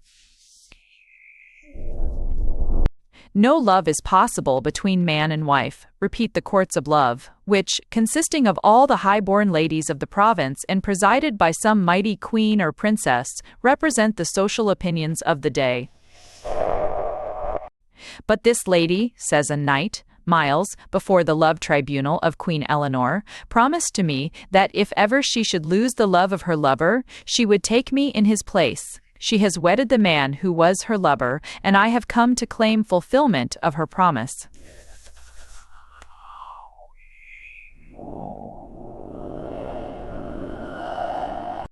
We cannot, answers Queen Eleanor, go against the Countess of Champagne's decision that love cannot exist between man and wife. We therefore desire this lady to fulfill her promise and give you her love. Again there come to the court of love of the Viscountess of Narbonne, a knight and a lady, who desire to know whether, having been once married but since divorced, a love engagement between them would be honorable. The Viscountess decides that love between those who have been married together, but who have since been divorced from one another, is not to be deemed reprehensible, nay, that it is to be considered as honorable. And these courts of love, be it remarked, were frequently held on occasion of the marriage of great personages, as, for instance, of that between Louis V and Eleanor of Poitiers in 1137. The poetry of the early Middle Ages follows implicitly the decisions of these tribunals, which reveal a state of society to which the nearest modern approach is that of Italy in the 18th century, when, as Goldoni and Parini show us, as Stendhal, whose De l'amour may be taken as the modern Breviary d'amour expounds, there was no impropriety possible as long as a lady was beloved by anyone except her own husband. No love, therefore, between unmarried people. The cyclical romances, as before stated, and the Amadises belong to another time of social condition, and the only real exception to my rule of which I can think is the lovely French tale of Aucassin et Nicolette. And no love between man and wife. But love there must be, and love there consequently is, love for the married woman from the man who is not her husband. The feudal lady, married without being consulted and without having had a chance of knowing what love is, yet lives to know love, lives to be taught it by one of these many bachelors bound to flutter about her in military service or social duty, lives to teach it herself. And she is too powerful in her fiefs and kinsmen, too powerful in the public opinion which approves and supports her, to be hampered by her husband. The husband, indeed, has grown up in the same habits, has known, before marrying, the custom sanctioned by the courts of love. He has been the knight of some other man's wife in his day. What right has he to object? As in the days of Italian Sisisbe, the early medieval lover might say with Goldoni's Don Alfonso or Don Roberto, "I serve your wife, such or such another serves mine, what harm can there be in it? Io servo vostra moglie, Don Eugenio favorece la mia, com ale sens probust." And com ale, for p sens probust sens buyer, horching. For probust task, yent camale. And as a fact, we hear little of jealousy, the amusement of En Barral, when Père Vidal came in and kissed his sleeping wife, and the indignation of all Provence for the murder of Guillaume de Cabestan, buried in the same tomb with the lady who had been made to eat of his heart, showing from opposite sides how the society accustomed to courts of love looked upon the duties of husbands. Such was the social life in those feudal courts whence first arises the song of medieval love, and that this is the case is proved by the whole huge body of early medieval poetry.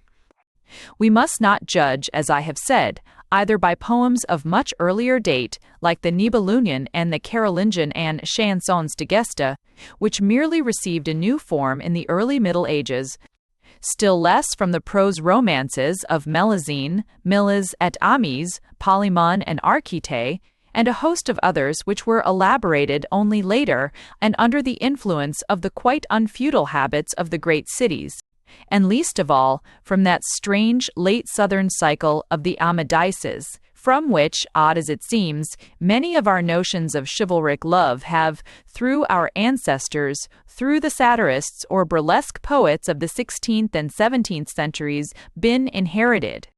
We must look at the tales which, as we are constantly being told by trouvères, troubadours, and minnesingers, were the fashionable reading of the feudal classes of the 12th and 13th centuries. The tales best known to us in the colorless respectability of the collection made in the reign of Edward Efe. By Sir Thomas Malory, and called by him the Morte d'Arthur, of the ladies and knights of Arthur's court, of the quest of the Grail by spotless knights who were bastards and fathers of bastards, of the intrigues of Tristram, of Lyonesse and Queen Iseult, of Launcelot and Guinevere. The tales which Francesca and Paolo read together. We must look, above all, at the lyric poetry of France, Provence, Germany, and Sicily in the early Middle Ages.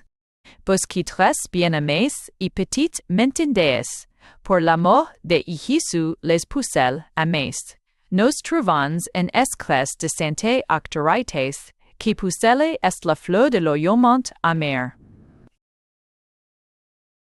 This strange entreaty to love the maidens for the sake of Christ's love, this protest of a nameless northern French poet, Wackernagel, alt Franzo Ischisch Lieder, and Lechi X Testes, against the adulterous passion of his contemporaries, comes to us, pathetically enough, solitary, faint, unnoticed in the vast chorus, boundless like the spring song of birds or the sound of the waves, of poets singing the love of other men's wives. But, it may be objected, how can we tell that these love songs, so carefully avoiding all mention of names, are not addressed to the desired bride, to the legitimate wife of the poet?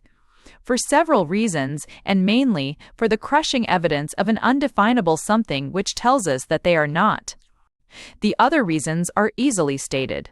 We know that feudal habits would never have allowed to unmarried women, and women were married when scarcely out of their childhood, the opportunities for the relations which obviously exist between the poet and his lady, and that, if by some accident a young knight might fall in love with a girl, he would address not her, but her parents, since the Middle Ages, who were indifferent to adultery, were, like the southern nations among whom the married woman is not expected to be virtuous, extreme sticklers for the purity of their unmarried womankind.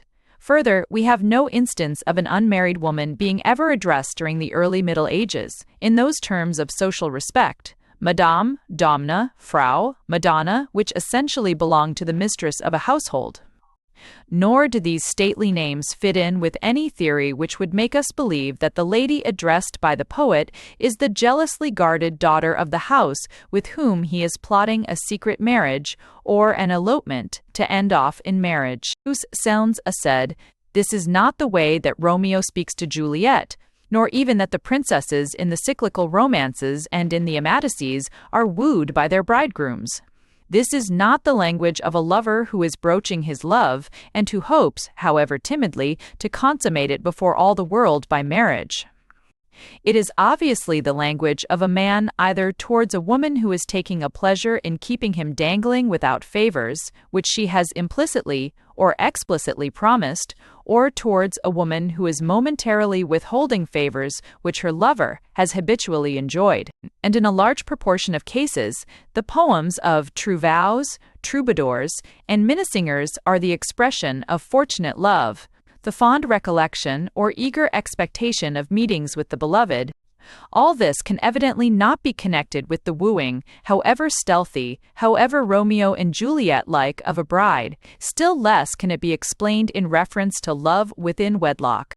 A man does not, however loving, worship his wife as his social superior. He does not address her in titles of stiff respect. He does not sigh and weep and supplicate for love, which is his due, and remind his wife that she owes it him in return for loyal, humble, discreet service. Above all, a man, except in some absurd comedy perhaps, where the husband, in an age of cicisbeos, is in love with his own wife and dares not admit it before the society which holds that there can be no love between married folk. A husband, I repeat, does not beg for, arrange, look forward to, and recall with triumph or sadness secret meetings with his own wife. Now the secret meeting is, in nearly every aristocratic poet of the early poetry, the inevitable result of the humble praises and humble requests for kindness. It is, most obviously, reward for which the poet is always importuning. Medieval love poetry, compared with the love poetry of antiquity and the love poetry of the revival of letters, is, in its lyric form, decidedly chaste, but it is perfectly explicit and, for all its metaphysical tendencies and its absence of clearly painted pictures, the furthest possible removed from being Platonic. One of the most important, characteristic, and artistically charming categories of medieval love lyrics is that comprising the Provençal Sirena and Alba, with their counterparts in the Langue d'Oil, and the so-called Wacht Lieder of the Minnesingers. And this category of love poetry may be defined as the drama, in 4 acts, of illicit love. The faithful lover has received from his lady an answer to his love, the place and hour are appointed, all the day of which the evening is to bring him this honor, he goes heavy-hearted and sighing, Day, much do you grow for my grief, and the evening and the long hope kills me. Thus far the Serena, the evening song, of Giraud Riquier, a lovely anonymous Alba, whose refrain, Oi Deus de la Alba, tantost ve, is familiar to every smatterer of Provençal, shows us the lady and her knight in an orchard beneath the hawthorn, giving and taking the last kisses while the birds sing and the sky whitens with dawn. The lady is gracious and pleasant, and many look upon her for her beauty and her heart. Is all in loving loyally, alas, alas, the dawn, how soon it comes. Oi Deus de l'alba, tantost ve. The real Jalba is the same as the German Wacht Lieder, the song of the squire or friend, posted at the garden gate or outside the castle wall, warning the lovers to separate.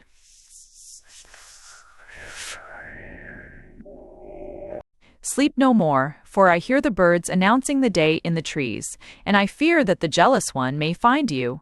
And in a moment it will be day, bel compagno. Come to the window and look at the signs in the sky. You will know me a faithful messenger. If you do it not, it will be to your harm, and in a moment it will be dawn, et ade ser la alba. Bel compagno, since I left you, I have not slept nor raised myself from my knees, for I have prayed to God the Son of Saint Mary, that he should send me, as the ein back my faithful comrade, and in a moment it will be dawn. In this Alba of Giraud de Borneul, the lover comes at last to the window and cries to his watching comrade that he is too happy to care either for the dawn or for the jealous one.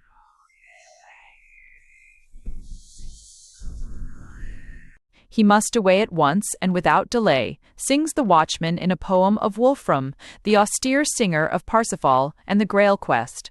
Let him go, sweet lady, let him away from thy love, so that he keep his honor and life. He trusted himself to me that I should bring him safely hence. It is day 0. Sing what thou wilt, watchman, answers the lady, but leave him here. In a far superior, but also far less chaste poem of Heinrich von Morungen, the lady, alone and melancholy, wakes up remembering the sad white light of morning, the sad cry of the watchman, which separated her from her knight. Still more frankly, and in a poem which is one of the few real masterpieces of Minnesang, the lady in Walther von der Vogelweid's Under der Linden and der Heide narrates a meeting in the wood. What passed between us shall never be known by any. Never by any save him and me. Ay, yes, and by the little nightingale that sang Tanderade. The little bird will surely be discreet. The songs of light love for another's wife of Troubadour, Trouvere, and Minnesinger seem to have been squeezed together so that all their sweet and acrid perfume is, so to speak, sublimated in the recently discovered early Provençal narrative poem called Flamenca. Like the Tristram of Gottfried von Strasberg, like all these light medieval love lyrics of which I have been speaking, the rhymed story of Flamenca, a pale and simple, but perfect petaled daisy, has come up in a sort of moral and intellectual dell in the winter of the Middle Ages, a dell such as you meet in hollows of even the most windswept southern hills, where, while all round the earth is frozen and the short grass nibbled away by the frost, may be found even at Christmas a bright sheen of budding wheat beneath the olives on the slope, a yellow haze of sun upon the grass in which the little aromatic shoots of fennel and mint and marigold pattern with greenness the sere brown, the frost-burnt, where the very leafless fruit trees have a spring-like rosy tinge against the blue sky, and the tufted little osiers flame a joyous orange against the greenness of the hill. Such spots there are, and many, in the winter of the Middle Ages, though it is not in them, but where the rain beats, and the snow and the wind tugs, that grow, struggling with bitterness, the great things of the day, the philosophy of Abelard, the love of man of St. Darcast, Francis, the patriotism of the Lombard communes, nor that lie dormant, fertilized in the cold earth, the great things of art and thought, the great things to come. Tender, pale things, without much life, things either come too soon or stayed too late, among which is Flamenca, Ida, one of those roses, nipped and wrinkled, but stained a brighter red by the frost, which we pluck in December or in March. Beautiful, bright, scentless roses, which, scarce in bud, already fall to pieces in our hand. Flamenca is simply the narrative of the loves of the beautiful wife of the bearish and jealous Count Archambautz and of Guillaume de Nevers, a brilliant young knight who hears of the lady's sore captivity, is enamored before he sees her, dresses up as the priest's clerk, and speaks one word with her while presenting the mass book to be kissed every holiday, and finally deceives the vigilance of the husband by means of a subterranean corridor which he gets built between his inn and the bathroom of the lady at the famous waters of Vernon, les Bains. In this world of Flamenca, which is in truth the same world as that of the Romaunt of the Rose, the Morte d'Arthur, and of the love poets of early France and Germany, conjugal morality and responsibility simply do not exist. It seems an unreal pleasure garden, with a shadowy guardian, impalpable to us gross moderns, called honor, but where, as it seems, love only reigns. Love, not the mystic and melancholy god of the Vita Nuova, but a foppish young deity, sentimental at once and sensual, of fashionable feudal life. The god of people with no apparent duties towards others, unconscious of any restraints save those of this vague thing called honor, whose highest mission for the night, as put in our English, Romaunt of the Rose, is to set thy might and ally thy wit women and ladies for to please, and to do thing that may hem as a. While, for the lady, it is expressed with perfect simplicity of shamelessness by Flamenca herself to her damsels, teaching them that the woman must yield to the pleasure of her lover. Now love, when young, when, so to speak, but just born and able to feed, as a newborn child on milk, without hungering for more solid food on looks and words and sighs, love thus young is a fair-seeming godhead, and the devotion to him a pretty and delicate piece of aestheticism. And such it is here in Flamenca, where there certainly exists neither God nor Christ, both complete absentees, whose priest becomes a courteous lover's valet, whose church the place for amorous rendezvous, whose sacrifice of mass and prayer becomes a means of amorous correspondence. Cupid, in the shape of his slave Guillaume de Nevers, become pattern zealot for love, peeping with shaven golden head from behind the missal, touching the lady's hand and whispering with the words of spiritual peace the declaration of love, over the appointment for meeting. Where they are I know not, perhaps over the Rhine with the Lollards in their weavers' dens, or over the Alps in the cell of St. Francis, not here certainly, or if here, themselves become the mere slaves of love. But this King Love, as long as a mere infant, is a sweet and gracious divinity, surrounded by somewhat of the freshness and hawthorn sweetness of spring, which seem to accompany his favorite Guillaumes. Guillaume de Nevers, who could still grow, this brilliant knight and troubadour, in his white silken and crimson and purple garments and soundless shoes embroidered with flowers, this prince of tournaments and tensos, who, hearing the sorrows of the beautiful flamenca, loves her unseen, sits sighing inside of her prison bower and faints like a hero of the Arabian Nights at her name, and has visions of her as St. Francis has of Christ, this younger and brighter Sir Lancelot is an ideal little figure, whom you might mistake for Love himself as described in the Romaunt of the Rose, always Love's avatar or incarnation, on whose appearance the year blooms into spring, the fruit trees blossom, the birds sing, the girls dance at eve, round the maypoles, behind whom, while reading this poem, we seem to see the corn shine green beneath the olives, the white blossomed branches slant across the blue sky. For is he not the very incarnation of chivalry, of beauty, and of love? So much for this King Love, while but quite young. Unfortunately, he is speedily weaned of his baby food of mere blushing glances and sighed-out names, and then his aspect, his kingdom's aspect, the aspect of his votaries, undergoes a change. The profane but charming game of the loving clerk and the missal is exchanged for the more coarse hide-and-seek of hidden causeways and tightened bolts, with jealous husbands guarding the useless door. Guillaume's becomes but an ordinary Don Juan or Lovelace, flamenca, but a sorry, sneaking adulteress, and the gracious damsels mere common sluts, curtsying at the loan during the interview of nobler folk of the gallant squires. For the scent of May, of fresh leaves and fallen blossoms, we get the nauseous vapors of the bathroom, and, alas, King Love has lost his aureole and his wings and turned keeper of the hot springs, sought out by the gouty and lepers of Bourbon les Bains. And in closing this book so delightfully begun, we sicken at the whiff of hot and fetid moral air, as we should sicken in passing over the outlet of the polluted hot water. But where is the use of telling us all this? The reader will ask. Everyone knows that illicit passion existed and exists, and has its chroniclers, its singers in prose and in verse. But what has all this poetry of common adultery to do with a book like the Vita Nuova, with that strange new thing, that lifelong worship of a woman, which you call medieval love? This much, that out of this illicit love, and out of it, gross as it looks, alone arises the possibility of the Vita Nuova, arises the possibility of the romantic and semi-religious love of the Middle Ages.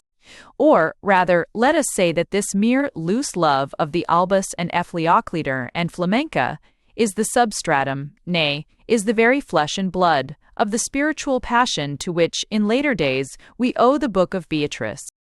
It is a harsh thing to say, but one which all sociology teaches us, that as there exists no sensual relation which cannot produce for its ennoblement a certain amount of passion, so also does there exist no passion, and Phaedrus is there to prove it, so vile and loathsome as to be unable to weave about itself a glamour of ideal sentiment.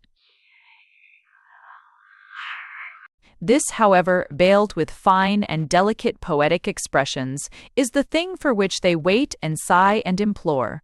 This is the reward, the supremely honoring and almost sanctifying reward, which the lady cannot refuse to the knight who has faithfully and humbly served her.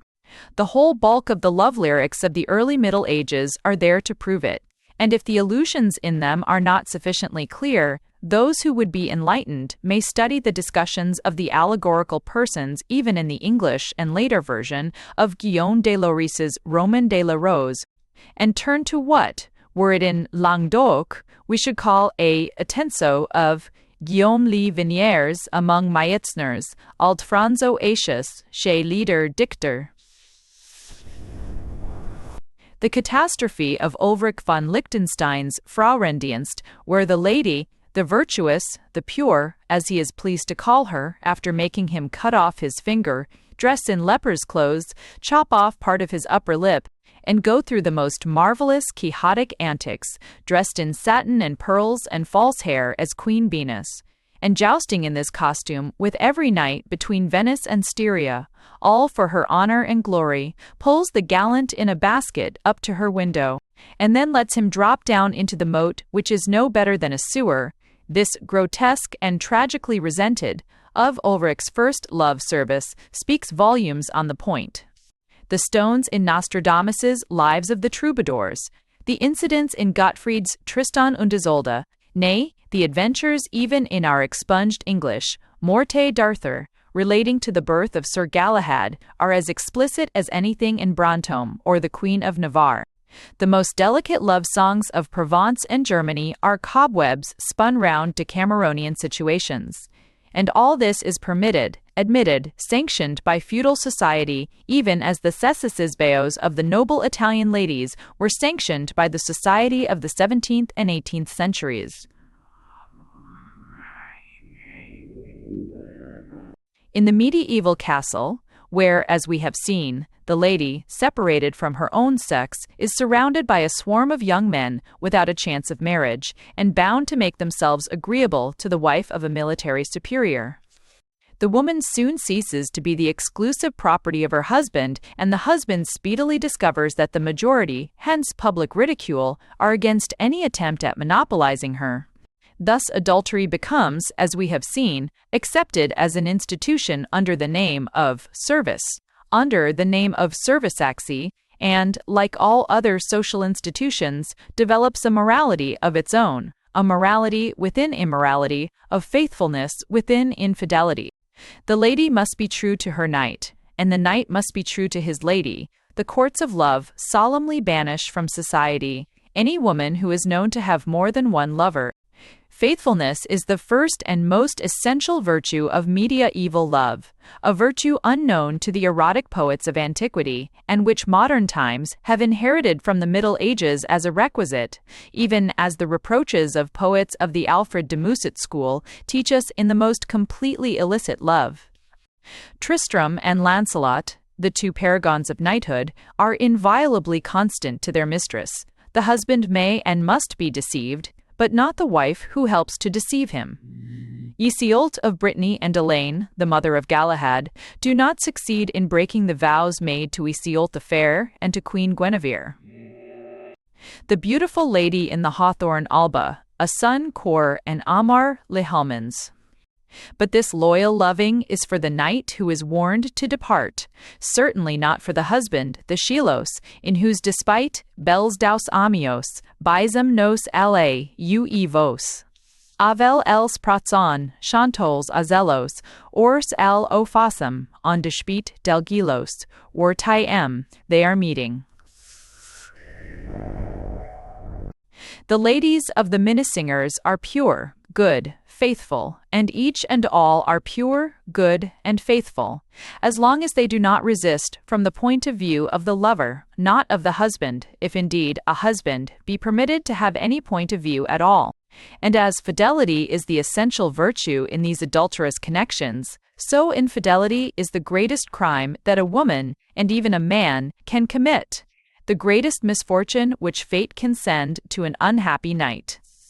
That he leaves a faithful mistress behind him is the one hope of the knight who, taking the cross, departs to meet the scimitars of Saladin's followers, the fevers, the plagues, the many miserable deaths of the unknown East. If any lady be unfaithful, says Queens de Bethune, she will have to be unfaithful with some base wretch. Et les dames qui castement vivront, ces lois font à ceux qui iront, iront et s'y espont, par mal conseil follager, et les qui gains et mauvais le feront. Car tous les bons iront en ces voyages, beaux à les bons iront en ces voyages. I have taken the cross on account of my sins, sings Albrecht von Johannsdorf, one of the most earnest of the Minnesingers. Now let God help, till my return, the woman who has great sorrow on my account, in order that I may find her possessed of her honor. Let him grant me this prayer, but if she change her life, I take to bad courses, then may God forbid my ever returning. The lady is bound, the courts of love decide this point of honor, to reward her faithful lover. "A knight," says a lady in an anonymous German song published by Bartsche, "has served me according to my will.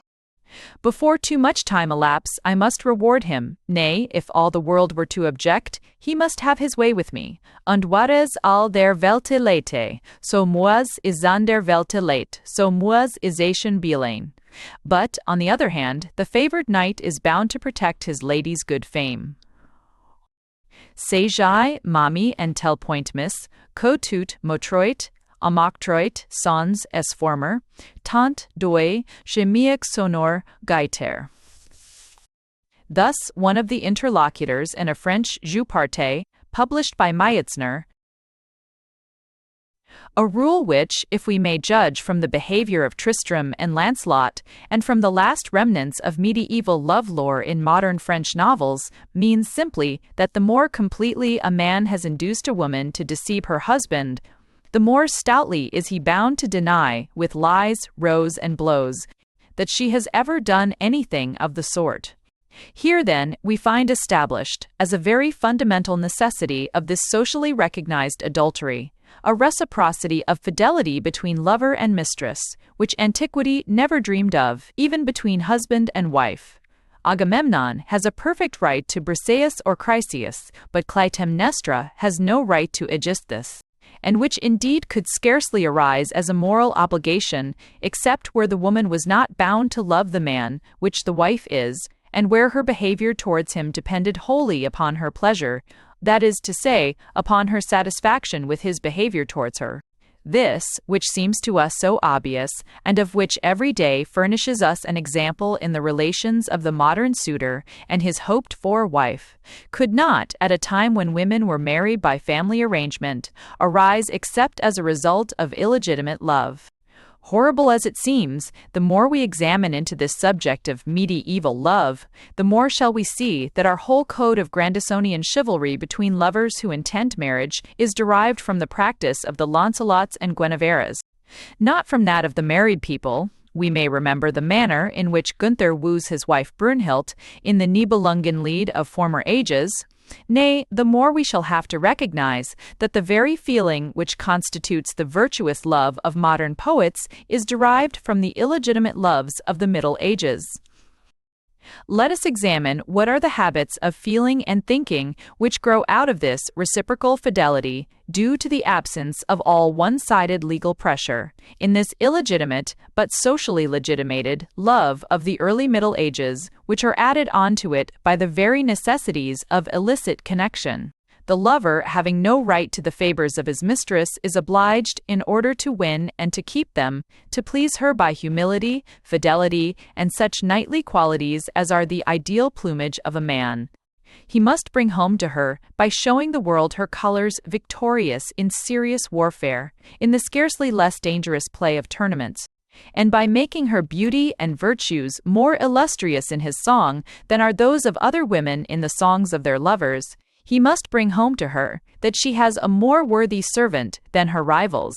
He must determine her to select him and to adhere to her selection. Now, medieval husbands select their wives, instead of being selected, and once the woman and the dowry are in their hands, trouble themselves but little whether they are approved of or not.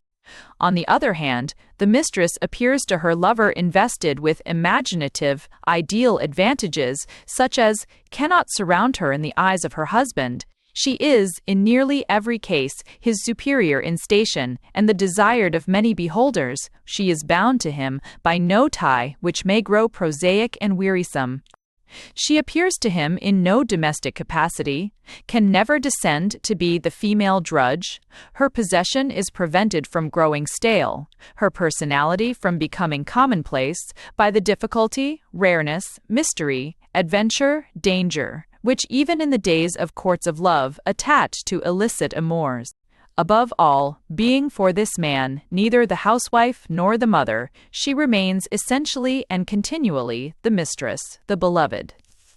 Similarly, the relations between the knight and the lady, untroubled by domestic worries, pecuniary difficulties, and squabbles about children, exist merely as love relations, relations of people whose highest and sole desire is to please one another.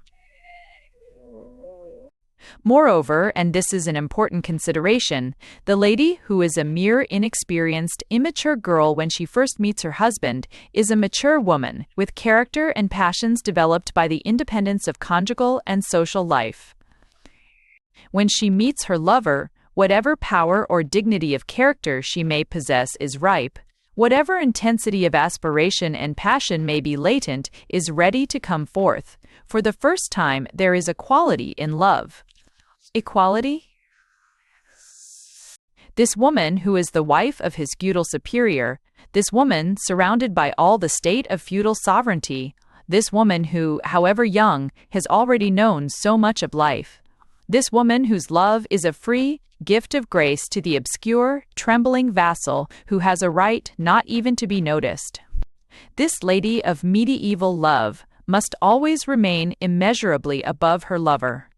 And in the long daydreams while watching her, as he thinks unseen, while singing of her, as he thinks unheard, there cluster round her figure, mistily seen in his fancy, those vague and mystic splendors which surround the new sovereign of the Middle Ages, the Queen of Heaven.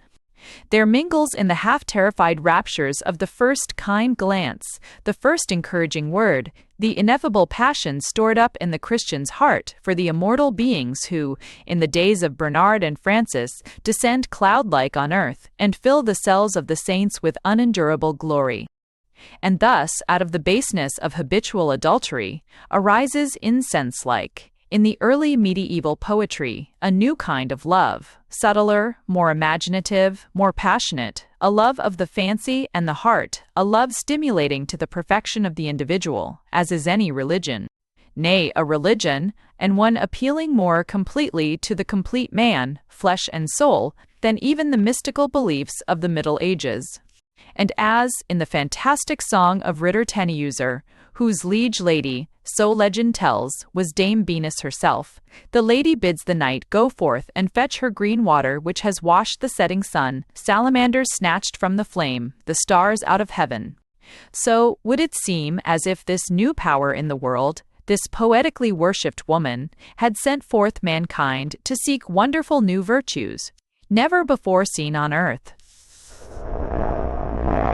Nay, rather, as the snowflakes became green leaves, the frost blossoms red and blue flowers, the winter wind a spring-scented breeze, when Bernard de Ventadorn was greeted by his mistress, so also does it seem as if at the first greeting of the world by this new love, the medieval winter had turned to summer, and there had budded forth and flowered a new ideal of manly virtue, a new ideal of womanly grace.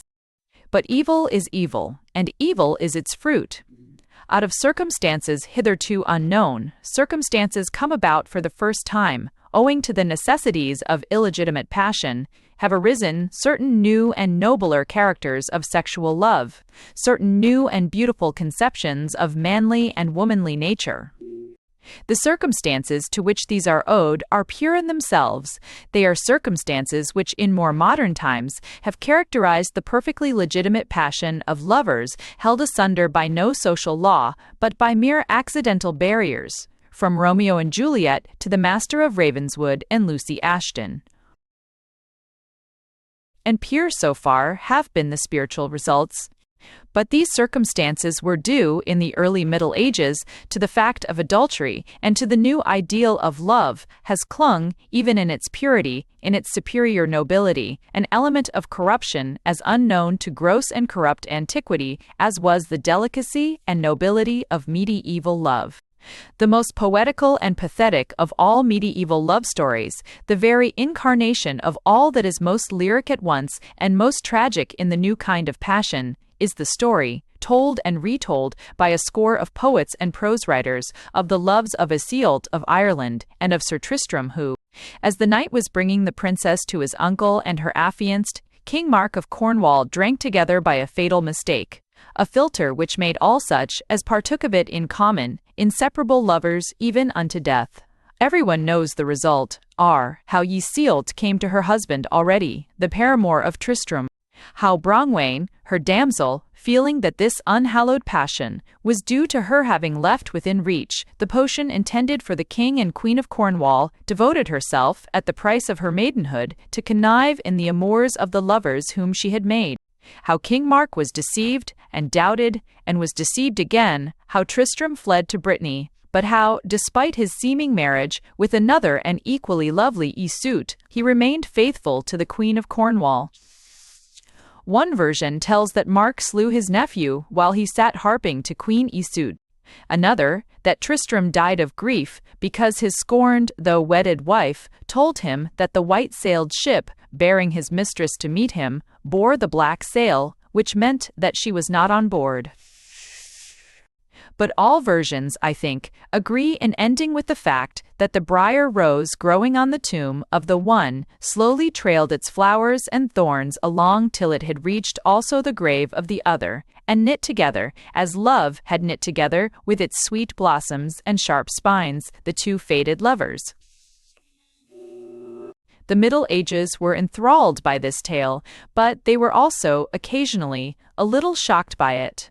Poets and prose writers tampered every now and then with incidents and characters, seeking to make it appear that, owing to the substitution of the waiting-maid and the neglect of the wedded princess of Brittany, Iseult had never belonged to any man save Tristram, nor Tristram to any woman save Iseult.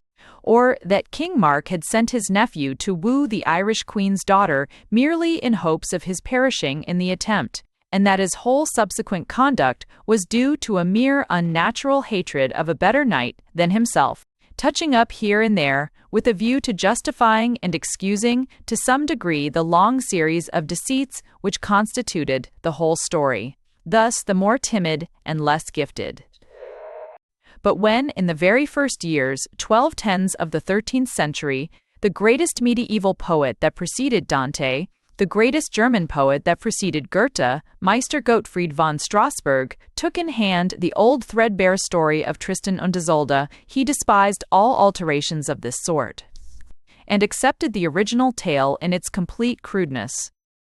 For, consciously or unconsciously, Gottfried had conceived this story as a thing wholly unknown in his time, and no longer subject to any of those necessities of constant rearrangement which tormented medieval poets. He had conceived it not as a tale, but as a novel.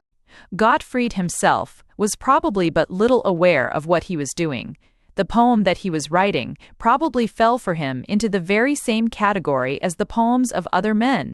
But to us, with our experience of so many different forms of narrative, it must be evident that Tristan und Isolde is a new departure, inasmuch as it is not the story of deeds and the people who did them, like the true epic from Homer to the Nibelungen, nor the story of people and the adventures which happened to them, like all romance poetry from Palamon and Arcite to the Orlando Furioso, but, on the contrary, the story of the psychological relations, the gradual metamorphosis of soul by soul between two persons.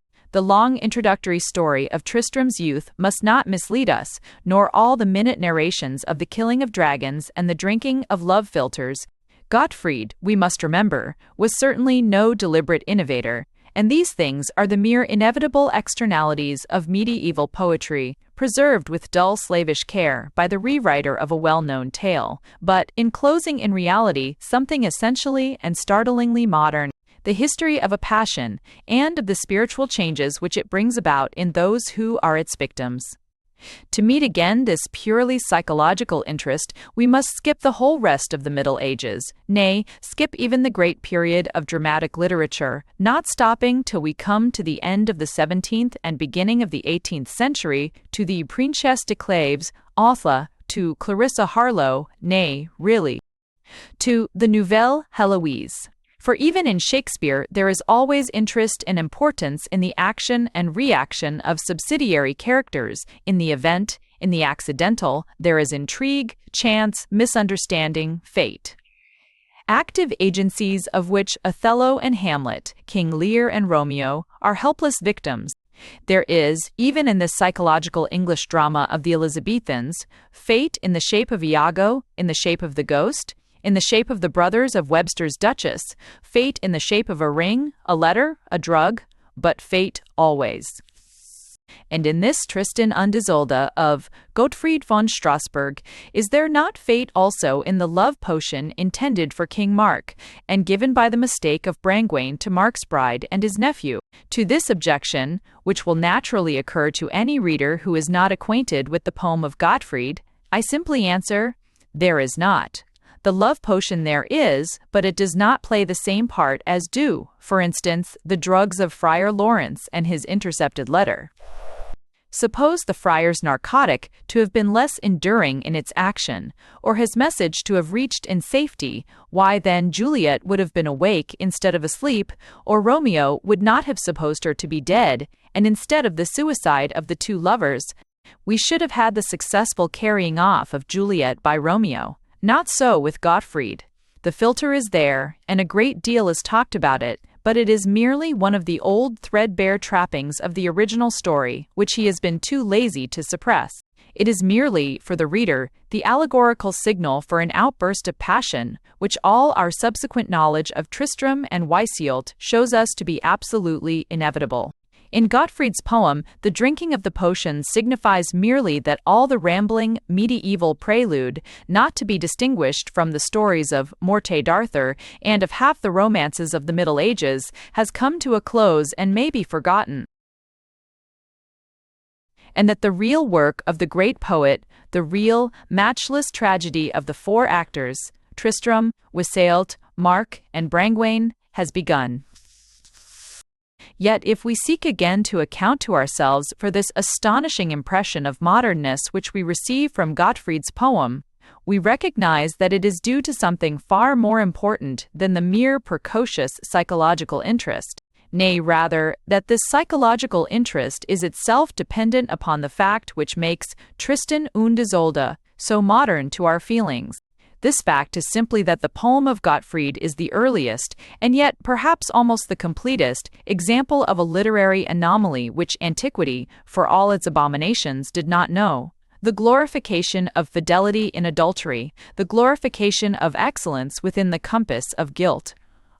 Older times, more distant from our own in spirit, though not necessarily in years, have presented us with many themes of guilt, the guilt which exists according to our own moral standard, but not according to that of the narrator, as the magnificently tragic Icelandic incest story of Sigmund and Sinni, the guilt which has come about no one well knows how, an unfortunate circumstance leaving the sinner virtually stainless in his or her own eyes and the eyes of others, like the Homeric Helen, the heroic guilt, where the very heroism seems due to the self-sacrifice of the sinner's innocence, of Judith, the struggling, remorseful guilt, hopelessly overcome by fate and nature, of Phaedra, the dull and dogged guilt, making the sinner scarce more than a mere physical stumbling block for others, of the murderer Hagen in the Nibelungen Lied, and, finally, the perverse guilt, delighting in the consciousness of itself, of demons like Richard and Iago, of libidinous furies like the heroines of Turner and Marston. The guilt theme of Tristan und Isolde falls into none of these special categories. This theme, unguessed even by Shakespeare, is that of the virtuous behavior towards one another of two individuals united in sinning against everyone else. Gottfried von Strasbourg narrates with the greatest detail how Tristram leads to the unsuspecting king, the unblushing, unremorseful woman polluted by his own embraces, how Iseult substitutes on the wedding night her spotless damsel Brangwain for her own sullied self.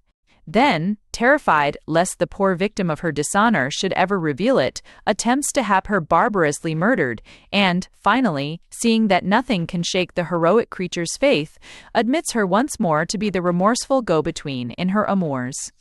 He narrates how Tristram dresses as a pilgrim and carries the queen from a ship to the shore, in order that Iseult may call on Christ to bear witness, by a miracle, that she is innocent of adultery, never having been touched save by that pilgrim and her own husband, and how, when the followers of King Mark have surrounded the grotto in the wood, Tristram places the drawn sword between himself and the sleeping queen as a symbol of their chastity, which the king is too honest to suspect. He draws, with a psychological power truly extraordinary in the beginning of the 13th century, the two other figures in this love drama. Hassage, also Sumbers, well, We stuff her too, also some, in text hours forward phage, we stuff 20, high reth, searchin. King Mark, cheated, dishonored, oscillating between horrible doubt, ignominious suspicion, and more ignominious credulity, why for his love for his wife, his trust in his nephew, his incapacity for conceiving ill faith and fraud, the very gentleness and generosity of his nature, made the pander of guilt in which he cannot believe. And, on the other side, Brangwain, the melancholy, mute victim of her fidelity to Iseult, the weak, heroic soul, rewarded only with cruel ingratitude, and condemned to screen and help the sin which she loathes and for which she assumes the awful responsibility. All this does Gottfried do, yet without ever seeming to perceive the baseness and wickedness of this tissue of lies, equivocations, and perjuries in which his lovers hide their passion, without ever seeming to guess at the pathos and nobility of the man and the woman who are the mere trumpery obstacles or trumpery aids to their amours. He heaps upon Tristram and Iseult the most extravagant praises. He is the flower of all knighthood, and she, the kindest, gentlest, purest, and noblest of women. He insists upon the wickedness of the world, which is forever waging war upon their passion, and holds up to execration all those who seek to spy out their secret. Gottfried is most genuinely overcome by the ideal beauty of this inextinguishable devotion, by the sublimity of this love which holds the whole world as dross. The crimes of the lovers are for him the mere culminating point of their moral grandeur, which has ceased to know any guilt save absence of love, any virtue save loving. And so serene is the old Minnesinger's persuasion that it obscures the judgment and troubles the heart even of his reader, and we are tempted to ask ourselves, on laying down the book, whether indeed this could have been sinful, this love of Tristram and Iseult which triumphed over everything in the world, and could be quenched only by death. That circle of hell, where all those who had sinfully loved were whirled incessantly in the purse-egg, dark, stormy air, appeared in the eyes even of Dante as a place less of punishment than of glory, and, especially since the Middle Ages, all mankind looks upon that particular hell-pit with admiration rather than with loathing. And herein consists, more even than in any deceptions practiced upon King Mark or any ingratitude manifested towards Brangwain, the sinfulness of Tristram and Iseult. Sinfulness which is not finite like the individual lives which it offends, but infinite and immortal as the heart and the judgment which it perverts. For such a tale, and so told, as the tale of Gottfried von Strasberg, makes us sympathize with this fidelity and devotion of a man and woman who care for nothing in the world save for each other, who are dragged and glued together by the desire and habit of mutual pleasure. It makes us admire their readiness to die rather than be parted, when their whole life is concentrated in their reciprocal sin, when their miserable natures enjoy, care for, know, only this miserable love. It makes us wink with leniency at the dishonor, the baseness, the cruelty, to which all this easy virtue is due. And such sympathy, such admiration, such leniency, for howsoever short a time they may remain in our soul, leave it, if they ever leave it completely and utterly, less strong, less clean than it was before. We have all of us a lazy tendency to approve of the virtue which costs no trouble, to contemplate in ourselves or others, with a spurious moral satisfaction, the development of this or that virtuous quality in souls which are deteriorating in undoubted criminal self-indulgence. We have all of us, at the bottom of our hearts, a fellow feeling for all human affection, and the sinfulness of sinners like Tristram and Iseult lies largely in the fact that they pervert this legitimate and holy sympathy into a dangerous leniency for any strong and consistent love, into a morbid admiration for any irresistible mutual passion, making us forget that love has in itself no moral value, and that while self-indulgence may often be innocent, only self-abnegation can ever be holy. The great medieval German poem of Tristram and Iseult remained for centuries a unique phenomenon, Only John Ford, perhaps, that grander and darker twin spirit of Gottfried von Strassburg, reviving, even among the morbidly psychological and crime-fascinated followers of Shakespeare, that new theme of evil, the heroism of unlawful love. But Gottfried had merely manipulated with precocious analytical power a mode of feeling and thinking which was universal in the feudal Middle Ages. The great epic of adultery was forgotten, but the sympathetic and admiring interest in illegitimate passion remained, and was transmitted wherever the Renaissance or the Reformation did not break through such transmission of medieval habits, as an almost inborn instinct from father to son, from mother to daughter. And we may doubt whether the important class of men and women who write and read the novels of illicit love could ever have existed had not the psychological artists of modern times, from Rousseau to George Sand and from Stendhal to Octave Feuillet, found ready prepared for them in the countries not retempered by Protestantism, an association of romance, heroism, and ideality, with mere adulterous passion, which was unknown to the corruption of antiquity and to the lawlessness of the Dark Ages, and which remained as a fatal alloy to that legacy of mere spiritual love which was left to the world by the love poets of early feudalism, who, the love of the troubadours and minnesingers, of the Arthurian tales, which show that love in narrative form was, as we have seen, polluted by the selfishness, the deceitfulness, the many unclean necessities of adulterous passion. Elevated and exquisite though it was, it could not really purify the relations of man and woman, since it was impure. Nay, we see that through its influence the grave and simple married love of the earlier tales of chivalry, the love of Siegfried for Kriemhild, of Roland for his bride Belle Aude, of Renaud for his wife Clarisse, is gradually replaced in later fiction by the irregular love-makings of Juan of Bordeaux, Ogier the Dane, and Artus of Brittany, until we come at last to the extraordinary series of the Amadis romances, where every hero without exception is the bastard of virtuous parents, who subsequently marry and discover their foundling, a state of things which, even in the corrupt Renaissance, Boiardo and Ariosto found it necessary to reform in their romantic poems. With idealizing refinement, the chivalric love of the French, Provençal, and German poets brings also a kind of demoralization which, from one point of view, makes the spotless songs of Bernard de Ventador and Armand de Marolles, of Ulrich von Liechtenstein and Frauenlob, less pure than the licentious poems addressed by the Greeks and Romans to women who, at least, were not the wives of other men. Shall all this idealizing refinement, this almost religious fervor, this new poetic element of chivalric love, remain useless, or serve only to subtly pollute while pretending to purify the great singing passion? Not so.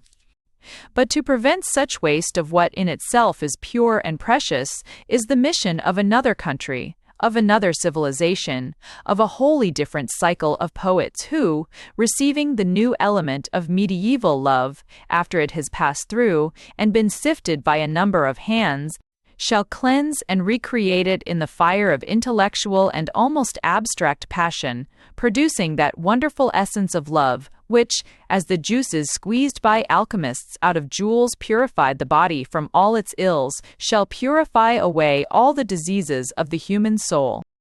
While the troubadours and minnesingers had been singing at the courts of Angevin kings and Hohenstaufen emperors, of counts of Toulouse and dukes of Austria, a new civilization, a new political and social system, had gradually been developing in the free burghs of Italy. A new life, entirely, the reverse of the life of feudal countries. The Italian cities were communities of manufacturers and merchants, into which only gradually, and at the sacrifice of every aristocratic privilege and habit, a certain number of originally foreign feudatories were gradually absorbed.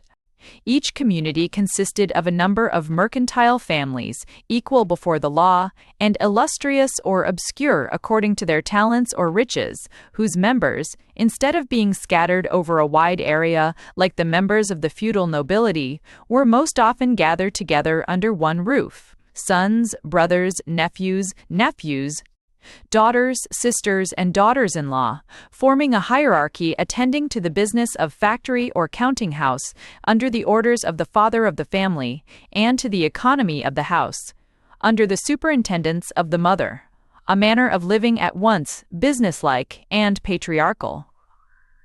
Expounded, pounded by the interlocutors in Alberti's Governo della Famiglia, I. Obera, and which lasted until the dissolution of the Commonwealths and almost to our own times. Such habits imply a social organization, an intercourse between men and women, and a code of domestic morality, the exact opposite to those of feudal countries. Here, in the Italian cities, there are no young men bound to loiter, far from their homes, round the wife of a military superior, to whom her rank and her isolation from all neighbors give idleness and solitude. The young men are all of them in business, usually with their own kinsfolk, not in their employer's house, but in his office. They have no opportunity of seeing a woman from dawn till sunset. The women, on their side, are mainly employed at home. The whole domestic arrangement depends upon them and keeps their hands constantly full, working in the company of their female relatives and friends. Men and women are free comparatively little, and then they are free altogether in the same places, hence no opportunities for a tete. Early Italian poetry is fond of showing us the young poet reading his verses or explaining his passion to those gentle, compassionate women learned in love, of whom we meet a troop, beautiful, vague, half-arch, half-melancholy faces, consoling Dante in the Vita Nuova, and reminding Guido Cavalcanti of his lady far off at Toulouse.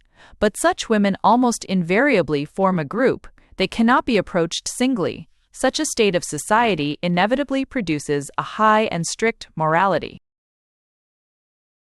In these early Italian cities, a case of infidelity is punished ruthlessly, the lover banished or killed, the wife forever lost to the world, perhaps condemned to solitude and a lingering death in the fever tracts, like Pia dei Tolomei. A complacent, deceived husband is even more ridiculous. The deceived husband is notoriously the chief laughingstock of all medieval free towns, than is a jealous husband among the authorized and recognized cicisbeos of a feudal court. Indeed, the respect for marriage, vows inevitable in this busy, democratic medieval life, is so strong that long after the commonwealths have turned into despotisms and every social tie has been dissolved in the Renaissance, the wives and daughters of men stained with every libidinous vice, nay, of the very despots themselves, Tiberius's and Nero's on a smaller scale, remain spotless in the midst of evil, and authorized adultery begins in Italy only under the Spanish rule in the late 16th century.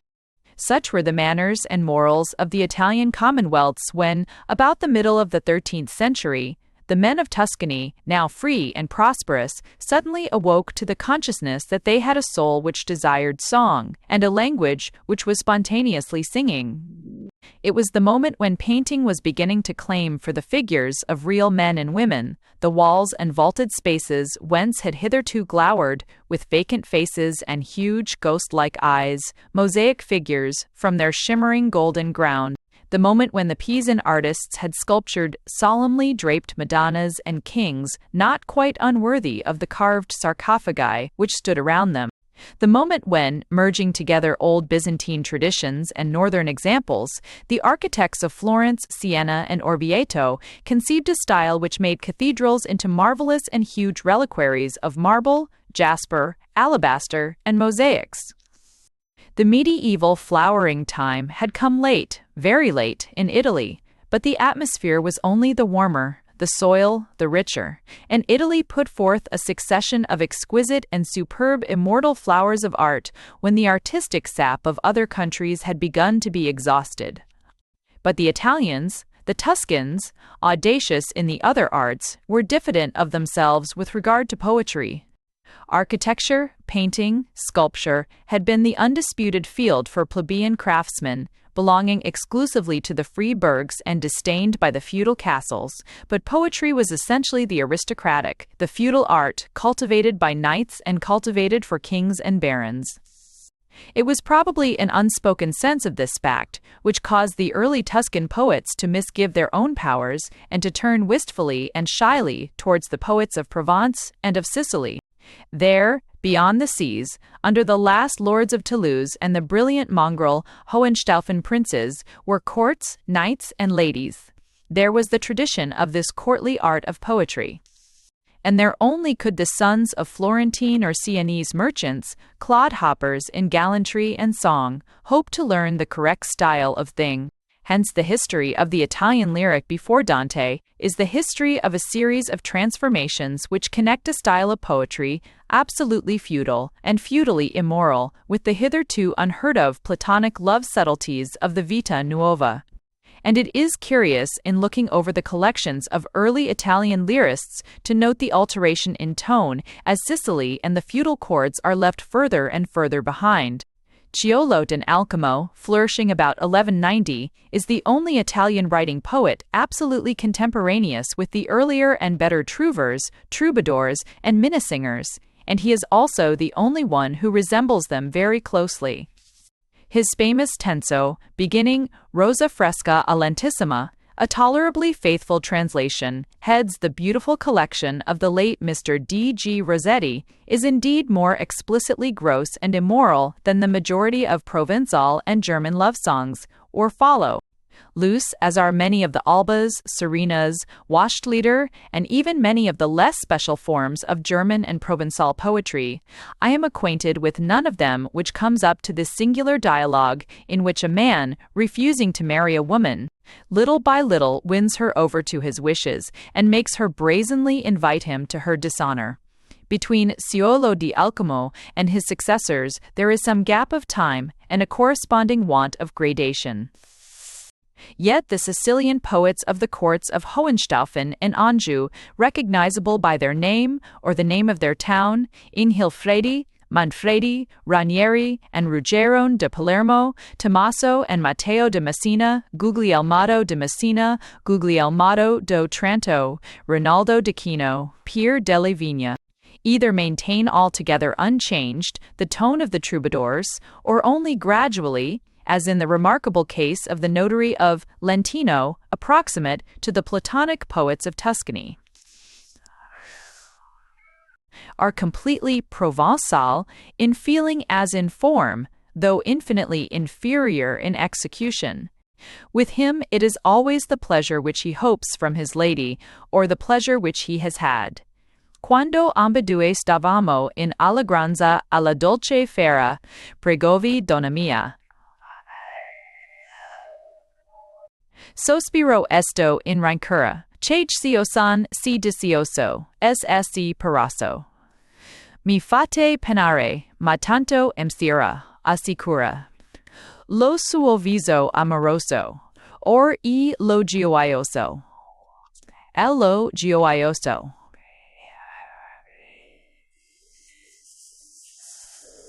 Cio, heman imprimise. It is this earliest Italian poetry, like the more refined poetry of troubadours and minnesingers, eminently an importuning of high-born but loosely living women. From Sicily and Apulia poetry goes first, as might be expected, and as probably sculpture went to the seaport Pisa, thence to the neighboring Lucca, considerably before reaching Florence. And as it becomes more Italian and urban, it becomes also, under the strict vigilance of burgher husbands, considerably more Platonic. In Bologna, the city of jurists, it acquires, the remark is not mine merely, but belongs also to Carducci, the very strong flavor of legal quibbling which distinguishes the otherwise charming Guido Guinicelli, and once in Florence, among the most subtle of all subtle Tuscans, it becomes at once what it remained even for Dante, saturated with metaphysics. The woman is no longer paramount, she is subordinated, to love himself, to that personified abstraction. Amor, the serious and melancholy son of pagan philosophy and Christian mysticism.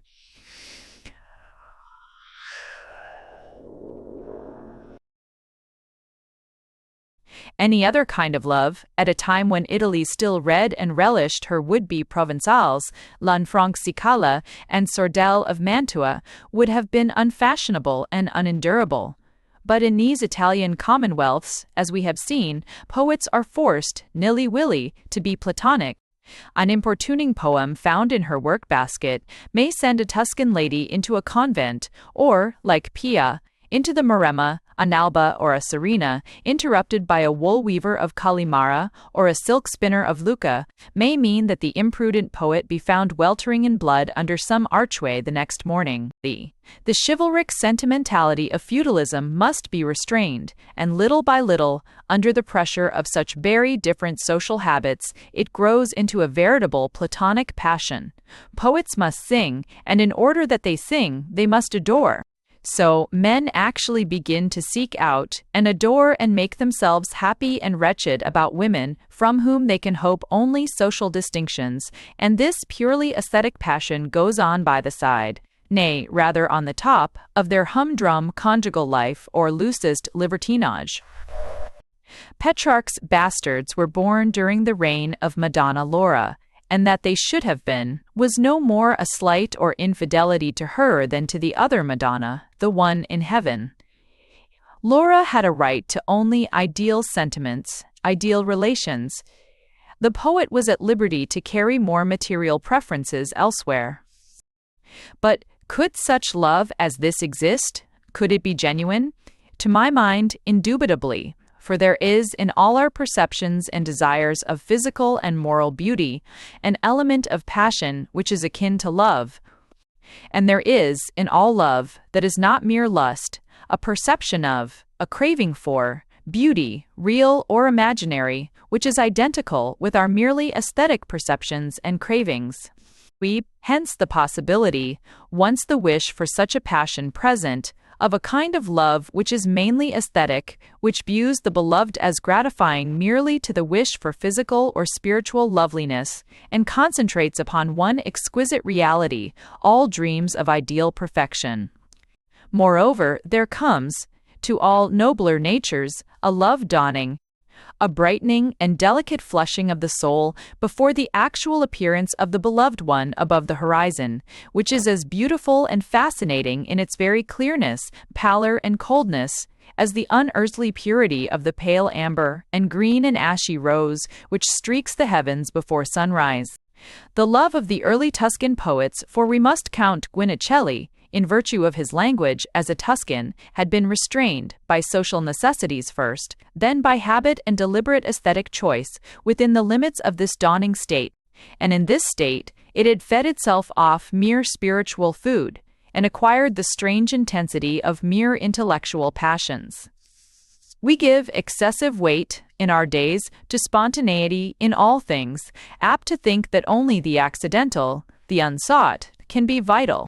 But it is true in many things, and truest in all matters of the imagination and the heart, that the desire to experience any sentiment will powerfully conduce to its production, and even give it a strength due to the long incubation of the wish. Thus, the ideal love of the Tuscan poets was probably none the weaker, but rather the stronger, for the desire which they felt to sing such passion, nay, rather to hear it singing in themselves, the love of man and wife, of bride and bridegroom, was still of the domain of prose, adulterous love, forbidden, and the tradition of, the fervent wish for, the romantic passion of the troubadours, consumed them as a strong artistic craving. Platonic love was possible, doubly possible in souls, tense with poetic wants. It became a reality through the strength of the wish for it. Nor was this all. In all imaginative passions, intellectual motives are so much fuel, and in this case, the necessity of logically explaining the bodiless passion for a Platonic lady, of understanding why they felt in a manner so hitherto unknown to gross mankind, tended greatly to increase the love of these Tuscans, and to bring it in its chastity to the pitch of fervor of more fleshly passions, by mingling with the aesthetic emotions already in their souls the mystical theorizings of transcendental metaphysics and the half-human, half-supernatural ecstasy of medieval religion. For we must remember that Italy was a country not merely of manufacturers and bankers, but of philosophers also, and of saints. Among the Italians of the 13th century, the revival of antique literature was already in full swing, while in France, Germany, and Provence there had been, in lyric poetry at least, no trace of classic lore, whereas the trouvères and troubadours had possessed but the light intellectual luggage of a military aristocracy, and the minnesingers had, for the most part, been absolutely ignorant of reading and writing. Wolfram says so of himself. On Ulrich von Liechtenstein relates how he carried about his lady's letter for days unread until the return of his secretary. The poets of Italy, from Brunetto Latini to Petrarch, were eminently scholars, men to whom, however much they might be politicians and ringleaders, like Cavalcanti, Donati, and Dante, whatever existed of antique learning was thoroughly well known. Such men were familiar with whatever yet survived of the transcendental theories of Plato and Plotinus, and they seized at once upon the mythic metaphysics of an antenatal condition, of typical ideas, of the divine essence of beauty, on all the mystic discussions on love and on the soul, as a philosophical explanation of their seemingly inexplicable passion for an unapproachable woman. The lady upon whom the poetic fervor, the medieval love, inherited from Provence and France, was now expended, and whom social reasons placed quite beyond the reach of anything save the poet's soul and words, was evidently beloved for the sake of that much of the divine essence contained in her nature.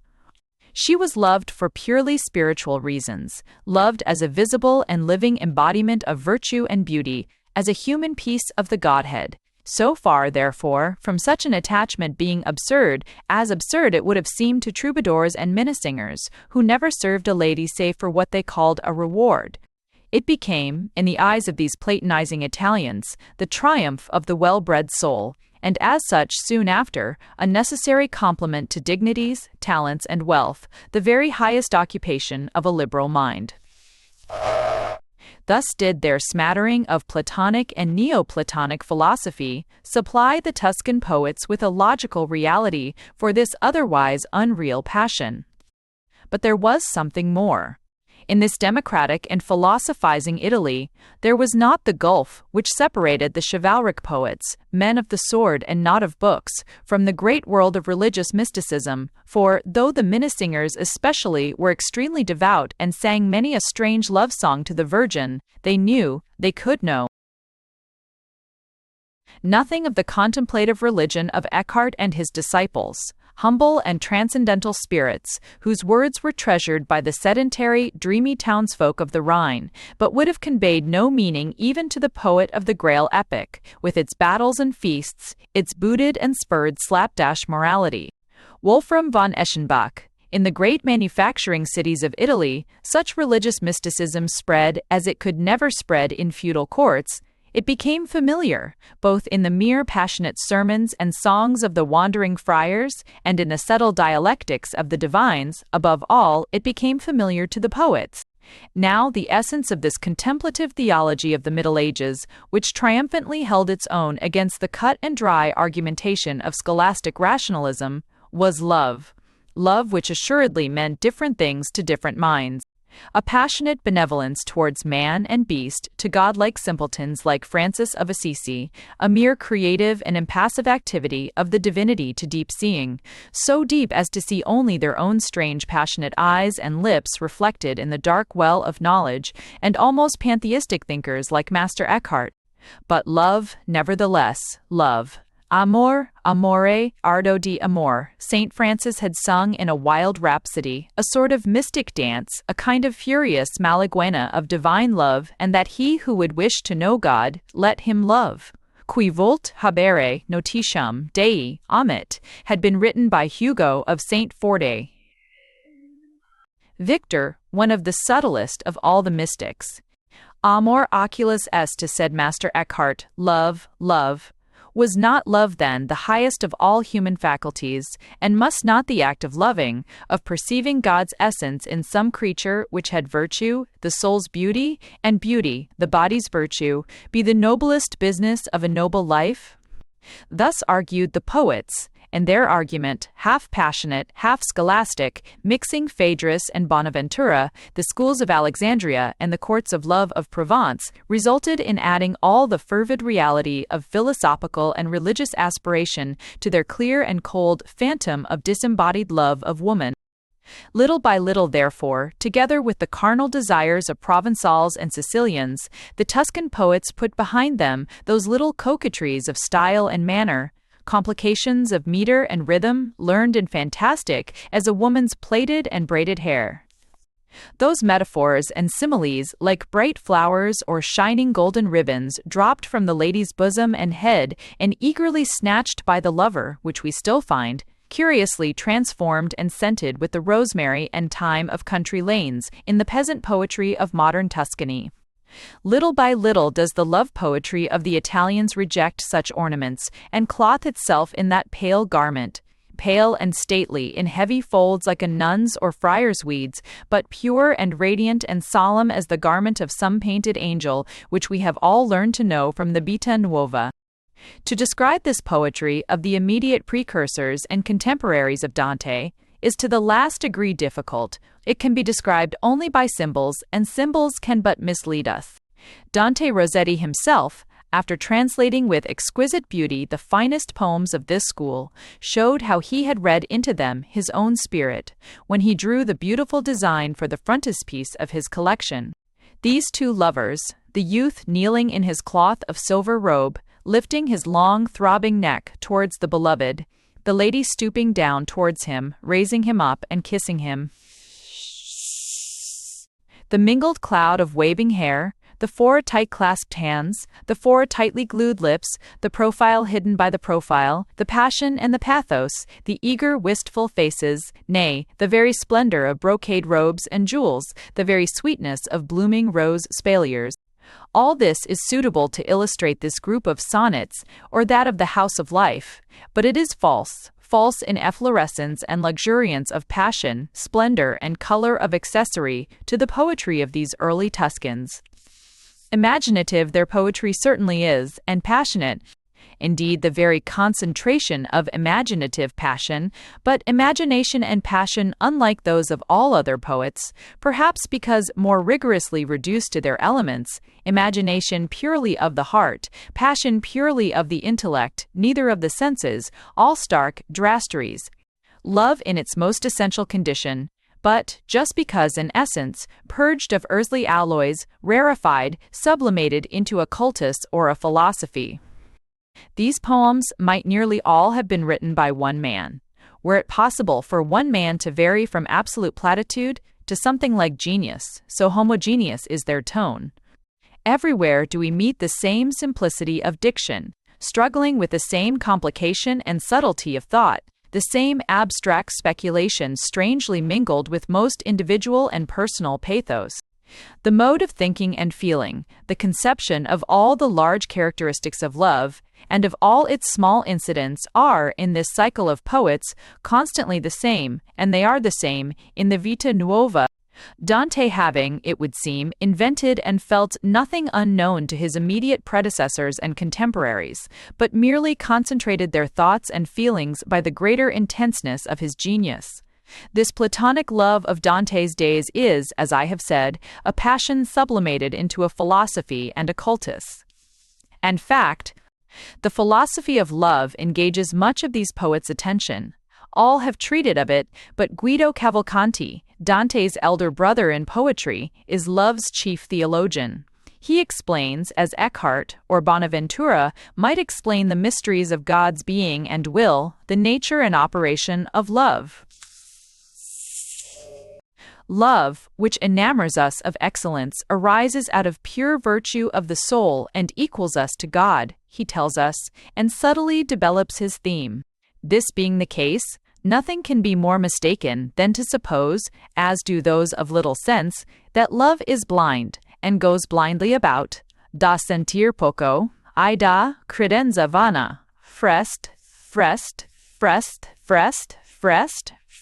genti, rest, both, grossa genti, rest amor fa cieco andar per lo suo regno. Love is omniscient, since love is born of the knowledge and recognition of excellence. Such love as this is the only true source of happiness, since it alone raises man to the level of the divinity. Cavalcanti has in him not merely the subtlety but the scornfulness of a great divine. His wrath against all those who worship or defend a different god of love knows no bounds. I know not what to say of him who adores the goddess born of Saturn and sea foam. His love is fire, it seems sweet, but its result is bitter and evil. He may indeed call himself happy, but in such delights he mingles himself with much baseness. Such is this god of love, who, when he descended into Dante's heart, caused the spirit of life to tremble terribly in his secret chamber, and trembling to cry, "Lo, here is a god stronger than myself, who, coming, will rule over me. Exe Deus fortior, me, qui veniens dominabitur mihi." The god, this chaste and formidable archangel Amor, is the true subject of these poets' adoration. The woman into whom he descends by a mystic miracle of beauty and of virtue becomes henceforward invested with somewhat of his awful radiance.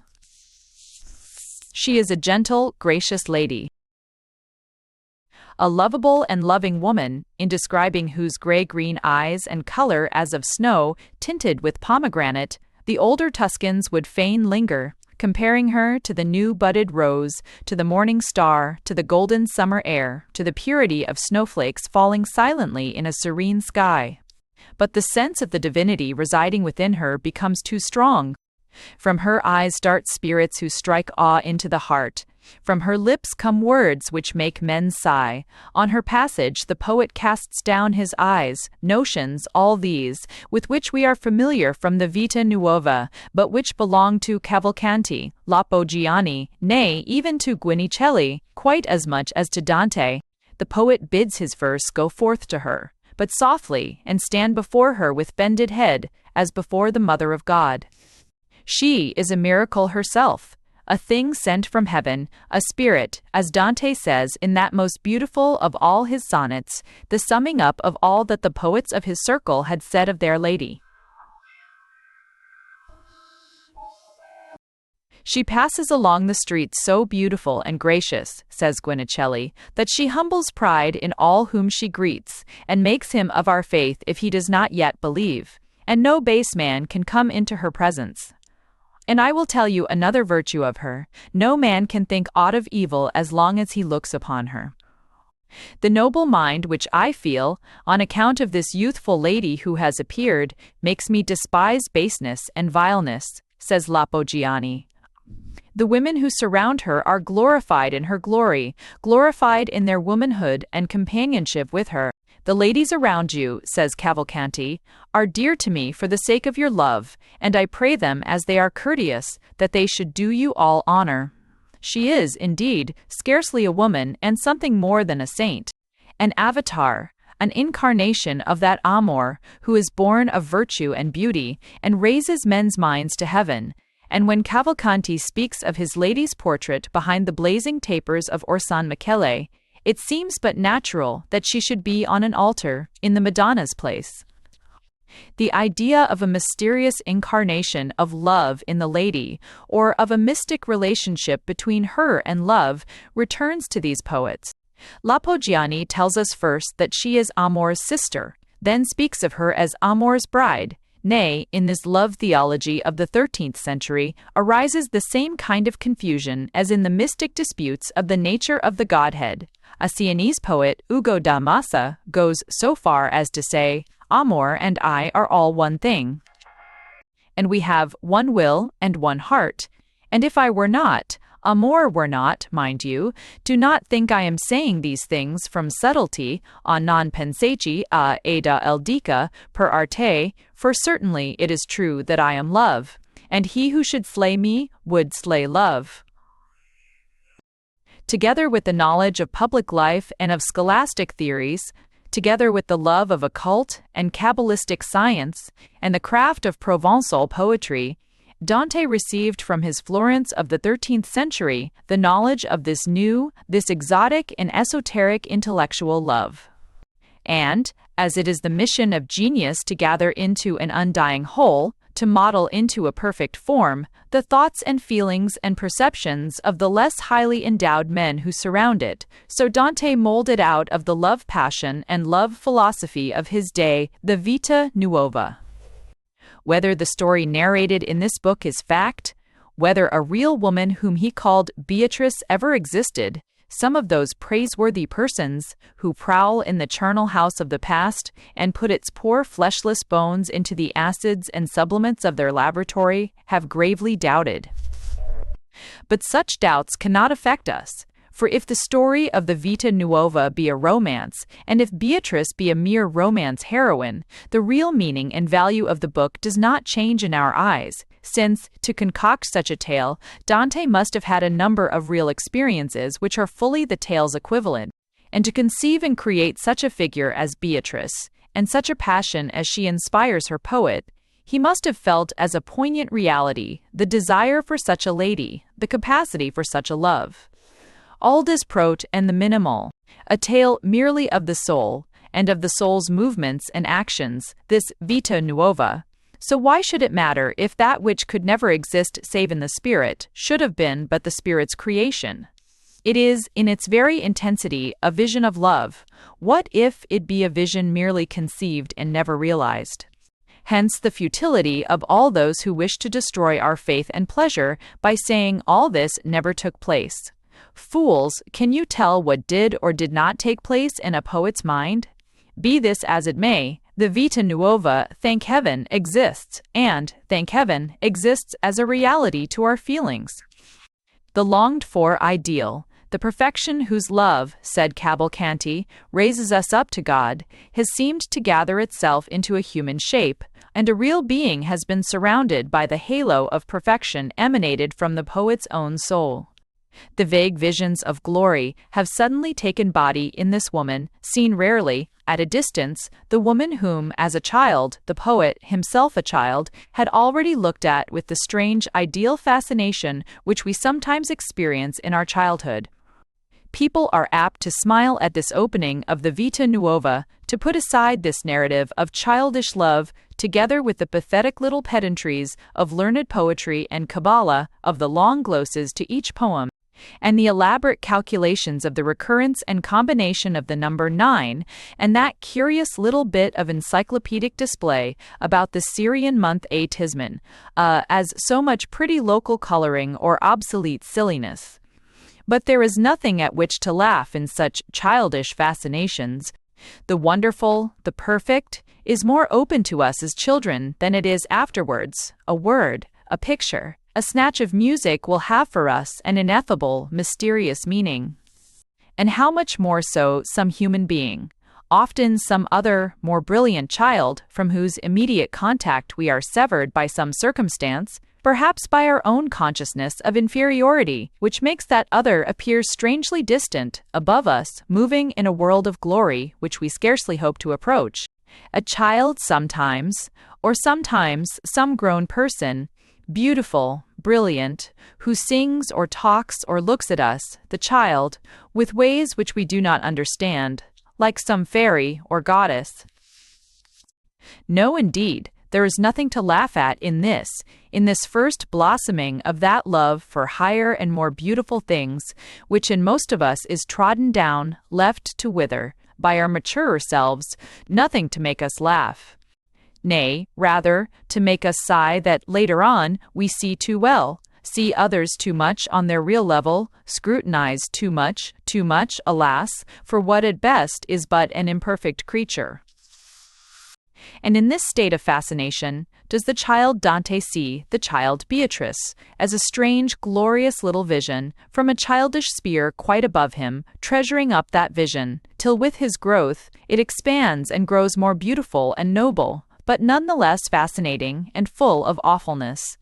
When, therefore, the grave young poet, full of the yearning for paradise, but paradise vaguer, sweeter, less metaphysic and theological than the paradise of his manhood, as yet but a gracious, learned youth, his terrible moral muscle still undeveloped by struggle, the noble and delicate dreamer of Giotto's fresco,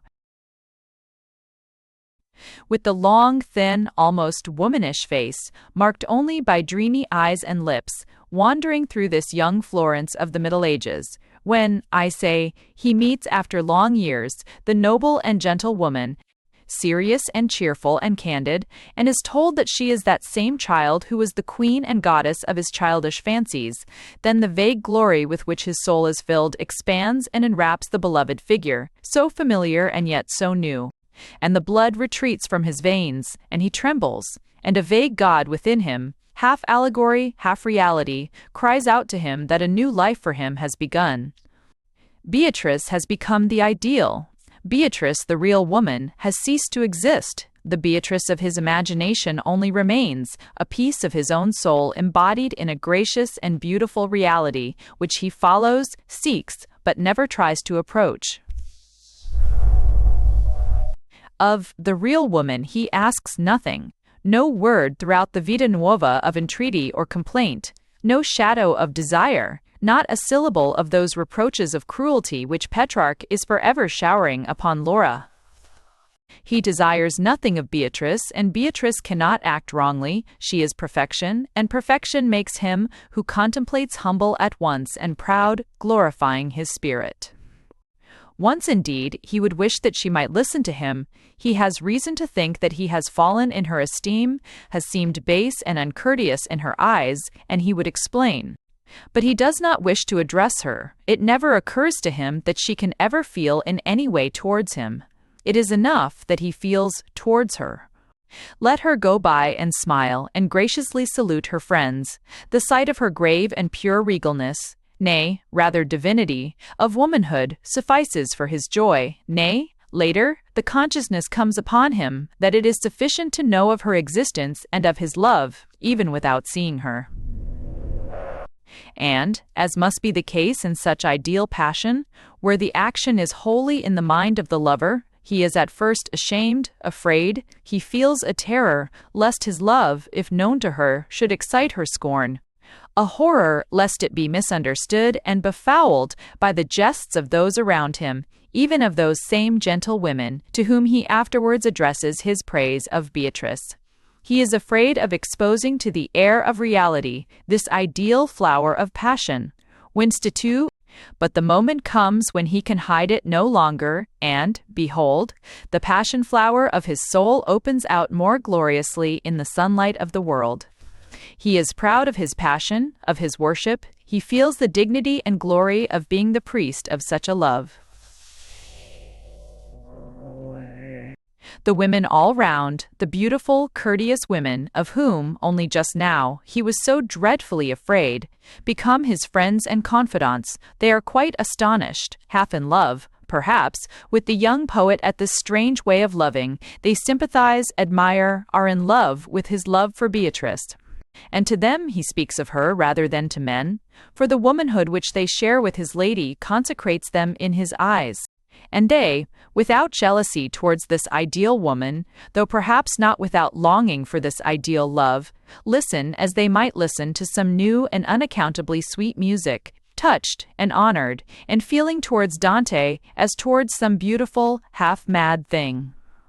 He talks of her, sings of her, and is happy. The strangest thing in this intensely real narrative of real love is this complete satisfaction of the passion in its own existence, this complete absence of all desire or hope. But this happiness is interrupted by the sudden, terrible thought that one day all this must cease, the horrible, logical necessity coming straight home to him, that one day she must die.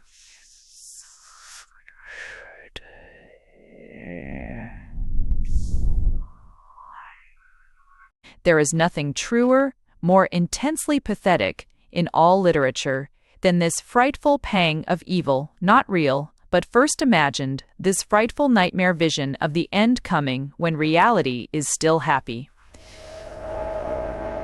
That the beloved, the living, must die, that this thing, the present, which we clasp tight with our arms, which throbs against our breast, will in but few moments be gone, vanished, leaving us to grasp mere phantom recollections?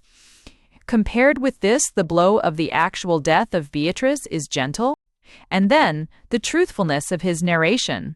how, with yearning, empty heart, hungering after those poor lost realities of happiness, after that occasional glimpse of his lady, that rare catching of her voice, that blessed consciousness of her existence, he little by little lets himself be consoled.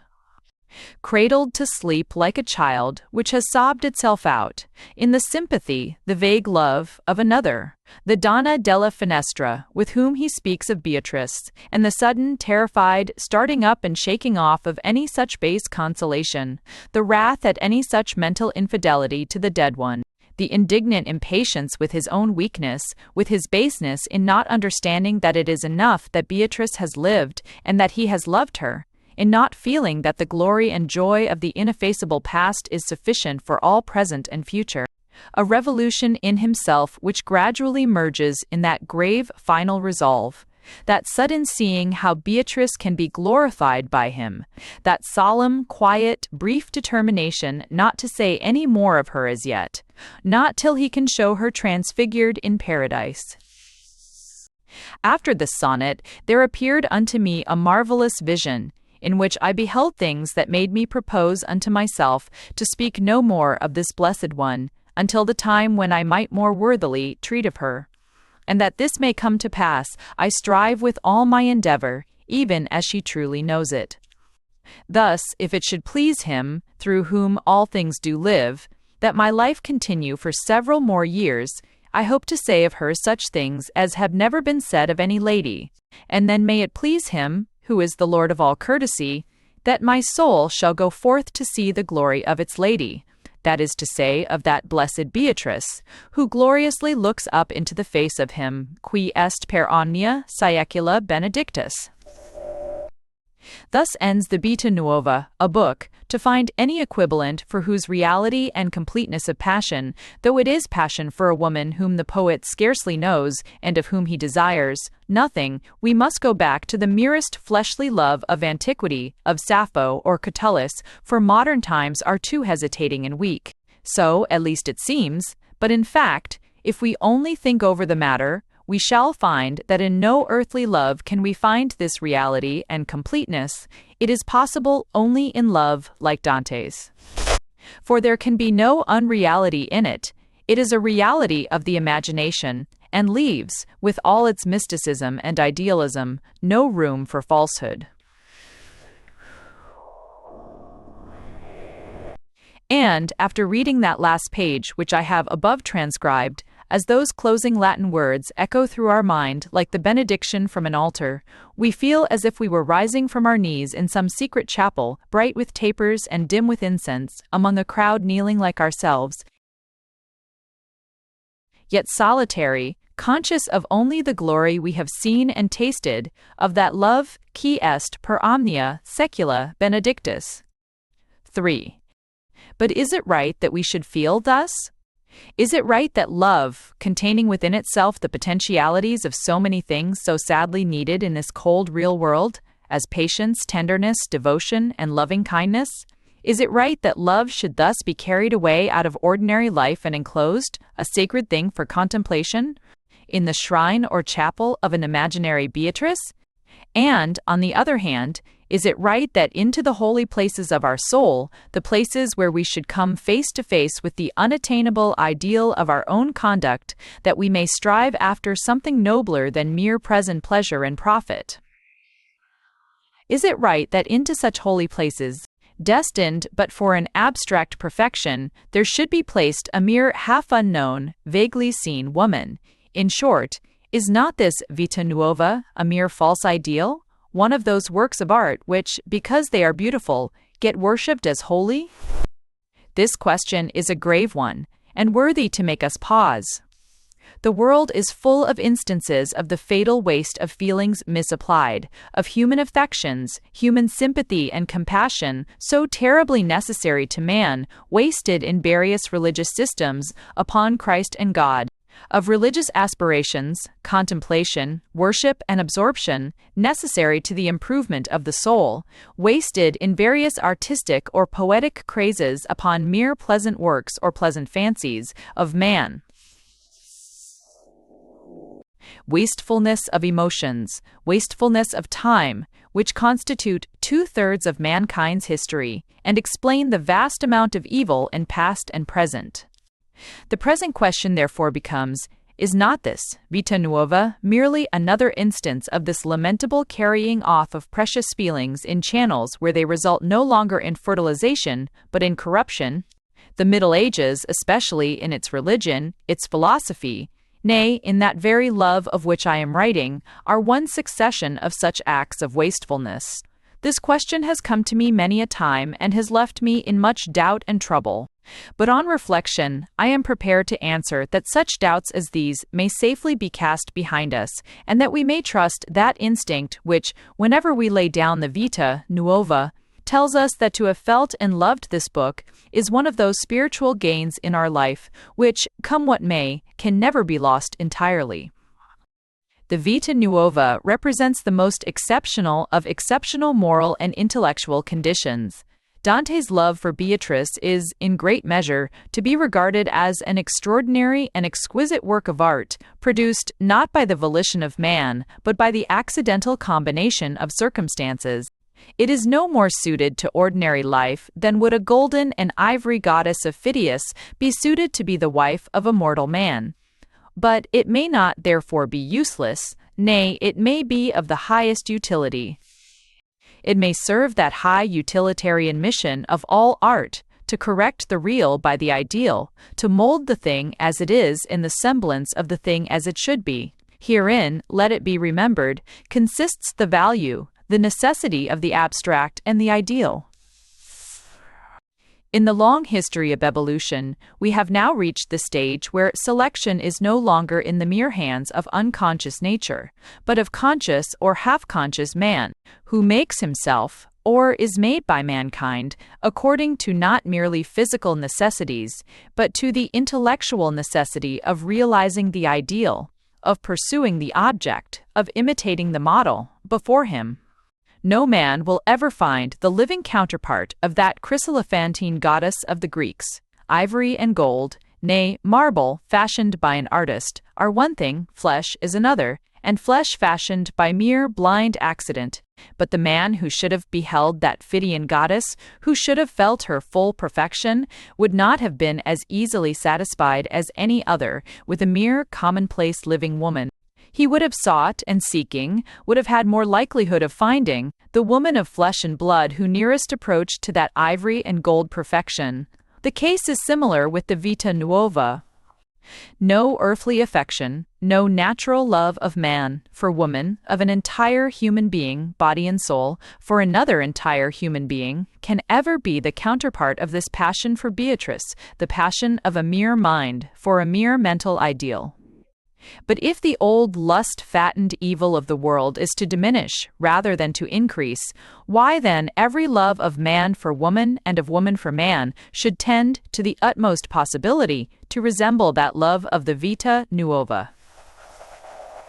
For mankind has gradually separated from broodkind merely by the development of those possibilities of intellectual and moral passion which the animal has not got.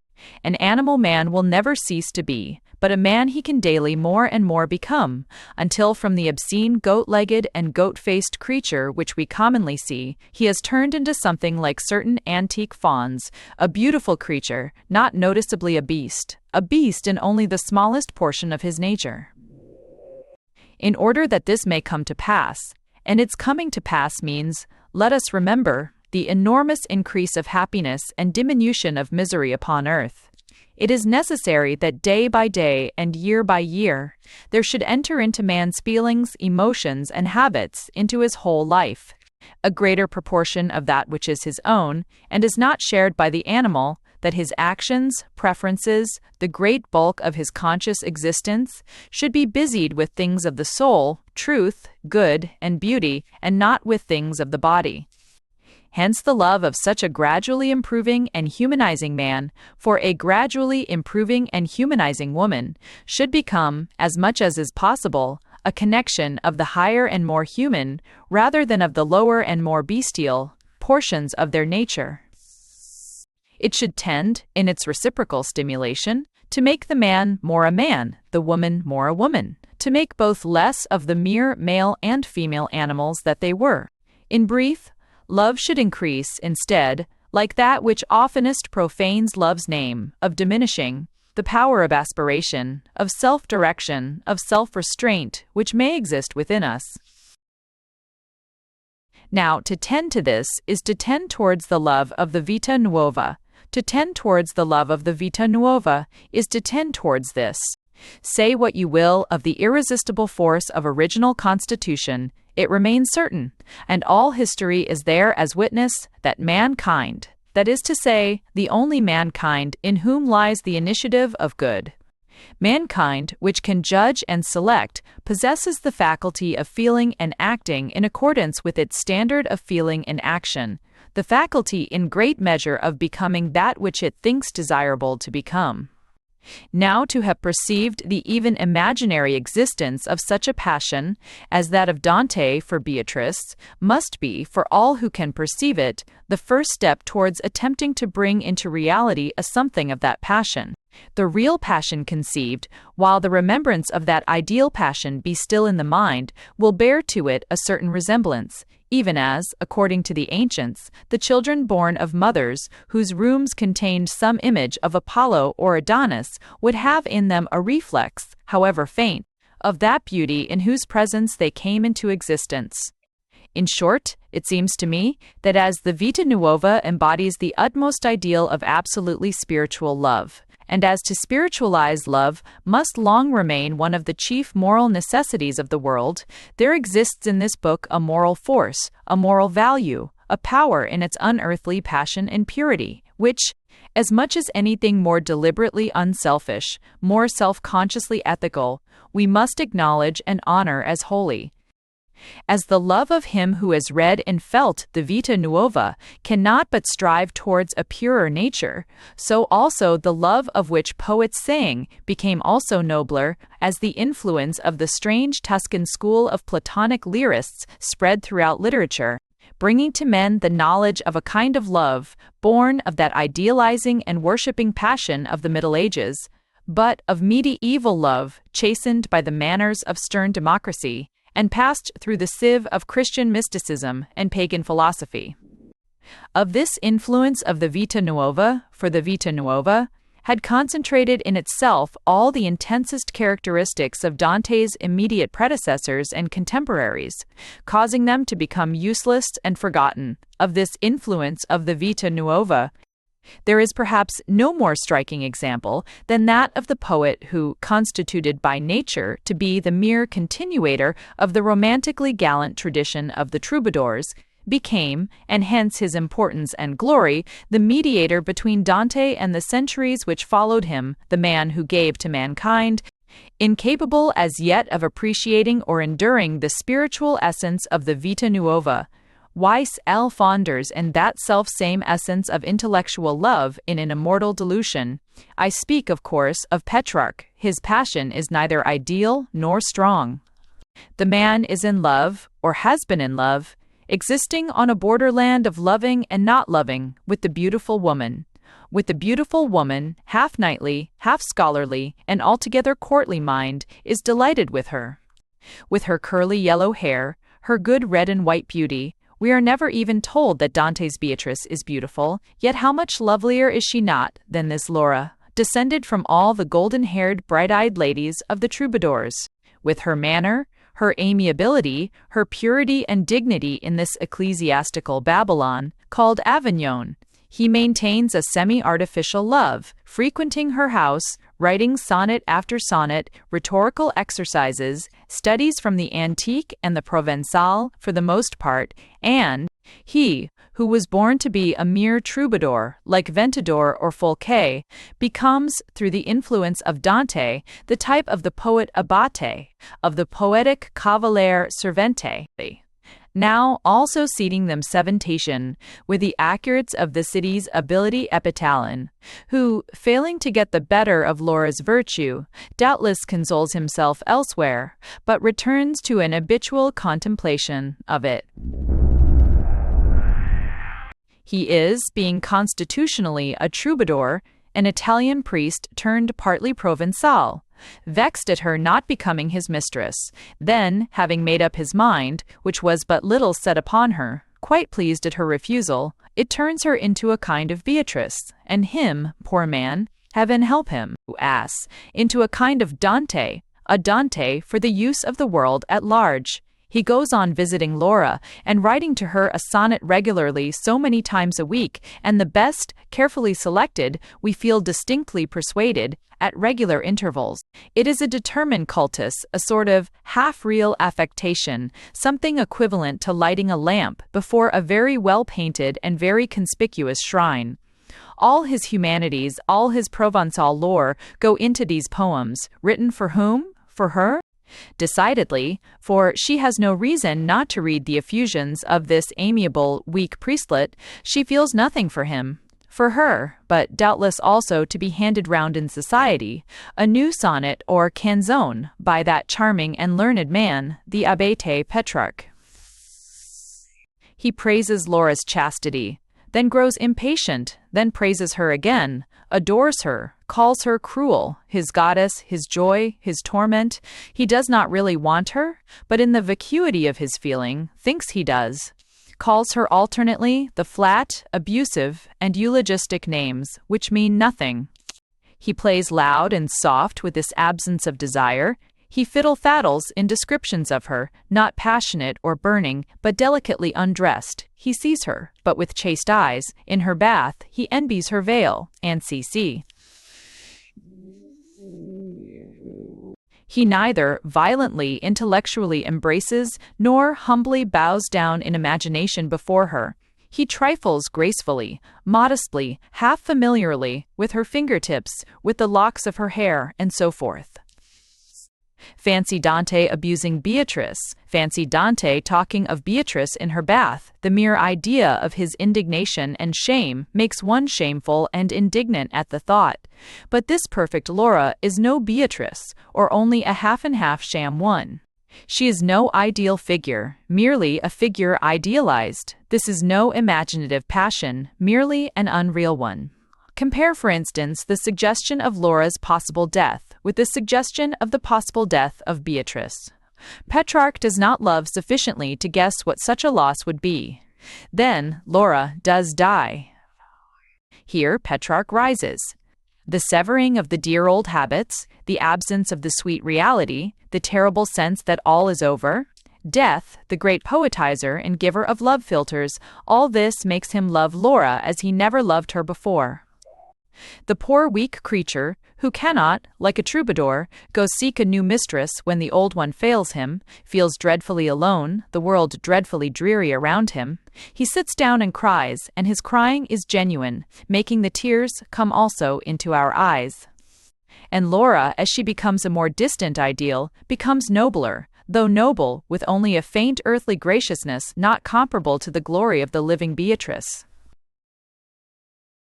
And, as he goes on, growing older and weaker and more desolate, the thought of a glorified Laura, as all are glorified, even in the eyes of the weakest, by death, begins to haunt him as Dante was haunted by the thought of Beatrice alive. Yet even at this very time come doubts of the lawfulness of having thus adored, or thought he had adored, a mortal woman. He does not know whether all this may not have been vanity and folly. He tries to turn his thoughts away from Laura and up to God. Perhaps he may be called on to account for having given too much of his life to a mere earthly love. Then, again, Laura reappears beautified in his memory, and is again tremblingly half-conjured away. He is weak, and sad, and helpless, and alone, and his heart is empty. He knows not what to think, nor how to feel. He sobs, and we cry with him. Nowhere could there be found a stranger contrast than this nostalgic craving after the dead Laura, vacillating and troubled by fear of sin and doubt of unworthiness of object, with that solemn ending of the Vita Nuova, where the name of Beatrice is pronounced for the last time before it be glorified in paradise, where Dante devotes his life to becoming worthy of saying such words as have never been said of any lady.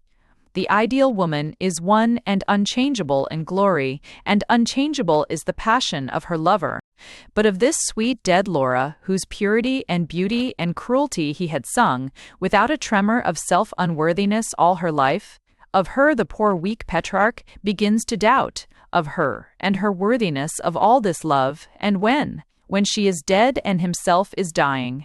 Such a man is Petrarch, and yet, by the irresistible purifying and elevating power of the Vita Nuova, O my teen, this man came to write not other albas and serenas, almines and not other love songs to be added to the love songs of Provence, but those sonnets and canzoni which for 4 centuries taught the world. Too coarse as yet to receive Dante's passion at first hand, a nobler and more spiritual love. After Petrarch, a gradual change takes place in the poetic conception of love. Except in learned revivalisms or in loose buffooneries, the mere fleshly love of antiquity disappears out of literature. And equally so, though by a slower process of gradual transformation, vanishes also the adoring but undisguisedly adulterous love of the troubadours and minnesingers. The Eupuella of antiquity, the noble dame of feudal days, is succeeded in Latin countries, in Italy and France and Spain and Portugal, by the gloriosa donna imitated from Petrarch and imitated by Petrarch from Dante. A long line of shadowy figures, veiled in the veil of Madonna Laura, ladies beloved of Lorenzo and Michelangelo, of Ariosto and Tasso and Camoens and Cervantes, passes through the world. Nay, even the sprightly mistress of Ronsard, half-bred pagan and troubadour, has airs of dignity and mystery, which make us almost think that in this dainty coquettish French body, of Marie or Helene or Cassandrette, there really may be an immortal soul. But with the Renaissance, that movement half of medieval democratic progress and half of antique revivalism, and to which in reality belongs not merely Petrarch, but Dante, and every one of the Tuscan poets, Guinicelli, Lapoggiani, Cavalcanti, who broke with the feudal poetry of Provence and Sicily. With the Renaissance, with the Renaissance, or rather with its long-drawn-out end, comes the close, for the moment, of the really creative activity of the Latin peoples in the domain of poetry. All the things for 2 centuries, which Italy and France and Spain and Portugal, which we must remember for the sake of Camoens, continue to produce, are but developments of parts left untouched, or refinements of extreme detail, as in the case particularly of the French poets of the 16th century. But poetry receives from these races nothing new or vital, no fresh ideal or fruitful marriage of ideals. And here begins, uniting in itself all the scattered and long-dormant powers of northern poetry, the great and unexpected action of England. It had slept through the singing period of the Middle Ages, and was awakened, not by Germany or Provence, but by Italy. Boccaccio and Petrarch spoke, and, as through dreams, England, in Chaucer's voice, made answer. Again, when the Renaissance had drawn to a close far on in the 16th century, English poetry was reawakened, and again by Italy. This time it was completely wakened, and arose and slept no more. And one of the great and fruitful things achieved by English poetry in this, or its final awakening, was to give to the world the new, the modern, perhaps the definitive, the final ideal of love. England drank a deep draught, how deep we see from Signy's and Spenser's sonnets, of Petrarch, and in this pleasant dilution tasted and felt the burning essence of the Vita Nuova. For though Dante remained as the poet of heaven and hell, this happy half-and-half Petrarch had for full 2 centuries completely driven into oblivion the young Dante who had loved Beatrice. For England, for this magnificent and marvelous outburst of all the manifold poetic energy stored up and quintupled during that long period of inertness, there could, however, be no foreign imported ideal of love. There was no possibility of a new series of spectral Lauras, shadows projected by a shadow. Already, long ago, at the first call of Petrarch Chaucer, by the side of the merely medieval love types of brutish lust and dog-like devotion, of the wife of Bath and of Griseldis, had rough sketched a kind of modern love, the love which is to become that of Romeo and Hamlet in his story of Palamon and Arcite. Among the poetic material which existed in England at the close of the 16th century was the old, long-neglected domestic love, quiet, undemonstrative, essentially unsinging, of the early Northern age, as indeed also of the Greek and Hindu epics. A domestic love which, in a social condition more closely resembling our own than any other, even than that of the Italian democracies which had preceded it, among a people who permitted a woman to choose her own husband and forbade a man wooing another man's wife, had already, in ballads and folk poetry, begun a faint twitter of song. To this love of the man and the woman who hope to marry, strong and tender, but still, as Coleridge remarked of several of the lesser Elizabethan playwrights, most outspokenly carnal, was united by the pure spirit of Spenser, by the unerring genius of Shakespeare, that vivifying drop of burning, spiritual love taken from out of the Vita Nuova, which had floated, like some sovereign essential oil, on the top of Petrarch's rosewater. Henceforward, the world possesses a new kind of love, the love of Romeo, of Hamlet, of Bassanio, of Viola, and of Juliet, the love poems of Shelley, of Tennyson, of Browning, and Browning's wife. A love whose blindness, exaggeration of passion, all that might have made it foolish and impracticable, leads no longer to folly and sin, but to an intenser activity of mankind's imagination of the good and beautiful, to a momentary realization in our fancy of all our vague dreams of perfection, a love which, though it may cool down imperceptibly and pale in its intenseness, like the sunrise fires into a serene sky, has left some glory round the head of the wife, some glory in the heart of the husband, has been, however fleeting, a vision of beauty which has made beauty more real. And all this owing to the creation, the storing up, the purification by the Platonic poets of Tuscany, of that strange and seemingly so artificial and unreal thing, medieval love, the very forms and themes of whose poetry, the Serena and the Alba, which had been indignantly put aside by the early Italian lyrists, being unconsciously revived and purified and consecrated in the two loveliest love poems of Elizabethan poetry, the E Serena, the evening song of impatient expectation in Spenser's Epithalamium, the Alba, the dawn song of hurried parting in the balcony scene of Romeo and Juliet. Let us recapitulate. The feudal Middle Ages gave to mankind a more refined and spiritual love, a love all chivalry, fidelity, and adoration, but a love steeped in the poison of adultery. And to save the pure and noble portions of this medieval love became the mission of the Tuscan poets of that strange school of Platonic love, which in its very loveliness may sometimes seem so unnatural and sterile. For, by reducing this medieval love to a mere intellectual passion, seeking in woman merely a self-made embodiment of cravings after perfection, they cleansed away that deep stain of adultery. They quadrupled the intensity of the ideal element. They distilled the very essential spirit of poetic passion, of which but a few drops, even as diluted by Petrarch, precipitated, when mingled with the earthly passion of future poets, to the bottom, no longer to be seen or tasted, all baser ingredients.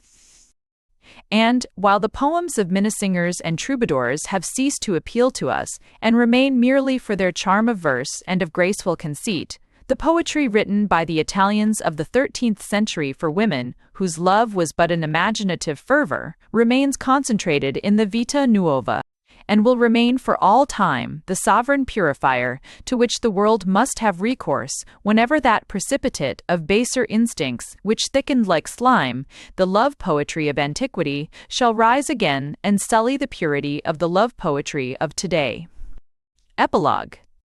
More than a year has elapsed since the moment when, fancying that this series of studies must be well nigh complete, I attempted to explain in an introductory chapter what the nature of this book of mine is, or would fain be.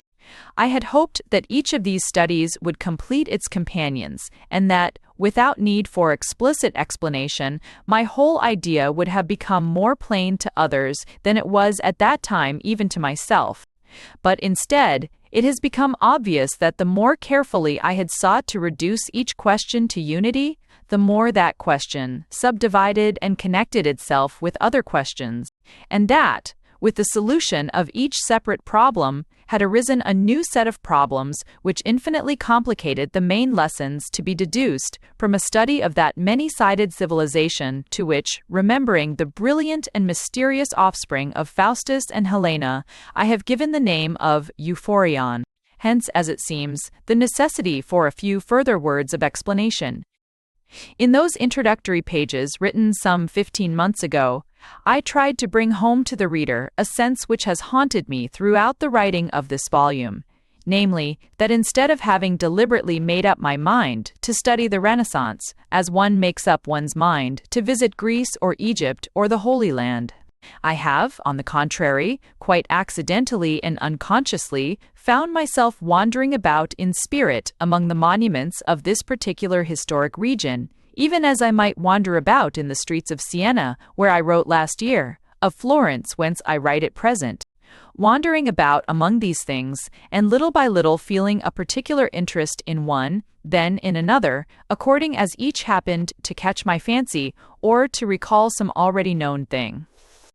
Now these, which for want of a better word I have just called monuments, and just now, less clearly, but also less foolishly, merely things. In things, these things were in reality not merely individual and really existing buildings, books, pictures, or statues, individual and really registered men, women, and events. They were the mental conceptions which I had extracted out of these realities. The intellectual types made up, as the medieval symbols of justice are made up of the visible paraphernalia, robe, scales, and sword, for judging and weighing and punishing of the impressions left on the mind by all those buildings, or books, or pictures, or statues, or men, women, and events.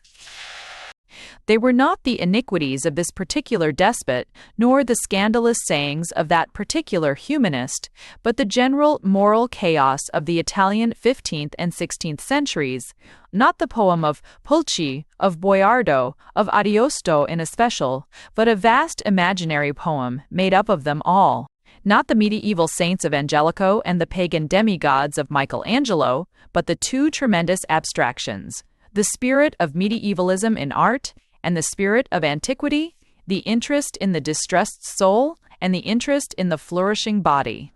And, as my thoughts have gone back to antiquity and onwards to our own times, their starting point has nevertheless been the Tuscan art of the 15th century, their nucleus some notes on busts by Benedetto da Maiano and portraits by Raphael.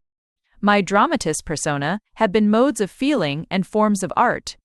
I have tried to explain the life and character, not of any man or woman, but of the moral skepticism of Italy, of the tragic spirit of our Elizabethan dramatists. I have tried to write the biography of the romance poetry of the Middle Ages, of the realism of the great portrait painters and sculptors of the Renaissance. But these, my dramatist persona, are, let me repeat it, abstractions. They exist only in my mind, and in the minds of those who think like myself.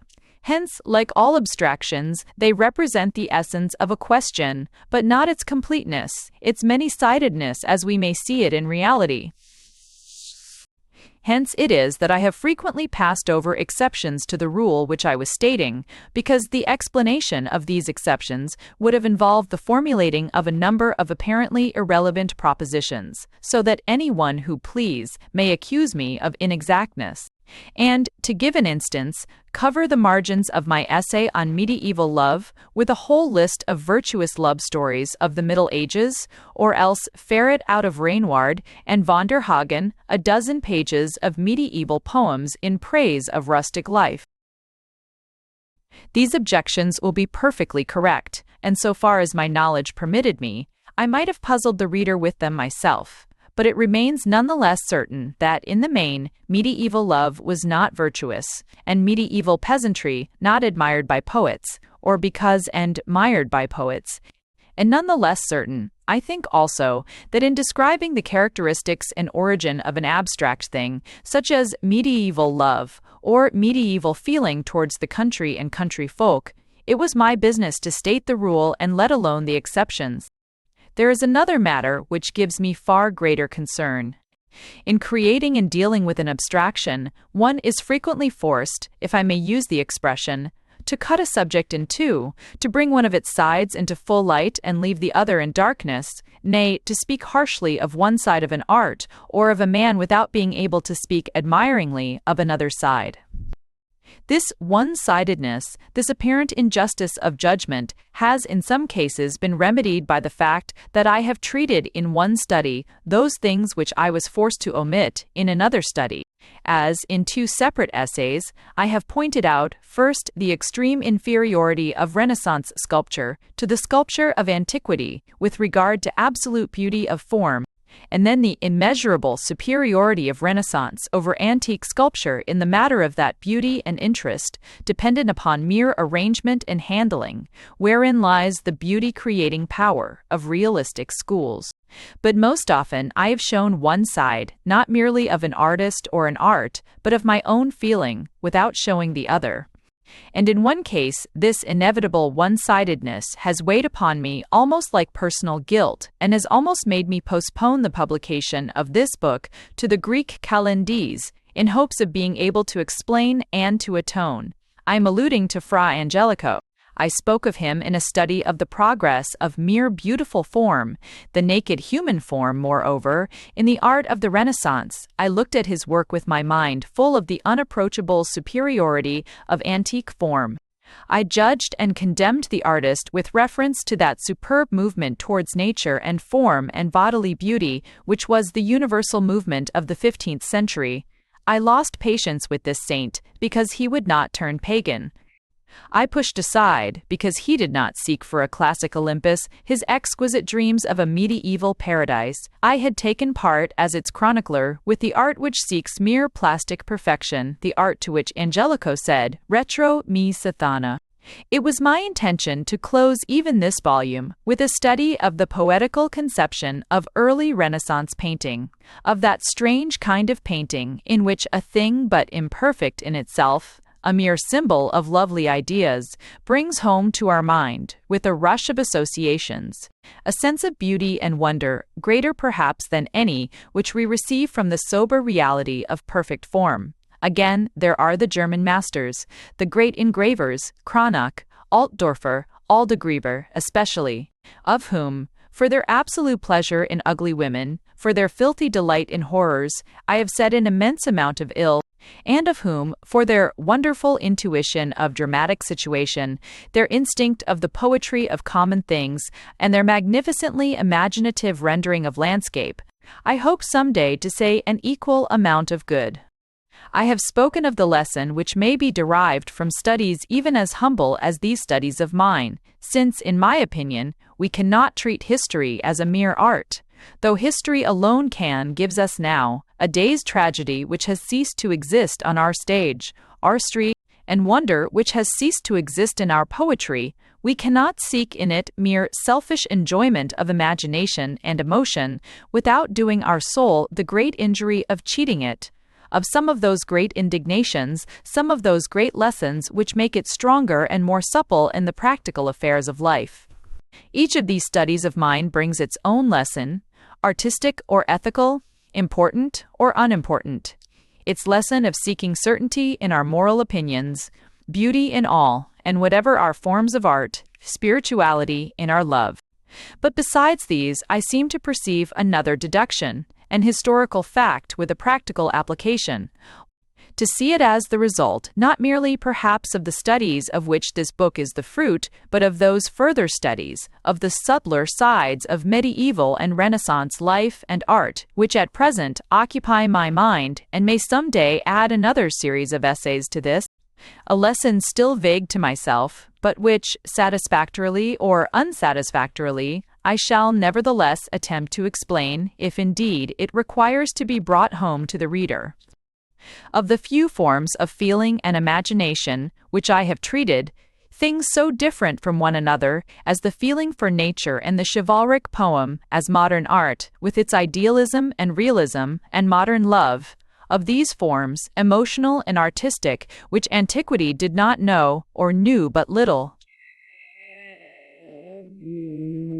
The reader may have observed that I have almost invariably traced the origin deep into that fruitful cosmopolitan chaos, due to the mingling of all that was still unused of the remains of antiquity, with all that was untouched of the intellectual and moral riches of the barbarous nations, to which we give the name of Middle Ages, and that I have, as invariably, followed the development of these precious forms, and their definitive efflorescence and fruit-bearing, into that particular country where certain medieval conditions had ceased to exist, namely, Italy. In other words, it has seemed to me that the things which I have studied were originally produced during the Middle Ages, and consequently in the medieval countries, France, Germany, Provence, Ouad, but did not attain maturity except in that portion of the Middle Ages which is medieval no longer, but already more than half modern, the Renaissance, which began in Italy, not with the establishment of despotisms and the coming of Greek humanists, but with the independence of the free towns and with the revival of Roman tradition. Why so? Because it appears to me, after watching the lines of my thought converging to this point, because, with a few exceptions, the Middle Ages were rich in great beginnings, indeed a good half of all that makes up our present civilization seems to issue from them, but they were poor in complete achievements, full of the seeds of modern institutions, arts, thoughts, and feelings. They yet show us but rarely the complete growth of any one of them, a fruitful Nile flood, but which must cease to drown and to wash away, which must subside before the germs that it has brought can shoot forth and mature. The sense of this comes home to me most powerfully whenever I think of medieval poetry and medieval painting. The songs of the troubadours and minnesingers, what are they to our feelings? They are pleasant, even occasionally beautiful, but they are empty, lamentably empty. Charming arrangements of words, poetry which fills our mind or touches our heart, comes only with the Tuscan lyrists of the 13th century. The same applies to medieval narrative verse. It is, with one or two exceptions or half-exceptions, such as the Chanson de Roland and Gottfried's Tristan und Isolde, decidedly wearisome, a thing to study, but scarcely a thing to delight in.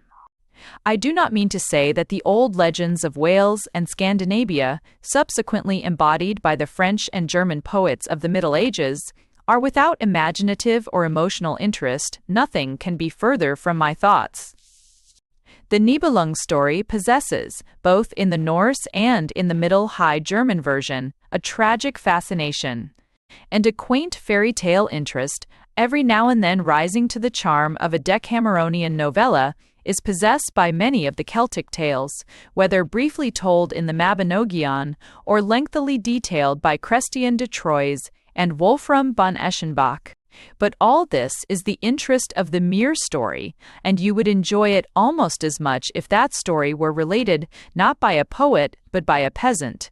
It is the fascination of the mere theme, with the added fascination of our own unconscious filling up and coloring of details, and the poem itself, whence we extract this theme, remains for the most part uninteresting. The figures are vague, almost shapeless and colorless. They have no well-understood mental and moral anatomy, so that when they speak and act, the writer seems to have no clear conception of the motives or tempers which make them do so. Even as in a child's pictures, the horses gallop, the men run, the houses stand, but without any indication of the muscles which move the horse, of the muscles which hold up the man, of the solid ground upon which is built, nay rather into which is planted, the house. Hatred of Hagen, devotion of Ruger, passionate piety of Parzival, all these are things of which we do not particularly see the how or why, we do not follow the reasons, in event or character, which make these men sacrifice themselves or others, weep, storm, and so forth. Nay, even when these reasons are clear from the circumstances, we are not shown the action of the mechanism. we do not see how Brunhild is wroth, how Kriemhild is revengeful, how Herzeleid is devoted to Parzival. There is, in the vast majority of this medieval poetry, no clear conception of the construction and functions of people's character, and hence no conception either of those actions and reactions of various moral organs which, after all, are at the bottom of the events related.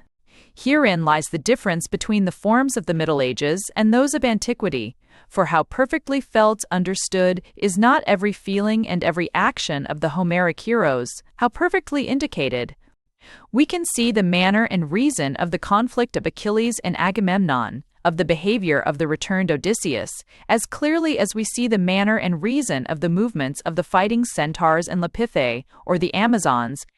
Nay, even the minute mood of comparatively unimportant figures, as Helen, Briseis, and Nausicaa, is indicated in its moral anatomy and attitude as distinctly as is the manner in which the maidens of the Parthenon frieze slowly restrain their steps, the boys curb their steeds, or the old men balance their oil jars.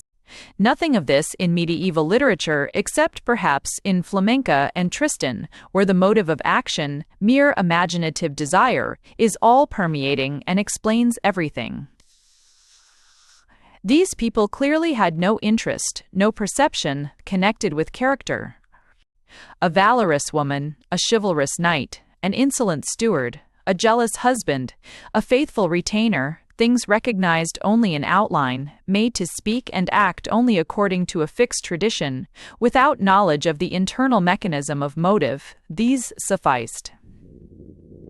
Hence it is that medieval poetry is always like medieval painting, for painting continued to be medieval with Giotto's pupils long after poetry had ceased to be medieval with Dante and his school, where the Virgin sits and holds the child without body, wherewith to sit, or arms wherewith to hold, where angels flutter forward and kneel in conventional greeting, with obviously no bended knees beneath their robes, nay, with knees, waist, armpits, all anywhere, where men ride upon horses without flat to their back, where processions of the blessed come forth, guided by fiddling seraphs, vague, faint faces, sweet or grand, heads which might wave like pieces of cut-out paper upon their necks, arms and legs here and there, not clearly belonging to anyone, creatures marching, soaring, flying, singing, fiddling, without a bone or a muscle wherewith to do it all.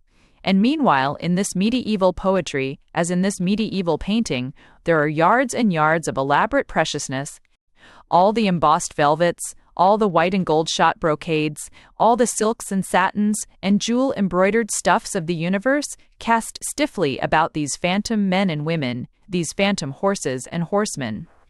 It is not until we turn to Italy and to the northern man, Chaucer, entirely under Italian influence, that we obtain an approach to the antique clearness of perception and comprehension, that we obtain not only in Dante something akin to the muscularities of Signorelli and Michelangelo, but in Boccaccio and Chaucer, in Cavalca and Petrarch, the equivalent of the well-understood movement, the well-indicated situation of the simple, realistic, or poetic sketches of Filippino and Botticelli.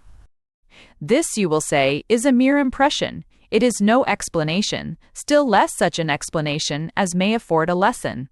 Not so. This strange inconclusiveness in all medieval things till the moment comes when they cease to be medieval, Witchen and the catarses, which are cancers, which agartine, and the cancers are cancers in germs and poverty in mature fruit, cannot be without its reason. And this reason, to my mind, lies in one word, the most terrible word of any, since it means suffering and hopelessness, a word which has haunted my mind ever since I have looked into medieval things, the word wastefulness. Wastefulness, the frightful characteristic of times at once so rich and so poor, the explanation of the long starvation and sickness that all mankind's concerns, art, poetry, science, life. Wastefulness, in this great period of confusion, of the most precious things that we possess, time, thought, and feeling, refused to the realities of the world and lavished on the figments of the imagination. Why this vagueness, this imperfection in all medieval representations of life?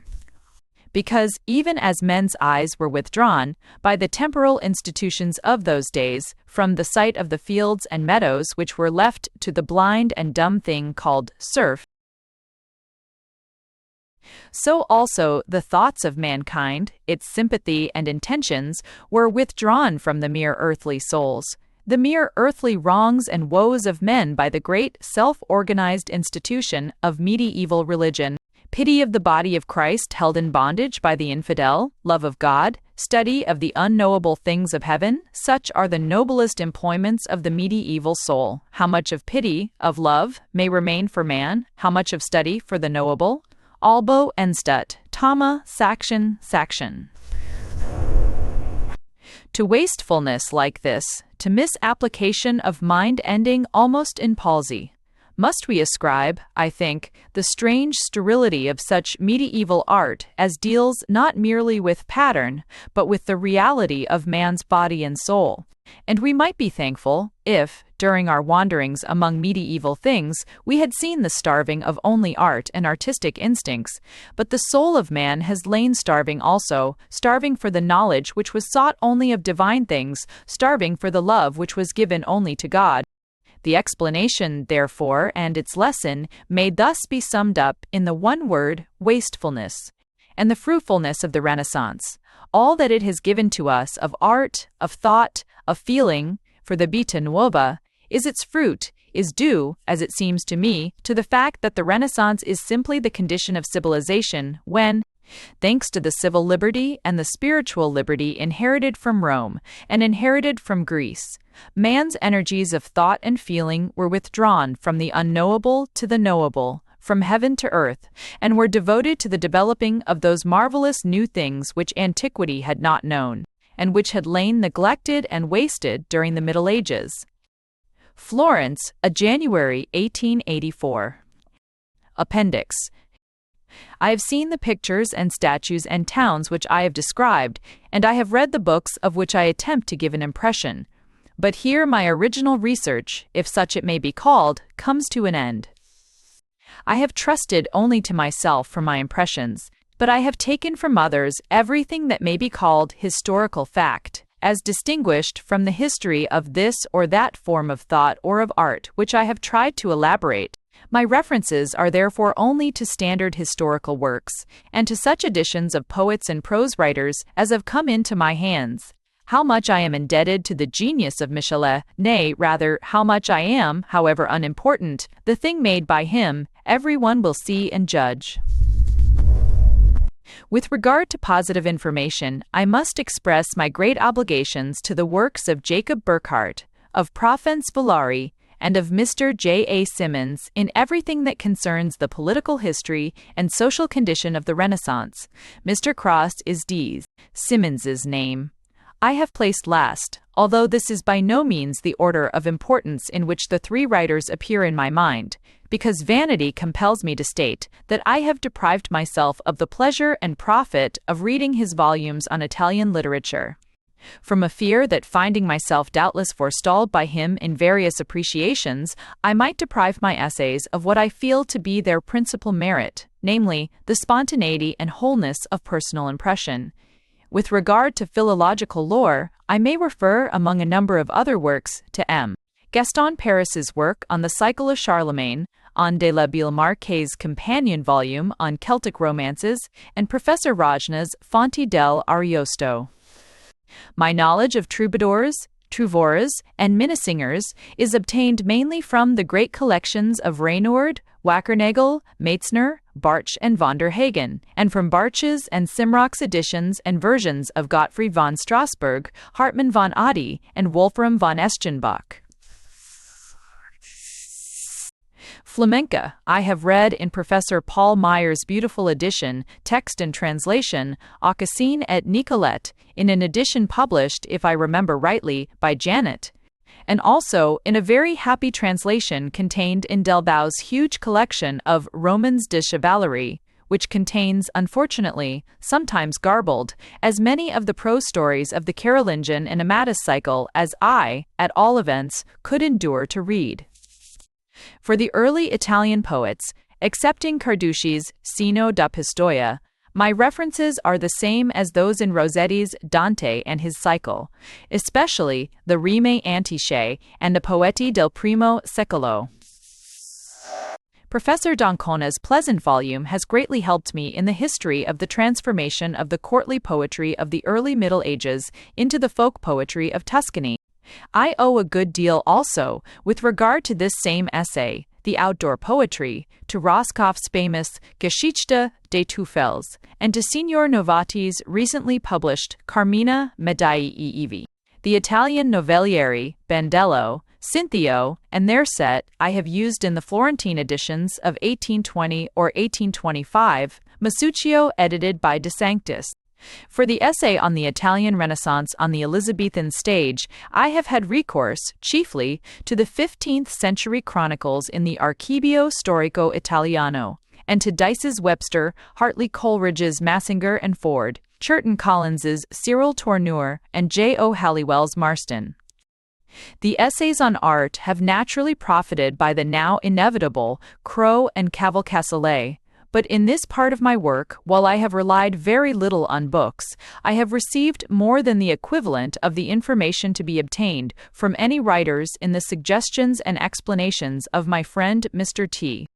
Nelson McLean, who has made it possible for a mere creature of pens and ink to follow the differences of technique of the sculptors and medallists of the 15th century, a word of thanks also for various such suggestions as can come only from a painter, to my old friend Mr. John S. Sargent of Paris. I must conclude these acknowledgments by thanking the editors of the Contemporary, British Quarterly, and National Reviews, and of the Essay Cornhill magazine for permission to republish such of the essays or fragments of essays as have already appeared in those periodicals. The end.